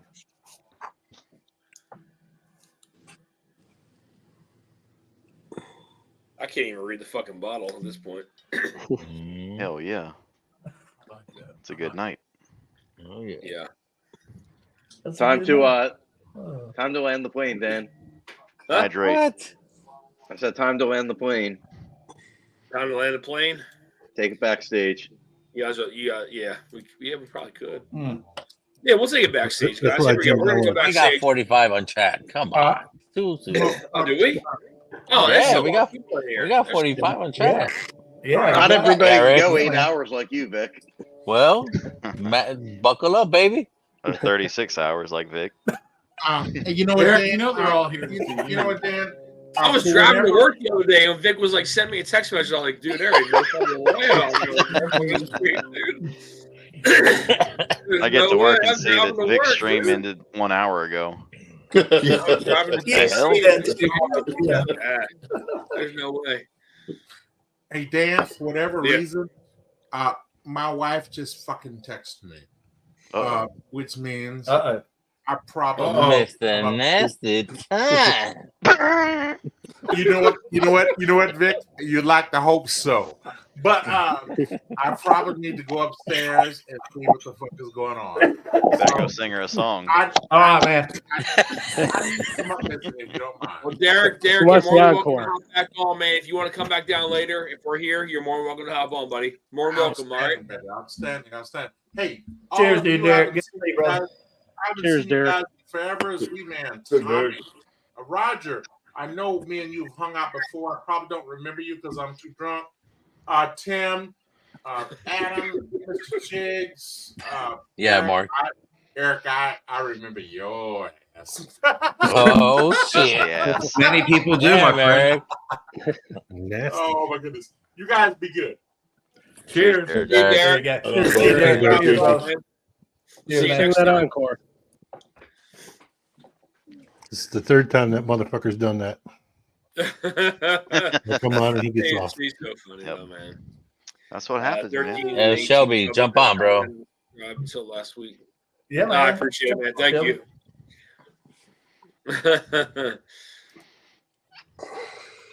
I'm still fucking eating olives and pickles over here, guys. I don't know about you, but Ugh. You enjoy those. no olives and pickles for anybody? I ate some turkey pepperoni earlier. I need But, food. uh, Like this is just this is Johnny Walker 21? Huh? What is it? Johnny Walker 21? Yeah, it's from 1988. It was a Japanese only release. 21 year. Oh, is that that gold label? Man. Yeah. Hell yeah. Hold on, Jigs. Let me Nice. get a close up of that. That's so festive. Yeah, I just opened it last Whoa. week. Nice. Nice. You're full of shit, bro. You opened it Holy last shit. week? Yeah, Damn, fucking D-Pan over here. it is so fucking good. Jigs, are you good to go on the first? Yeah, that's fine. All right, cool. Shelton, are you good to go on the first? Roger All that. right. Can't make it, Dan. I'm sorry. I don't know. Yeah. That's Easter All right, Monday. Eric. I will send a blind though, or send multiple blinds if you need it though. I'm down for that. Oh shit, Eric's all right. Yeah, that's good. That's good. I feel bad because I made fun of you earlier. How am I going to get the hidden barn if Eric's You make sending fun of it? me all the time. We gotta get it before the first, Eric. Before the first. No, I'm not sending this one. I'll send another. Why? What? Oh, the first. Oh, it's not. Yeah, I could get it before the first. Peer Hey, pressure, after, send us samples and shit. after Well, yeah, I me can and do Brian that. drum Roger You and just gotta Jason tell out, me, they can 'cause I start gotta- sending samples out to people. Well, they can't be anybody currently in the tournament. I know Christopher David wanted to send samples, but he can't because he's currently in the tournament. I can't do that to anybody because he can make it Peter. difficult. Cheers, Peter. Cheers, guys. Peter. What's up, Peter? Love the fact everybody's still up. Cheers, Peter. Good to see Only everybody. 9:48 here, Peter. I'm not that old. Yeah, It's 8:48 here, Peter. You know how long I I took go. I took a nap. I took a nap before I went to the gym tonight, so I'm awake. It's 8:48 Well, over Snapchat. here, Peter. Hey, and I'm still up, so I'm Aren't you happy supposed about to take a myself. nap at the gym? Oh, Slapshot said he's good for the Huh? first too. No, I Okay. took a nap Take a before nap. I went to the gym. Yeah. I usually And take a nap while I'm Which Matt- Donna and just said I Roger, always take a that's- nap before I go to the gym. Guys, so that's good. We're good. We're good for the first. No, Ben, you could keep that Sagamore 8 here, bro. Enjoy it. Yeah, Well, you gotta be I'm minding good on that. that. I've had enough. So Eric, if you want to send samples, man, you're more than welcome. You got Vic. Oh no, actually you got so you have Adam and you have Brian from Slapshot, and then you have Roger and Jason. Yeah. All right, I'll do it. That would be one matchup. All right, I'll do it. All right. You guys are in Don't trouble, fuck man. me, Eric. Oh yeah, you guys are fucked.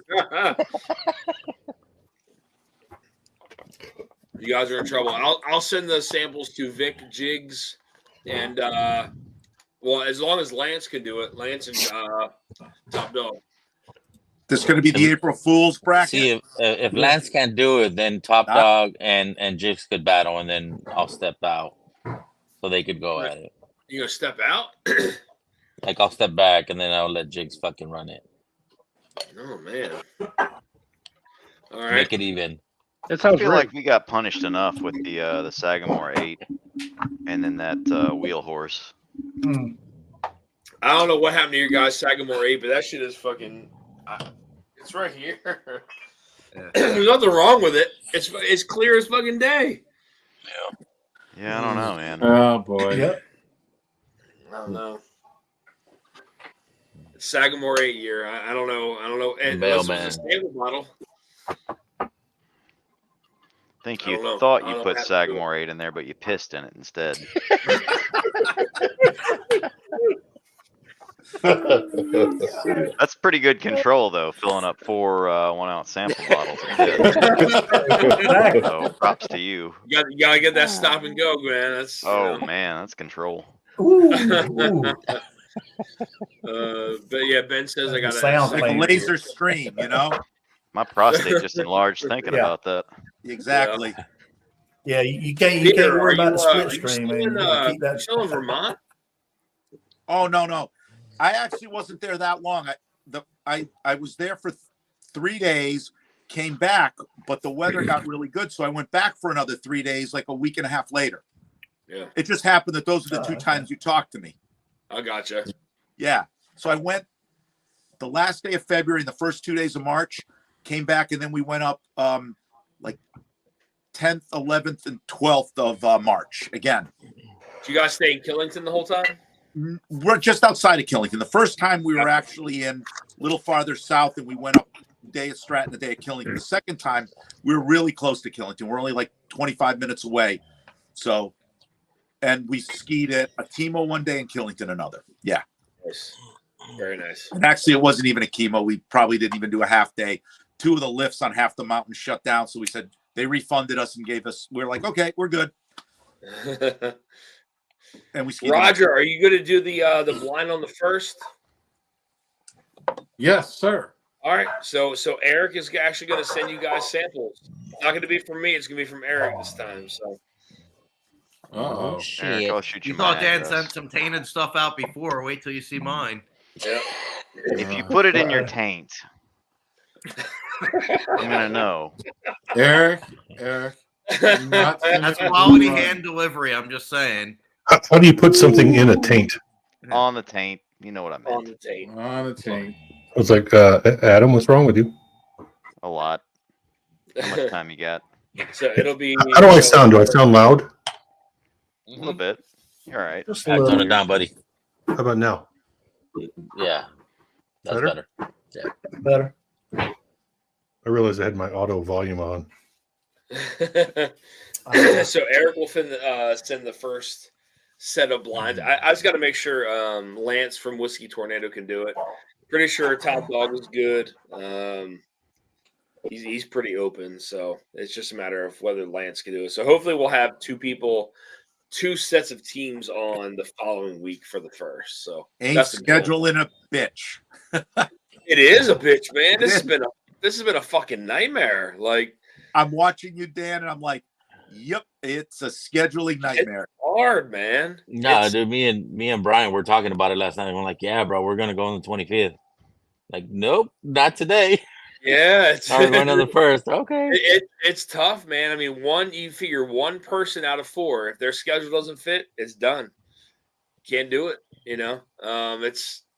It's been like I think the qualifying round, it just happened to work out so perfectly. Like everybody was open, it was smooth. This has been it's been a fucking nightmare. I'll be honest. I watch it, I'm like, wow. Yeah, it's hard. It's the time of year too, Dan. Very People hard. have more shit going on right now. Yeah, Like, I mean, it's understandable, man. It's only a tournament. Like it's not anything crazy, you know what I mean? But Yes, it is, hard. bro. It's hard Yes, to set it up, is. man. No, yes, it is. We got stakes in this shit. Somebody say steak. Yeah, I mean the Especially winners Snapshot. pretty sweet. I can't tell you what it is, but it's good. It's a nice prize for sure. So You haven't seen the off-track betting on this, have you, Stan? I have not. That'd be funny if there was some though. That'd be. Hey, how do I get in on that? Can I call a Pete Rose? I'll text you. I'll text you, bro. That's a good question for people, guys. Does Pete Rose belong in the Hall of Fame? Yes. Yes. Yeah. Absolutely. Okay. Definitely. Yeah. Absolutely. I agree. Far worse people Man was a already in beast. Man was a beast on the field, man. He was a beast. If Ty Cobb's in there, anybody belongs in there. That stuff that happened afterwards, man, that was after his career was over, man. Yep. I agree. His baseball playing time.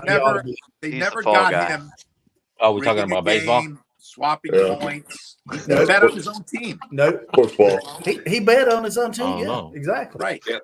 Eric He didn't Gunderson rig a World says Series. says absolutely. Yeah, The I problem agree. is that was the only thing that almost killed baseball till now was the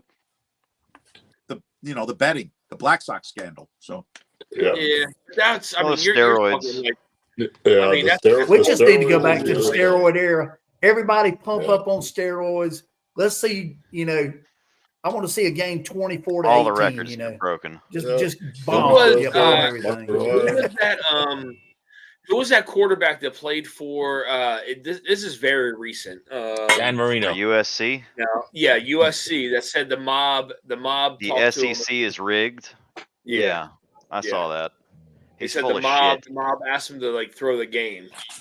I'm sure they may have asked him. Oh, they've been doing that for Yeah. years. Football, basketball. Caleb? The college, biggest man. thing is, I mean, Hockey. guys are here, hockey fans. The NHL is really watching the Russian mobs. Yeah. Mhm. That's the biggest one there because it's their guys are from other countries. Yeah. Well, I saw a whole. Well, it's not a scandal, but like this whole conspiracy that the last time a Canadian team won the Stanley Cup was time ago. How long ago was it? Like 60-something? 2013 or before that, or I can't Before remember. that. 90s. No, it In was the in the 90s. 60s. Was it the 90s? No, it could have been the 60s. Wasn't it the Canadians? The Canadians. Yeah. Yeah, I hear about the shit all the time with Donald So you Rand. saying that the Canadian team should go away? Yeah. No, I guess they're saying like it was. There's a reason 1983. why our Canadian team hasn't won since, but Was it just the Canadian teams, or should all of hockey go away? All right. Dip You need to this chill, Tommy. motherfucker. Because if it can't dip me His here, ass. Heck, so. we know what would happen Dip in your this one. stream. You're out of here, Give man. me admin. Someone be in the Dustin, give me penalty admin on this shit. I'll run this bitch. I'll start dipping this You have to fucker. give away with it. look at Chill Will Rocco says snacking on olives, sweet and dill pickles, cheddar cheese, homemade ham, and trail bologna. Dude, we got to hang out. Like that's Vic, I didn't text you the other day, but congrats on reaching the off season for the Ducks. Sir. Will Rocco. 13 to That's do it. that's what's up, Yeah. man. That's how you snack, buddy. Here we Tell you go. that's where it's There at. you Them Even though they suck. Yeah. But thank you, sir. The Hey, I'm last going two to sound Will's good. later this Yeah. week, so yeah, I'll be in on that. I wouldn't be surprised if things are still run by the mob, man. Like They're not- I know it's not the same as it used to be back in the 80s and 90s, but even before that. But I mean, right now, yeah, it's, that was like I'm Everything was talking ripping them out the then. later portion of things. college Like, Thanks a basketball lot, right now. Giuliani. Yerk. Temple University Yeah. is being investigated for Yep. point shaving. Yeah. Yeah. Oh yeah. Yeah. Well, so that's how why do you guys feel about this whole college thing and athletes being NIT? able to make money now, like fully? Like, what Good. I mean, there's been so many changes Well, already. here's With, like, here's the problem. Here's one of the major problems. If you know that you are not going to be elite enough to make it to the next level, then your sole purpose is to make as much NIL money while you're in college. Yep. And if that means going every year and transferring to somewhere else that you know you can make some sort of an impact, you're going to do it. Do it. Here's what I And wanted especially to do. since they cut when they cut the penalty, the 1 year penalty from the transfer portal, when they took that year of eligibility away and let you go wherever you want and be eligible the next year, that really messed it up. Yep. Mm-hmm. I Because agree. if you got to sit out a year, you might think twice about leaving and going somewhere else. If there's You no know what, penalty T-Bob? and you know you can go somewhere else. But you know Go what ahead. about this though is if you really look at it, why should a college player have more penalties to move from one team to another than a coach? Why should that? Now, No, that's true. I That's true. truly believe it's the death of elite college sports, but there's no way It to is. stop it. It is. The thing is to tell a 21-year-old kid you cannot make money off your own Right. stuff is not exactly American. You're not going to And have so the same eventually parity. It's going to happen. It's right. The sad part is the whole system's going to eat itself up. And Exactly. it's the Well, death they of youth should have. They college should have sports. started paying them years ago. If they'd It went would- ahead and paid them years ago, it The would. minute you pay them, though, They were paying them years it's going to be the death of the sport. They were And it's paying gonna be. them through back There's no way to channels. stop it, though. So this is Yeah, more, it was under the table and visible supporters and But yeah. I have a twofold reason for why I like the NIL. One, you're paying the athletes for doing the work. Two, it's going to destabilize college sports. So more of the college atmosphere is going to focus less on athletics and it's going to focus more on, Yeah. The only problem is most of the Construction people and making the big academia. money in the NIL are not going to the next level. They won't. No, especially in They basketball. won't. They won't have to as Dude, much. this guy, the guy that's quarterback last year for South Carolina, he's made over $2 million in Rattler. the NIL. He's not going to the pros. Right. He's not going to the pros. But He'll get drafted. He's made a lot of money for South He'll Carolina. get drafted in the 7th or 8th round, maybe. I think he may go in the third or fourth. Listen, People are desperate. more power to him. At least he makes a little money. He's not going to make it in the NFL. Exactly. The NFL doesn't care. No, that's right. Well, after colleges the are second still round, making you're not money. getting that good contract anymore, the rookie deal, No. or at And- least You're right. somewhat I mean, good. really, a lot of the players that aren't going to make it, it's really a bigger deal in basketball because the guys that are going to go to the NBA are gone after year one. They got one year and minimum. done. That was one of the worst things they did for college basketball. That just, Yeah. Yeah. I mean, it'd have been It's better still off if they survive. just left it where you could go, if you're not even going to go to college, just go straight into the NBA like a handful of people did back They in have the the D-League. 90s and early 2000s. So ASMR Yeah. Whiskey says Canadian cities have smaller markets, worse weather, higher personal income taxes, and less nightlife than most U.S. cities with hockey teams. It's true. Yep. Yeah. But where most of the players come from? Canada. And Up north. you got to mention worse media. Oh, the worst. So Blake Benson says number one reason why I like NIL, LSU's Livy Dune. Yeah. Anybody tapped into that or no? Okay. Yeah. Who's that? They wish they were tapped into that. Is this a safe search thing? Look her up. Yeah. Oh, okay. There was just no way You to on the stop Only it Dance legally. Born in 2002. I've seen all I need. Born in 2002. Yep. Oh, there you go. My kid's age. That's a no for me, dog. But Vic, there's no way how to stop many, it. Vic, I how mean- many Ducks games do you go to? Like, you have season tickets or? No, Yeah, not she's this only year. worth like but, $4 million. But I Yeah. do go to a lot of games. Lately, I go at least fucking 5, 10. I mean, with This year. Livy, I mean, you wouldn't throw out of bed, man. Like, come on now. Who, me? Anybody. Come on. Luckily, that's I'll never have insane. to. I'll never have to come to that crossroads. You never know, Adam. You never know. No. You never know. If we're downtown Nashville, bridal shower in a Bro, we should have used those fucking Flashbacks. shit that we had. Why do I have a feeling We Dan's should have wear talking those from shits and took a experience? picture at NBC.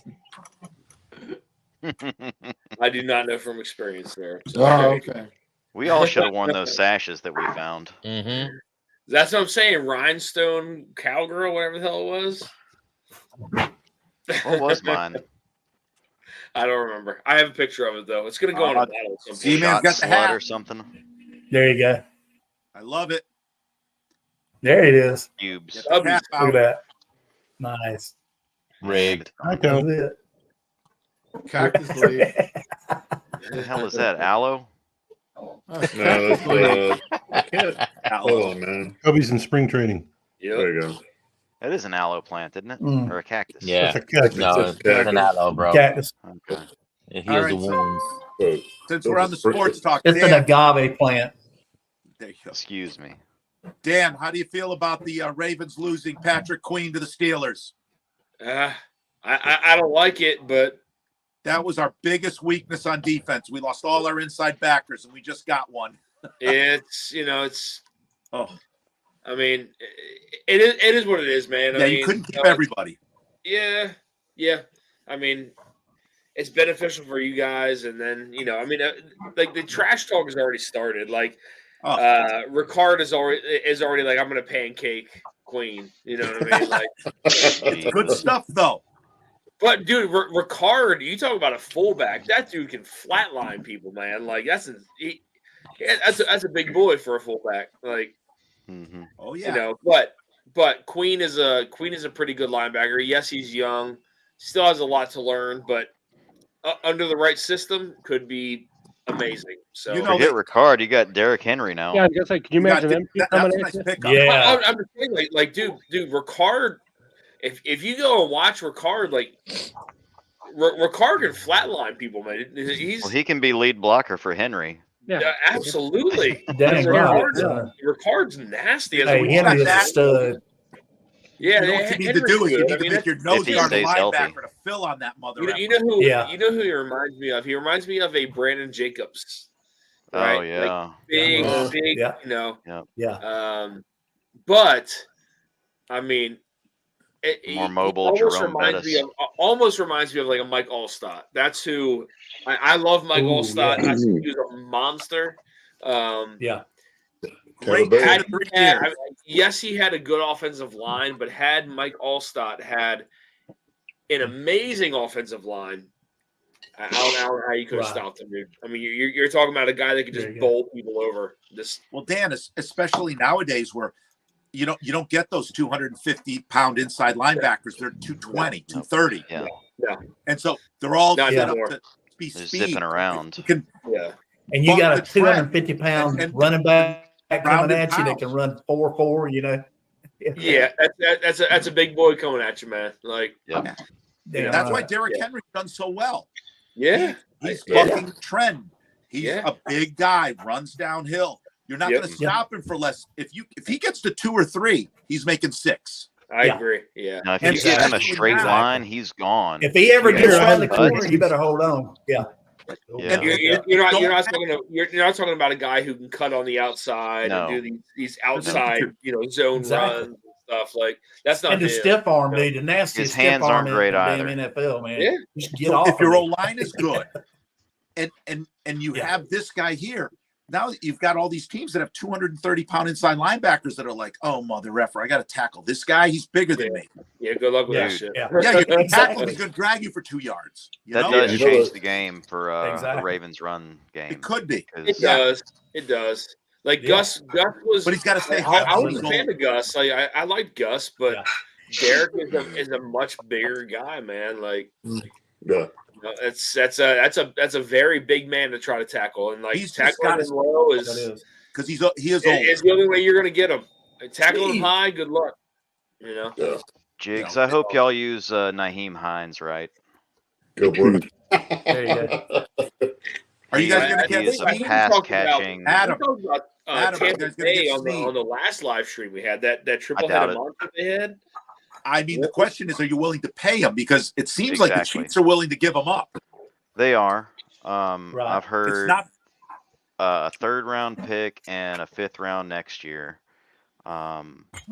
And then like But a you gotta $20 pay million him. contract. That's the problem. But we don't have that cap space anymore. That's the issue. It's Yep. not the draft picks because he's really good. Think of They're this. setting aside 8 to 9 million for rookies. Yep, I think we're sitting at about 12 to 13 operable cash. that's the issue. Hmm. Because if So- you look at what everybody that put it this way, everyone who played the Chiefs, they said, "Oh, the offensive coach." So the Chiefs played Buffalo. What happened Mhm. to Diggs? Disappeared. Yeah, Sneed shut was down. on him most of the day. Mhm. They played Miami. Yeah. Where was Tyreek? Where was Cheat all of a sudden? Yeah. He had a few catches, but disappeared. Who was Right. on him most of the day? You go to the He's Super only Bowl. 26, right? What? He's only 26, right? He's 27? not old. Yeah. Now Young you guy. go to the Super Bowl. Where was Debo? Yeah. Gone most of the day. He shut Mhm. down Yeah. some of the best wide receivers in football. Yeah. He's a But- lockdown corner. He's Yep. great. The thing is, the Chiefs know that they're not going to resign him because they've got Mahomes and other people, so they want to get, just like Tyreek, they want to get something for him now. Well, they tagged him. So they have him for this year One if year. they want to, and they could tag him again if But they then want they to. lose him for nothing. Maybe, unless they tag him again. Yeah, they could. Right. But But he's really good. Yeah. yeah, he is good. I He's- don't know if he's worth 20 million a year for a corner. That's the thing is, not that and the draft picks. That's Right. the thing. One or the other, yes. Mhm. So So there's I one. think what we're gonna It do is it's go after extremely Simmons. hard to find a good corner, though, man. Like, They're hard. Yeah, Cheers, we've Keith. got Yeah. some. We've It got is. some high draft pick corners coming up. Our secondary is very young. We I like re-signed. Pittman. I like the Huge French peach. I love tagging Pittman. him. That was smart. Yep. yeah, That was smart. So He's good. we brought back Night, Mark. what's his name? Have a good night, Doc. Just Mark. And I'm Mark. Um, Hey We brought guys, back I'm our gonna go ahead sophomore. and jump off. I got to go to work in the morning, so all right, cheers, brother. everybody. Thank you, Rob. Enjoyed Have a it. good night, Thank you, T-Rob. Hey, Dan. man. All right. Thanks Cheers. for Appreciate you having being on. on tonight, man. Cheers. See y'all. Cheers. Cheers, brother. All right. See you, man. Cheers. Cheers, T-Rob. but yeah, we got a hole at secondary or in secondary, cornerback and safety. But Hmm. if the cornerback's too high, let's just draft one and then sign a veteran safety like the one that Denver just gave up. What team are you talking about, Adam? Colts. Yeah. And then draft a wide receiver. This is it's a decent receiver draft. It's not like stacked, but Mhm. It's deep. It's top heavy. yeah. There are like 3 or 4 guys that are day one starters. Yep. And then there are some good number 2s. Yep. It's not like it's not like some of the years past, but it's still Well, it's not the Jefferson Chase right. draft. It's still good though. Yeah, it's really You got good. starters in there, so I think there is one blue chip receiver this year, Marvin Harrison Jr. And I would give a lot to trade up to get him. That's not gonna happen. Adam, I was talking to my son like an hour and a half the other day about, he goes, what do we got to do to get Marvin Harrison Jr.? I go, that would be perfect. Because, the cult DNA's everywhere. Uh-huh. And he would help out your QB so much. Him and Pittman would be awesome. And that's where you should go. His Probably position coach would be Reggie Wayne, Oh. his dad's partner. Yeah. If you're a Colts fan, that's what gets you going at Yep. night. It's like That would sell no, tickets. no, no. Just You dreaming of talk about like things can from we like get him? the development perspective, like that. Who else would you want from a coach rather than Reggie Wayne? Like, Yep. This is you know his what I mean? second Like, year So yeah. coming now, up. now here's the thing. I think if he goes like 3 or 4, that's too much. But what if he drops to 6? Like the 5th pick goes, he hasn't gone. That's You got to where be you're thinking like, about it. Yeah. What can you offer them to say, listen, Yeah. So this for the is Colts as to move close up to- from 15 to 5 They would could take trade. probably They still 3 trade years of something. draft picks. Yeah. you'd have to give up another first Yeah. and maybe a little more, but oh, We've got other holes. Peter, I gotta ask. Quarterback situation in Pittsburgh. How do you feel about it? got better. Yeah, I agree. Well, listen, I feel like that's a weird situation. himself. All he had to do was say, okay, so they brought in Russell. I'll sit for a year. I'll learn. They could have gone to him and said, listen, we pushed you a little too early. Here we go. You can still compete. He pouted. They sent him. This is what I hear. They sent him to Philly now, and now he's going to sit where before he was competing. And actually, Pickett was okay. He wasn't good, but he was. If you saw the last 3-4 games where he got hurt, he was okay. Now I'm like, dude, I thought he was awesome. He should have stayed Peter, right now, who is your week 1 starter in your eyes? oh no, it's Russell. Really? Now You week think so? 5, I don't know, but week 1 it's Russell. I'm thinking he gets beat in camp. But they're not gonna do that. They said there's no competition. They said They he's the say number that. 1. I think Fields It's always is gonna be competition. infinitely better in that system. But, might be, but you know what? If you get the think of the Steelers won 10 games with 3 and here's the thing. They lost Trubisky lost 4 of them. They would have won 12 with anybody but Trubisky. They lost to 2 of the worst teams in the league at home when Trubisky played. They would have won 12 without Trubisky. That's it. Dude, So I now think you add Fields Russell just Wilson hasn't and him. been I given a don't good see them offense winning to less run. than 11. Yeah. I just don't know how they can do it. No, I like Pickett and Trubisky. That was a good quarterback. You guys need to draft a receiver.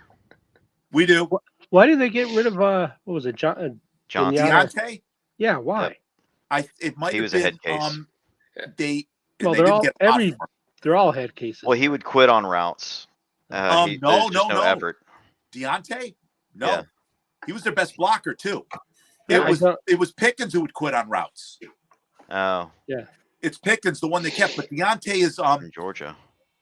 The thing is, I think they've made a decision that Pickens is so talented that that just pick and one, Dusty. Deontay, Just they pick would one. have to pay next year.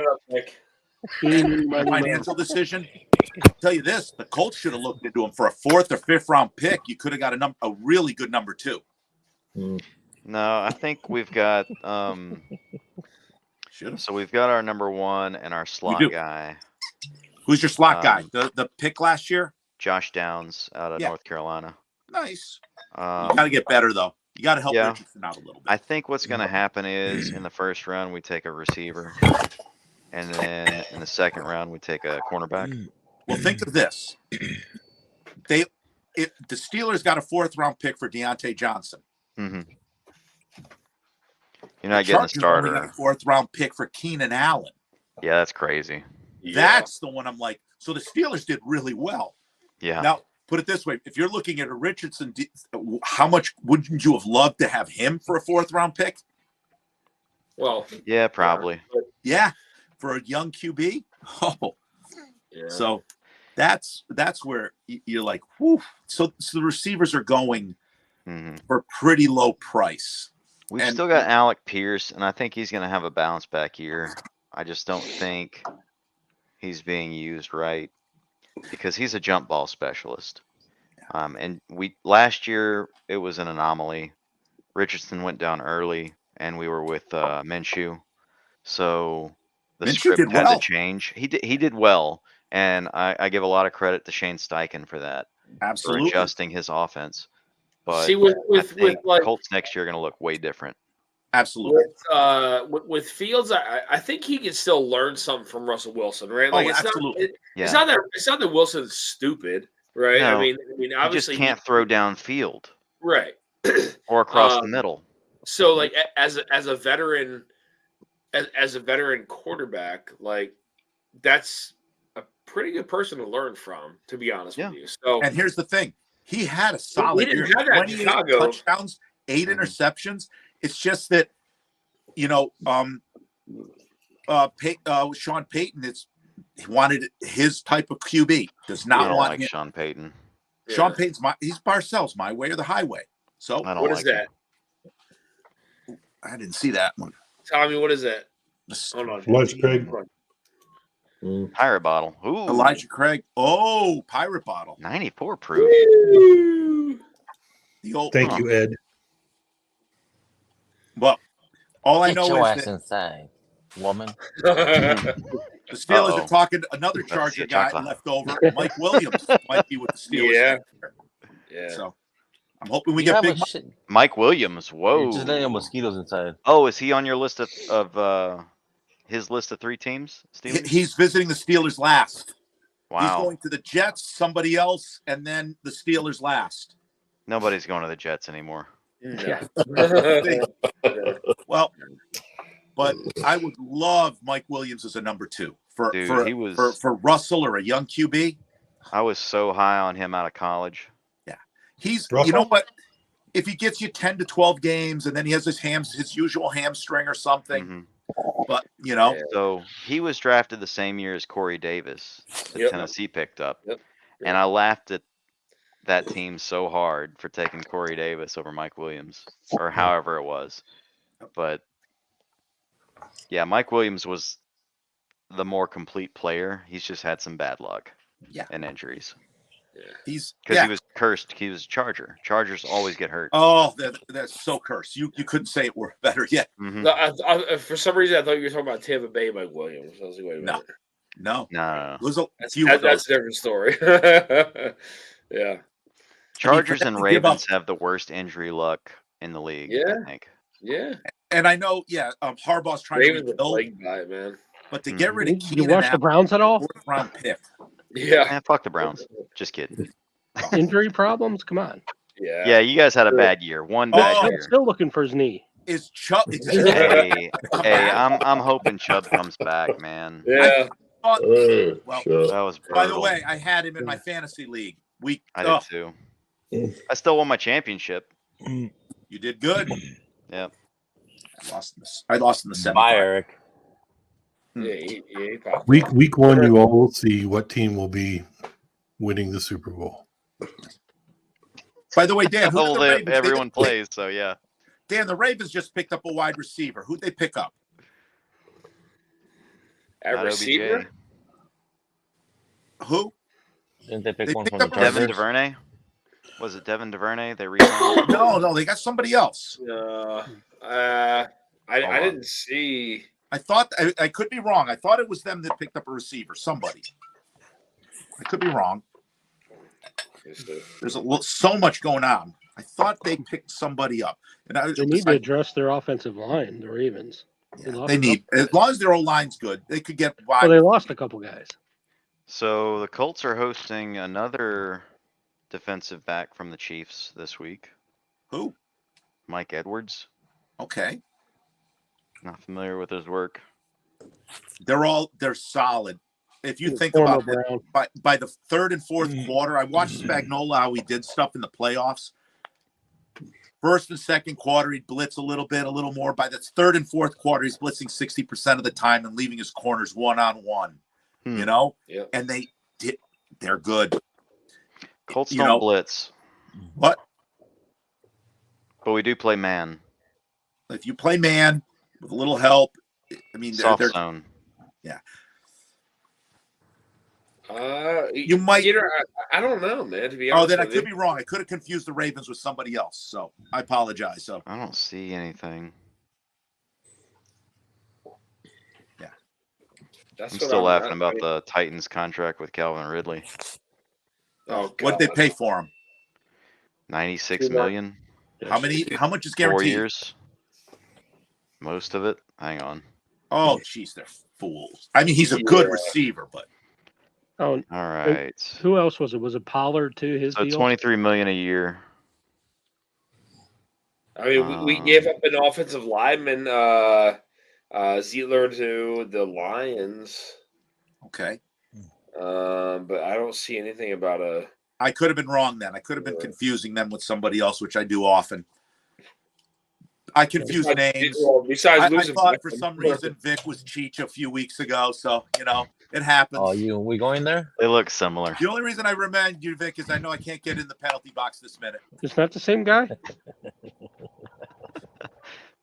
I get confused easy. Colts secondary has been dismal since Man of Glass Bob Sanders. Oh, man. God, he was so Bob good. Sanders. I love Bob Sanders as safety, man. Oh, he was so good. So much promise. Yeah. Yep. Plagued by injuries. But listen, you guys got to be. If you were to go into the year, Adam, last year saying, we got our first round pick, he's only going to play half the year, and we're going to be one game from making the playoffs. And would you win 9 or 10? Yeah, we won 9. Last year was horrible for me as a Colts fan.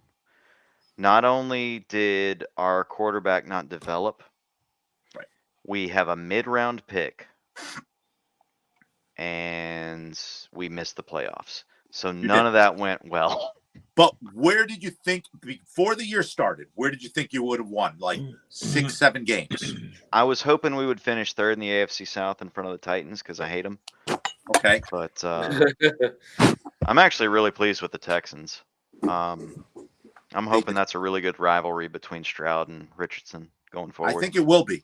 But you guys did a lot better than you would have thought you did. I mean, if you would have said 9 games with all this, you're like, we did well. Oh, yeah. That's 5 wins above what I was expecting. So I was That's expecting what I another mean. 4-win season. And you're bringing the bulk of that back. You can tweak some things.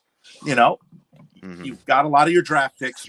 You're Oh, you yeah. have We there's stockpiled. no reason to think you can't win a game or 2 more than last year without major injuries.